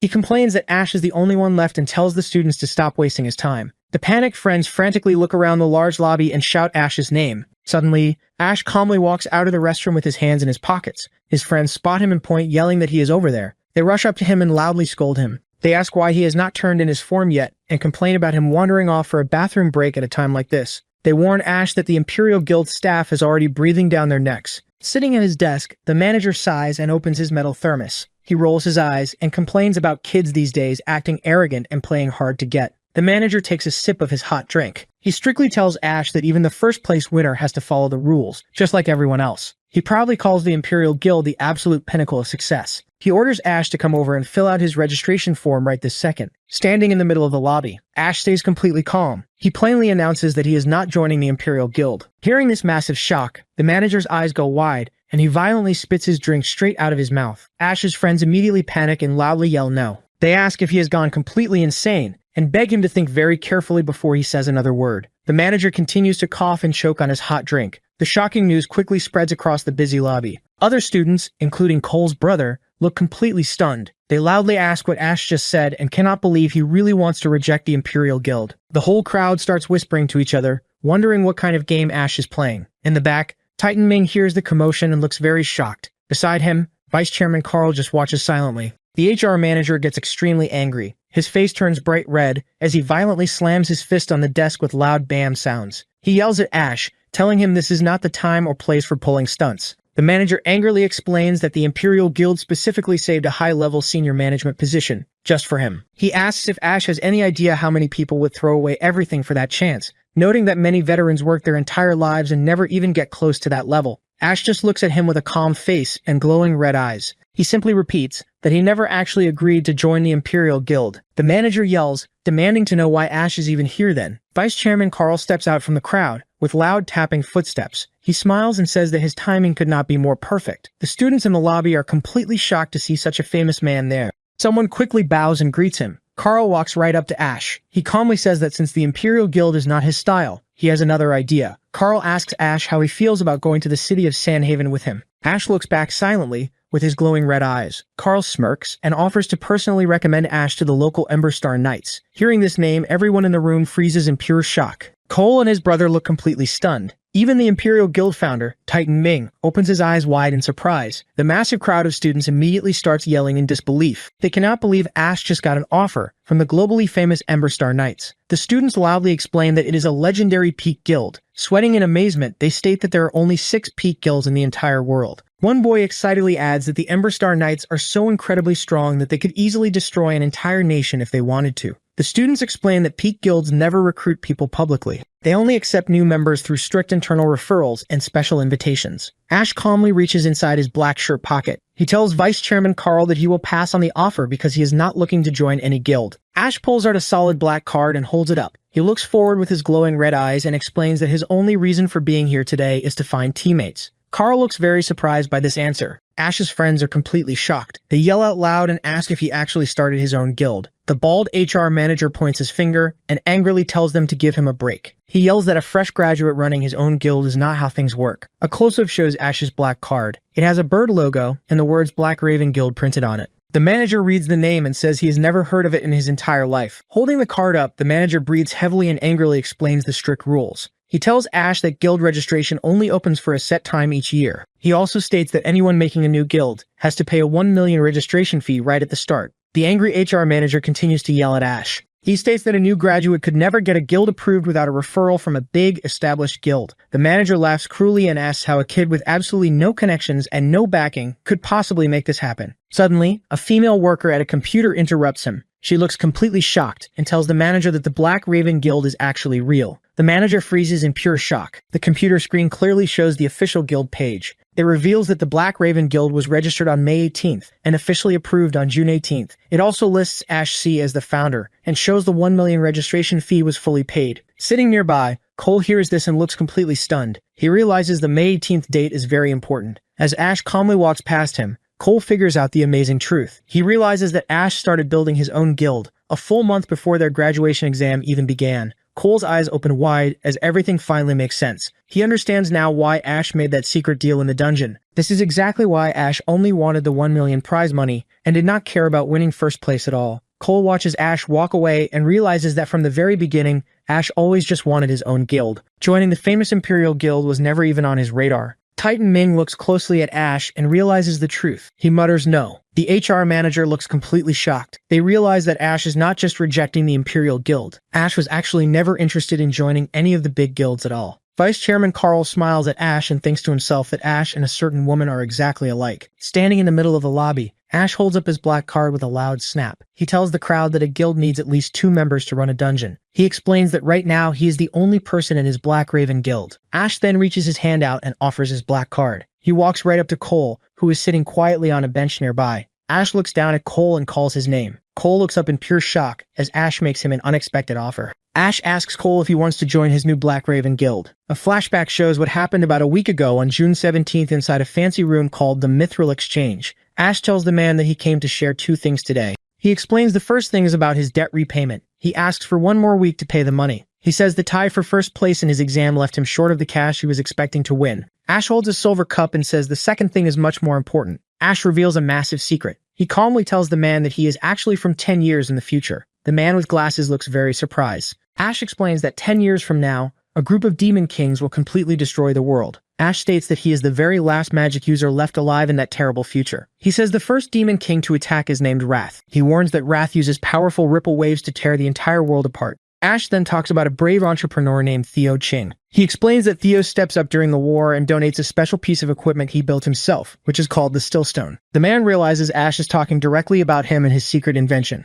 Ash continues his story. He explains that the Stillstone lets countless people safely survive the Demon King's ripple attacks. It buys humanity enough time to catch their breath and fight back against the monsters. Hearing this, Theo stands up from his chair in complete shock. He stammers that he really did design the Stillstone to block ripple magic. However, he nervously explains that the idea is barely even a concept in his head right now. He wonders to himself if Ash is actually telling the truth about coming from the future. Ash rests his chin on his hands and calls Theo by his name and simply asks him to come work with him. In the present day at 4:30 p.m. inside the Mithril Exchange archive room, a display case opens with a loud snap to reveal the large, glowing purple jagged weapon that Ash used in the dungeon. Theo tells Ash that his loan is now completely paid in full. He hands the weapon back to Ash, saying it is finally back where it belongs. Ash nods and holds out a small pouch glowing with digital blue light. He explains that these are the materials he pulled from the dungeon to pay the extra interest they agreed on. He empties the bag, dropping the monster parts onto the table. The items include sharp poison cage ant legs, blade arm mantis spikes, and a large slimy purple black scale snake gull. He tells Theo that he is actually moving his trip to Sandhaven up to an earlier date. Ash explains that his original plan to prepare for the future had 3 different stages. He explains that the first step was to build his own guild completely from scratch. Ash explains that the second step was to rank his guild up so they could earn the right to fight inside higher-tier dungeons. Ash explains the final step of his original plan. He wanted to travel to the city of Sandhaven and hunt down the exact dungeon where the Demon King Wrath is hiding. However, Ash looks very serious in the present. He tells Theo that something unexpected just happened. He reveals a terrifying secret, stating that Wrath might have already arrived in the human world. Theo's eyes widen in pure shock. Because of this new danger, Ash explains that he needs to get to Sandhaven as fast as possible. He decides he will just have to find new teammates after he gets there. Theo rubs his chin and looks very stressed. He complains that this situation just keeps getting more complicated. Theo then reaches his hand inside his suit jacket. He tells Ash that he does not know if this next item will actually help him. With a sharp snap, Theo places a small object on the wooden table. The screen displays an active audio track, and bright blue sound waves and music notes magically float in the air all around the device. He explains that this track is a pop song made by a friend. It is secretly encoded with a special beta frequency. Theo reveals that he already contacted a famous superstar named Michael Bruno. He explains that the famous singer will release this exact song as his new lead single this year. Because the singer is so popular, the music will be playing everywhere in the world within just 1 week. He reminds Ash that the beta frequency can safely block the Demon King Wrath's mind-controlling alpha ripple attacks. Theo admits that releasing this song is the best defense he could quickly create right now.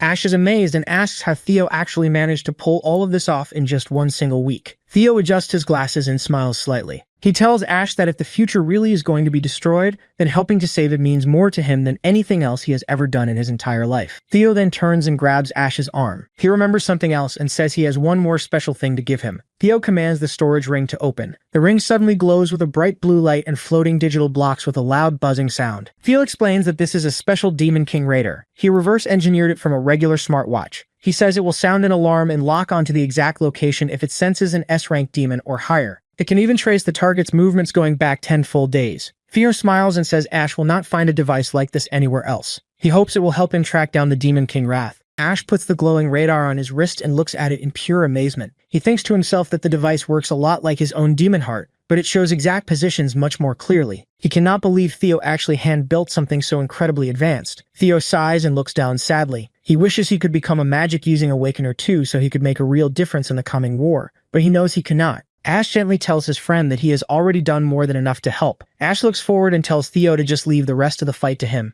Ash thinks deeply about the dangerous mission ahead. He knows Wrath is the very first Demon King to show up, but he admits he still does not know nearly enough about him. Ash just hopes nothing else goes wrong. On the other side, inside the Everfield First Hospital, Sterling Jin is tied tightly in bandages. He has gone completely crazy. He laughs wildly and barks like a dog, yelling that he is a filthy mutt. His father, Ronald Jin, the director of the hospital, stands at the end of the bed. Ronald is sweating and panting in pure anger. He screams loudly, demanding to know who turned his son into this crazy thing. He turns around and glares at a group of people standing in the shadows. He reminds them that they are all top A-rank Awakeners in the country. Ronald strictly orders the group to go find out exactly what happened. He tells them to do whatever it takes and does not care about the consequences at all. He commands them to find whoever is responsible and make them suffer. The assassins listen quietly in the dark. One of the men grabs the handle of his black umbrella. He pulls it out to reveal a bright purple sword. The assassin smiles a creepy smile and confidently promises Ronald that they will have a head on the floor before the day is over. Suddenly, the entire room flashes bright red. Ronald Jin suddenly groans and holds his stomach. He complains that he feels sick and violently throws up all over the floor with a loud whoosh.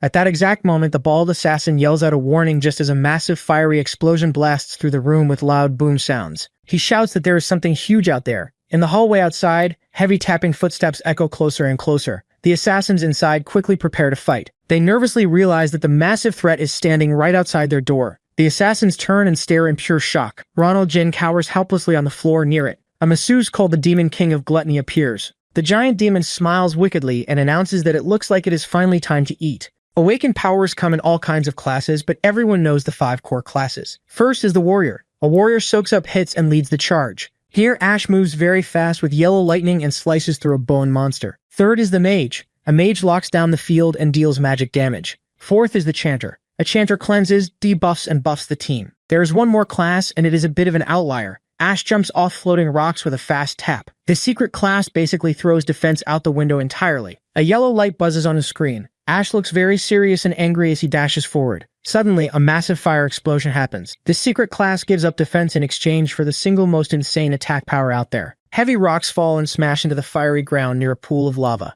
Ash looks back over his shoulder and thinks that this enemy is the Floor 2 overlord of the Dreadspire, and his class type is an archer. Ash stands on a high cliff edge as bright yellow light beams fly around him. He jumps high into the air to dodge the fast energy blasts. Ash takes cover behind a large rock formation. Another shot hits the rock right next to him. He thinks about the path of the last attack. He realizes the enemy must be firing from somewhere nearby. Ash hides in the shadows with a focused look on his face. He notes that the enemy's ranged attacks hit very hard, but it has to hide and recharge after every single shot. Ash looks across the empty, jagged rocks and flowing lava. He knows he must find the enemy before the next blast comes. Suddenly, he hears a rustle. A dark tail moves behind a rock in the distance. Ash finally spots his target and says the enemy is right there. Ash charges a bright yellow lightning attack in his hand. He looks determined and says, "Now." He jumps through the air with his glowing weapon. He aims for the enemy's dark tail and shouts, "One clean kill." The yellow lightning bolt slices right through the spiky tail, cutting it off. Suddenly, Ash looks up with wide eyes and sweat on his face. He curses as a huge blinding light flashes above the rocky cliffs. A giant white energy blast hits Ash directly with a loud boom. After that, he sits up quickly in his bedroom. He breathes heavily and sweats in his bed. He looks angry and calls the enemy a sneaky little bastard. Ash's sister stretches her arms high above her head and yawns. Ash sits on a white sofa with his pet on his lap. Iris stands near him and asks if he did not sleep last night. Ash has heavy dark circles under his eyes. He replies that he spent the whole night hunting and got tricked. Iris sits beside him and asks what he was hunting. Ash tells her it is nothing and to forget it. The pet stretches and yawns on the coffee table. Ash looks seriously at Iris. He tells her he will head to a city called Sandhaven in a few days. He plans to leave right after they perform the rites for their parents next week. Iris holds the fluffy pet in her arms. She looks surprised and realizes the anniversary is already next week. Ash stands up and looks out a large window. Iris asks why he is leaving so early. Ash explains that Sandhaven is a new city, and he wants to go ahead to set things up. Ash stares out the window with a sharp look. He thinks to himself that he needs to push his plan forward. Iris smiles and lifts the pet up to her face. She tells the pet that they will hold things down at home. Ash thinks it is a good thing the pet, named Leo, is around to keep Iris company. He feels he can finally leave without worrying about her. He thinks about a problem. He explains that under certain conditions, his mental link with Leo just cuts out completely. He remembers walking into the deepest part of a dungeon. Ash says that the moment the gate closed behind him, his connection with Leo went totally silent. Ash notes that the link stayed broken until he fully defeated the dungeon overlord. Ash's eyes suddenly glow bright pink. He explains that his connection to Leo only came back when the dungeon gate opened again. Ash thinks about what could have happened if he was too slow. If he had not defeated the monster exactly when he did, things would be very bad. He imagines a scary scene where Iris holds Leo tightly. She looks extremely terrified as strange, sharp tendrils surround them. Ash realizes that even a 30-second delay could have put Iris in serious danger. Ash breaks his silence and calls out Iris's name. Ash stands by the window with his hands in his pockets. He asks Iris if he can borrow Leo for a few days before he heads to Sandhaven. Iris and Leo both stare at Ash with wide, confused eyes as a question mark floats near them. Dungeons do not appear often in this world. That resources from clearing a dungeon are worth a small fortune.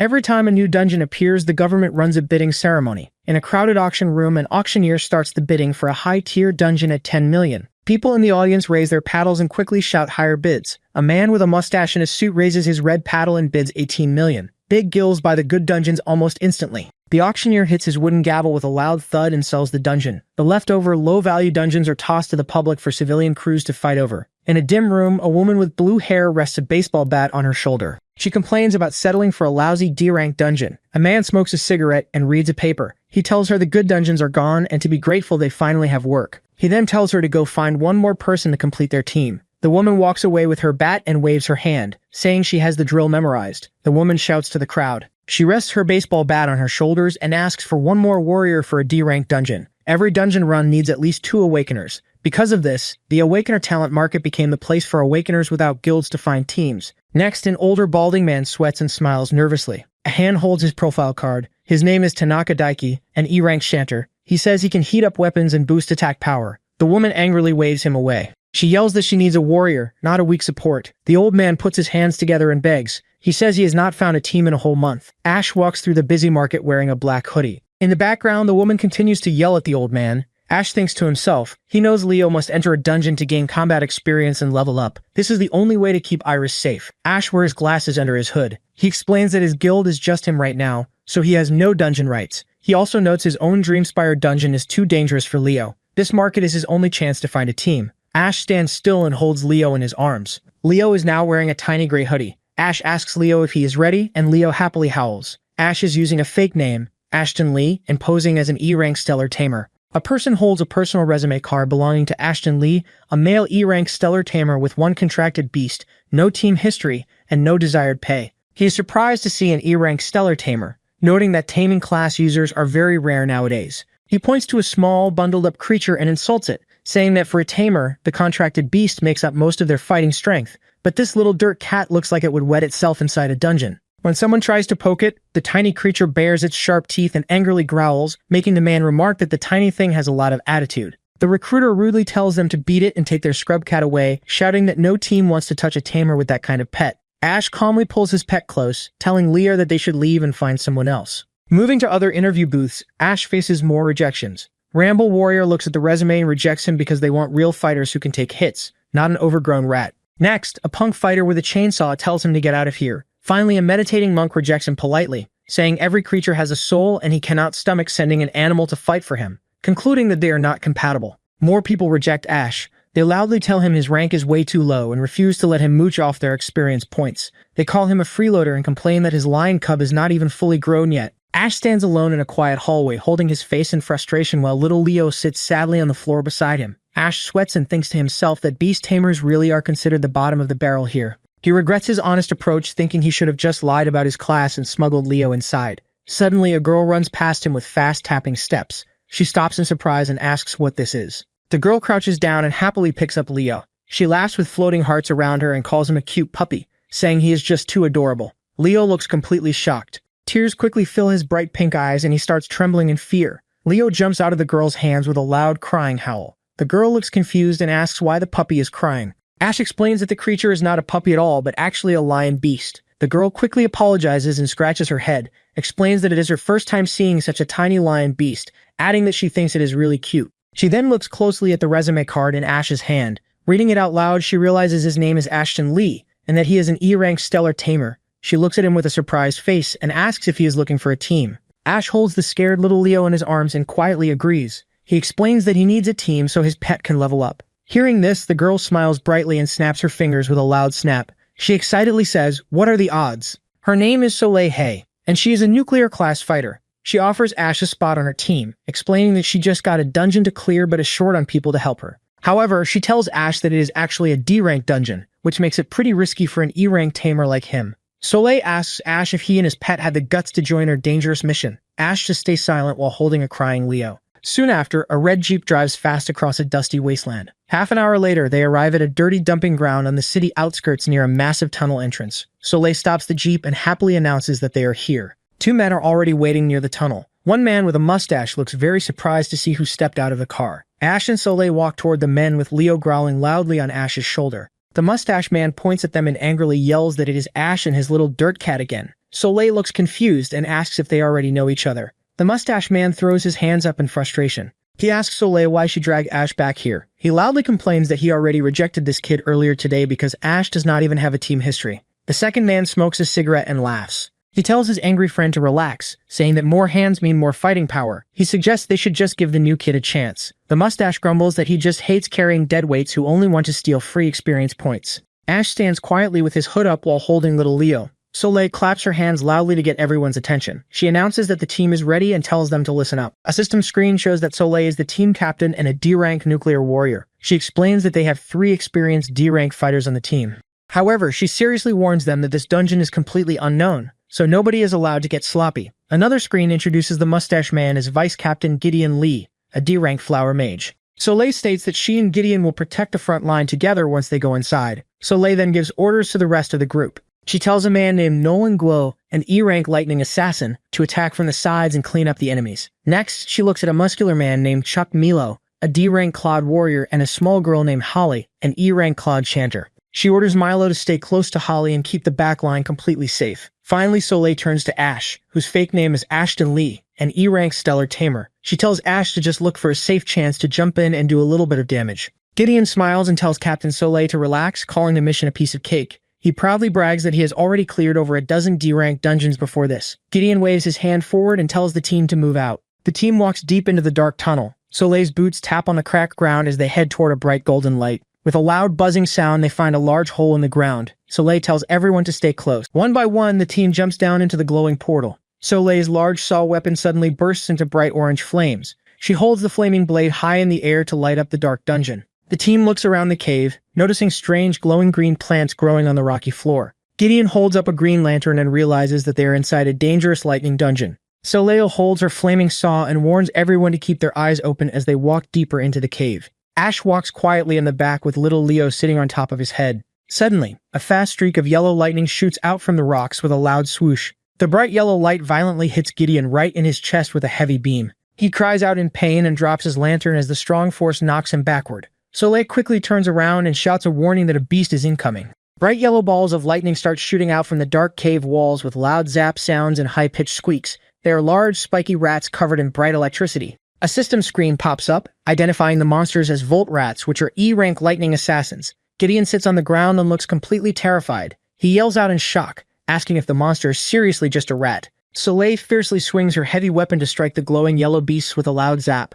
She reminds him that he bragged about being very experienced. She scolds him and asks why he is freaking out over a weak E-rank runt. Gideon sweats and panics even more. He loudly complains that nobody told him this was a dangerous lightning dungeon. He explains that lightning magic completely wrecks his flower-type magic. He screams in fear and calls the monster a nasty little thing. Suddenly, a massive swarm of Volt Rats attacks them. They curl up into glowing yellow balls and shoot through the dark cave with loud swish sounds. Nolan barely dodges one as it flies right past his head. The team struggles to fight the fast swarm. Soleil swings her saw but gets hit by the flying rats with loud snap noises, making her cry out in pain. He angrily yells at the filthy rats to get off him. Someone screams and desperately asks why there are so many of them. In the background, Chuck Milo quickly steps in front of the small girl Holly to protect her. He tells her to get behind him right now. In the front, Ash stands perfectly still in the dark shadows. He looks completely calm and quietly calls out his pet's name, Leo. The fluffy Leo looked incredibly angry. He lets out a low, threatening growl as pink magic buzzes loudly around his body. Inside the Gong family estate, a blonde woman stands by a large window. She asks Cole's brother, who is lounging on his sofa, if his onboarding paperwork is all sorted out. He casually says yes, but looks very upset. He complains that Ash pulled another stunt today. He angrily explains that Ash never joined the Imperial Guild and is now claiming he founded his own guild called Black Raven. The blonde woman stops and looks surprised, holding her teacup. She asks if Ash really started his own guild. Cole's brother leans forward and yells that the crazy part is Ash actually tried recruiting Cole right in front of everyone. He scoffs at the idea of his brother ever working for a guy like that and says something is seriously wrong with Ash's head. The blonde woman silently sips her tea. She looks down with a serious face and wonders what exactly Ash is playing at. She thinks deeply to herself, questioning who Ash really is and what his true identity might be. The red-haired places his teacup down on the low table with a loud clack. He looks forward calmly and simply says no. He firmly states that Ash is not the glutton. The blonde woman looks surprised and asks the man what makes him so sure. He pours some tea and explains his reasoning. He says that the glutton always hunts strong and powerful awakeners. He asks her why Ash would pass up a perfect chance like the graduation exam if he really was the killer. He points out that Cole and the strong examiners were right there for the taking. The woman quickly argues back.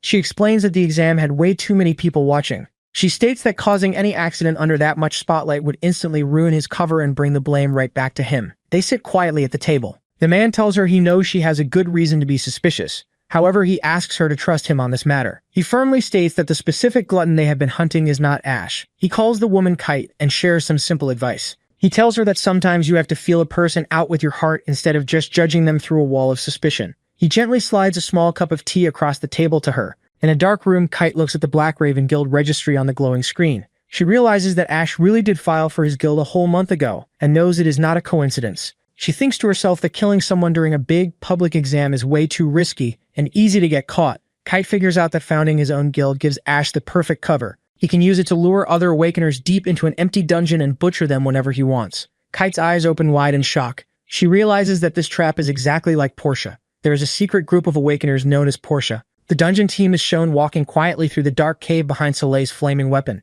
They easily blend into the crowd and never raise any suspicion. The moment their prey wanders into the trap, the hidden killers drop their friendly masks completely and go straight for the kill. These types of people are usually straight-up sociopaths. They are ruthless, brutal, and have absolutely no empathy for anyone. These killers murder their own kind purely because they enjoy it. In the dungeon, Soleil struggles to fight off the massive swarm of Volt Rats. Glowing yellow balls of lightning strike her body with loud snap sounds, making her cry out in pain. On the ground, Gideon covers his head and yells at the filthy rats to get off him. Soleil frantically swings her heavy saw weapon at the flying yellow monsters. Someone screams in fear and asks why there are so many of them attacking at once. In the back of the cave, Chuck Milo prepares to defend. His arm glows with bright blue magic as he quickly orders the small girl Holly to get behind him right now. In the front, Ash stands perfectly still in the shadows with his hood up. He stays completely silent and calmly watches the messy fight, carrying little Leo on his shoulder. Ash looks calmly at his pet and simply calls out Leo's name. Little Leo's pink eyes glow brightly as he lets out a low growl, gathering pink magic around his tiny body. Suddenly, glowing pink magic rings appear in the air with loud buzzing sounds.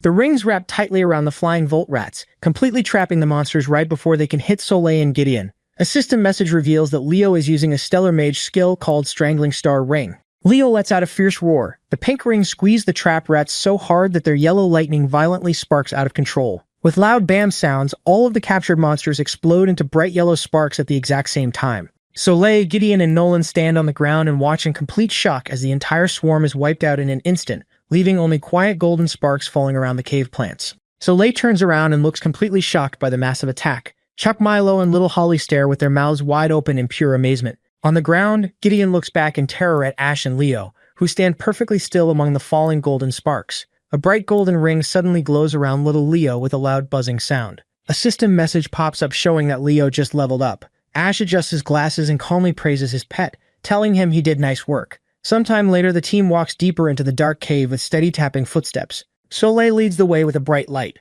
Someone says they cannot believe they have already reached the back of the dungeon. Soleil looks back over her shoulder with a happy smile. She honestly admits that their fast progress is all thanks to Leo's amazing crowd control magic. She states clearly that the team would have definitely gotten wrecked without his help. Chuck Milo gives a big thumbs up and excitedly calls Leo a beast. Little Holly gently pets the tiny lion and calls him a good boy, making Leo purr happily in Ash's arms. Gideon looks annoyed and jealous as he walks behind Ash. He grumbles to himself, complaining that if this were a stellar-type dungeon, he would easily be running circles around the mangy cat. The team stops when they reach a dead end with two dark tunnels in the rock wall. Soleil holds up her light and asks which way they should go. A hand points forward. Nolan smiles confidently and chooses the right side. He explains his choice to the group. Nolan says that low-rank boss monsters usually like to hide in tight, cramped spaces to trick people. He tells them to trust him because he has seen this exact trick before. Soleil agrees and says they will take the right path. She leads the team into the narrow tunnel, her flaming saw lighting the way with a loud swish. The team slowly climbs down through the tight, dark rocks.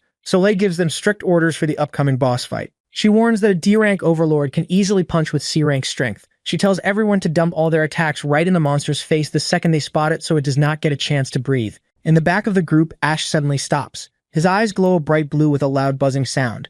Ash walks quietly behind the group and uses his magic to scan everyone's ranks. Glowing blue and green tags pop up over their heads, confirming they are mostly D-rank and E-rank fighters. Ash looks at little Leo, who now has a green E-rank high-tier tag floating above him. Ash smiles and thinks about how Leo showed real fighting instincts and good teamwork during the rat ambush. He figures that once they clear this dungeon, Leo should easily level up to D-rank. So far, his plan is working perfectly. However, Ash's eyes suddenly glow bright blue as he looks closely at Nolan. He realizes that the only thing that does not add up is him. Nolan nervously sweats and complains that the cave is creepy, but a giant question mark symbol appears right over his head. Ash thinks to himself that Nolan tells everyone he is just an E-rank fighter, but there is clearly more to him. Ash knows his special Demon Heart ability cannot scan anyone who is B-rank or higher. He realizes the truth and notes that Nolan is secretly hiding his real strength, exactly like he is. Soleil steps out of the narrow tunnel and breathes a sigh of relief, saying they finally made it out. The team walks into a massive open cave. Someone looks around in amazement and points out how huge the open space is. Little Leo stands on the rocky ground and looks up at the strange lights with a confused face. Holly looks around nervously and notes how quiet it is. She asks Chuck Milo if he really thinks the dungeon overlord is hiding in here. Milo turns his head to look at one of the small yellow lights sparking right next to him. Suddenly, with a loud zap, the tiny spark explodes into a massive ball of yellow lightning right in his face. The powerful lightning violently strikes him, covering his entire body in bright electricity with loud zapping noises. Milo screams in pain as the heavy attack blasts him backward. He crashes hard onto the dirt floor. White smoke rises from his burnt body as he lies completely knocked out. Suddenly, many huge balls of bright yellow lightning charge straight at the team all at once. Someone loudly yells to watch out. Gideon shoots a green beam from his magic lantern to defend himself. Soleil bravely swings her flaming saw weapon to block the zapping lightning strikes. After surviving the attack, Soleil pants heavily and looks up at a rocky hill. She sees 5 bright glowing balls floating in the dark air and nervously asks if that is the dungeon overlord. The real monster finally steps forward. It is a giant, glowing yellow fox made completely of bright electricity. A system screen pops up, revealing that it is the dungeon overlord, a powerful C-rank lightning mage called the Thousand Lantern Fox. Soleil's eye opens wide in pure shock, and she asks out loud if the boss is actually a fox. Standing quietly in the shadows behind her, Ash watches the monster closely. He realizes that the beast uses wide area attacks and crowd control magic. He calmly thinks to himself that this dangerous fight is actually a perfect chance to give his pet Leo some real battle training. Up on the rocky hill, the electric fox unleashes its fierce power. It shoots several massive lightning balls straight down at the team with loud zap sounds. The heavy attacks hit the ground and create giant, fiery explosions with loud boom noises. The massive blast violently throws Soleil, Nolan, and Gideon flying helplessly through the air. Soleil is thrown backward and hits the ground hard with a loud beam. She cries out in pain. Right above her, a giant ball of yellow lightning crackles and shoots straight down at her. Little Leo's eyes glow bright pink, and he lets out a growl. Suddenly, a pink magic ring wraps around Soleil and quickly pulls her high up into the air. The lightning ball crashes into the ground exactly where she was just lying, creating a massive explosion and blowing her weapon away. Another huge ball of yellow lightning shoots across the cave. This time, it flies directly toward little Leo, who sits on the ground, looking scared. The lightning blasts the dirt with a massive boom. However, Ash stands completely calm and uses his magic. He used a skill called Stellar Warp.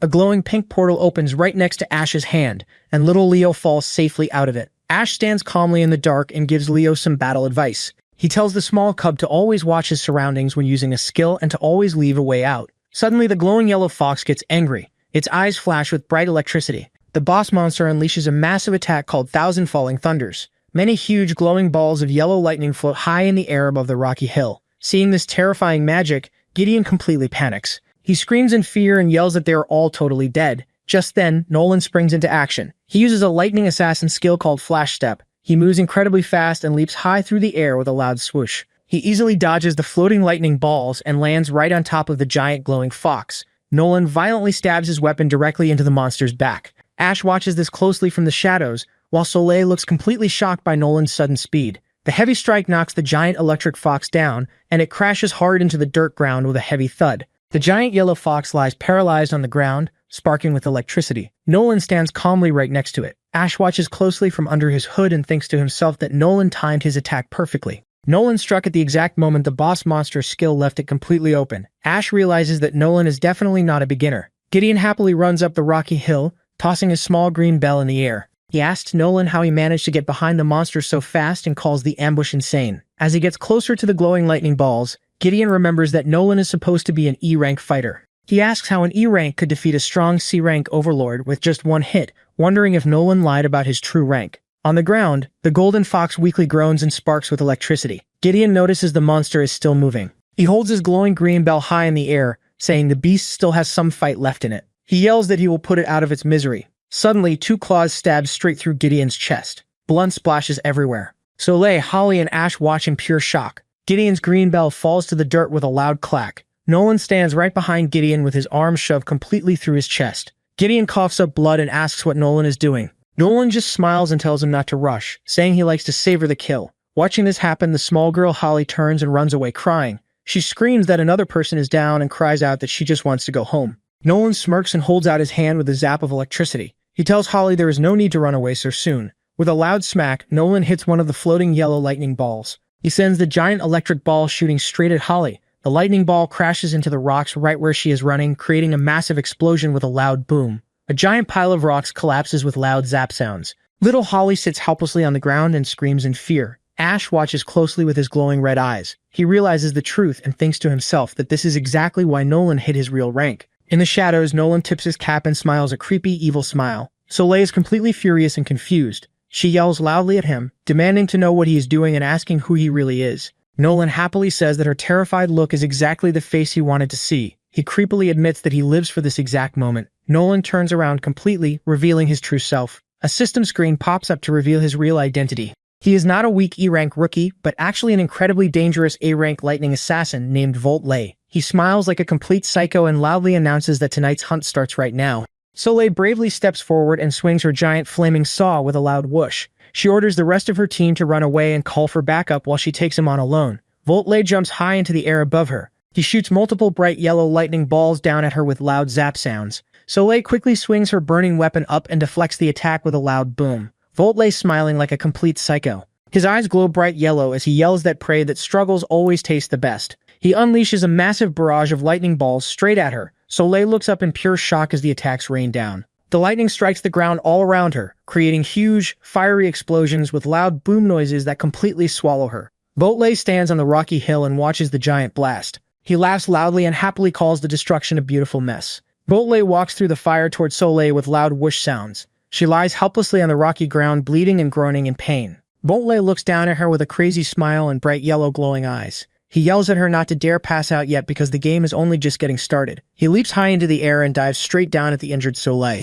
With a loud bam, a powerful fist violently punches Voltley right in the face. The heavy hit completely stops his attack and sends him flying backward. He crashes hard into the dirt, creating a giant explosion of rocks and dust with a loud wham. Ash stands calmly near Soleil, who lies completely unconscious in the dirt. Ash takes off his glasses as bright yellow lightning crackles all around his body. He looks around the ruined cave and asks if everyone else is already out cold. Little Leo barks softly in his arms. Ash tells his small pet to rest up now. Standing powerfully in the bright lightning, Ash confidently declares that he has got the fight from here. In the thick dust, Voltley slowly stands up and laughs a creepy laugh. Voltley admits he was not expecting to run into a fellow professional fighter out here. Voltley figures out Ash's secret. He notes that Ash is a stellar tamer who is also dual-classed as a lightning assassin, calling it very interesting. Voltley guesses that Ash is also after the special A-rank weapon that is exclusive to lightning assassins. Suddenly, Voltley looks extremely angry. He fiercely yells that he spent half a year hunting down this specific dungeon and will not let anyone take his prize.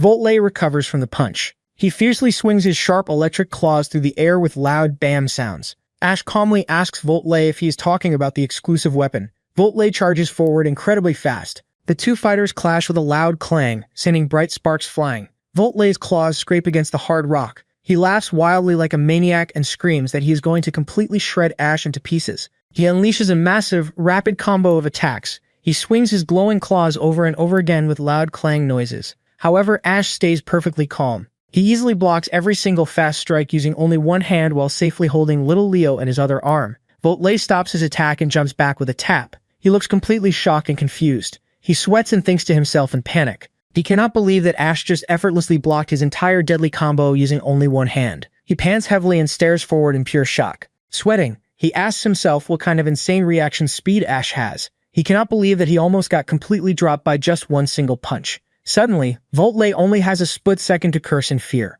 Before he can even move, a heavy black boot violently kicks him straight in the face. With a massive wham, blood splashes into the air. The incredibly powerful kick sends Voltley flying backward. He crashes hard into a solid rock wall with a loud smack, completely shattering the stone all around him. Voltley struggles on his hands and knees among the broken rocks and curses in frustration. He wonders how a regular-looking student has so much combat experience. Panting heavily, Voltley feels his vision getting blurry. He realizes that Ash was not even using his full power and wonders how Ash is so much stronger than him. Voltley knows the situation is bad and admits he cannot fight Ash head-on. He stands up near the flames, waves his hands and loudly begs for a truce. He forces a nervous laugh and offers Ash a deal. He suggests they split everything 50-50, dividing all the cash and gear from the other fallen team members straight down the middle. To make the offer better, Voltley tells Ash he can keep the exclusive weapon from the dungeon boss all to himself. He asks if it is a good deal. Ash does not answer. With a loud tap, Ash steps forward, completely covered in bright yellow lightning.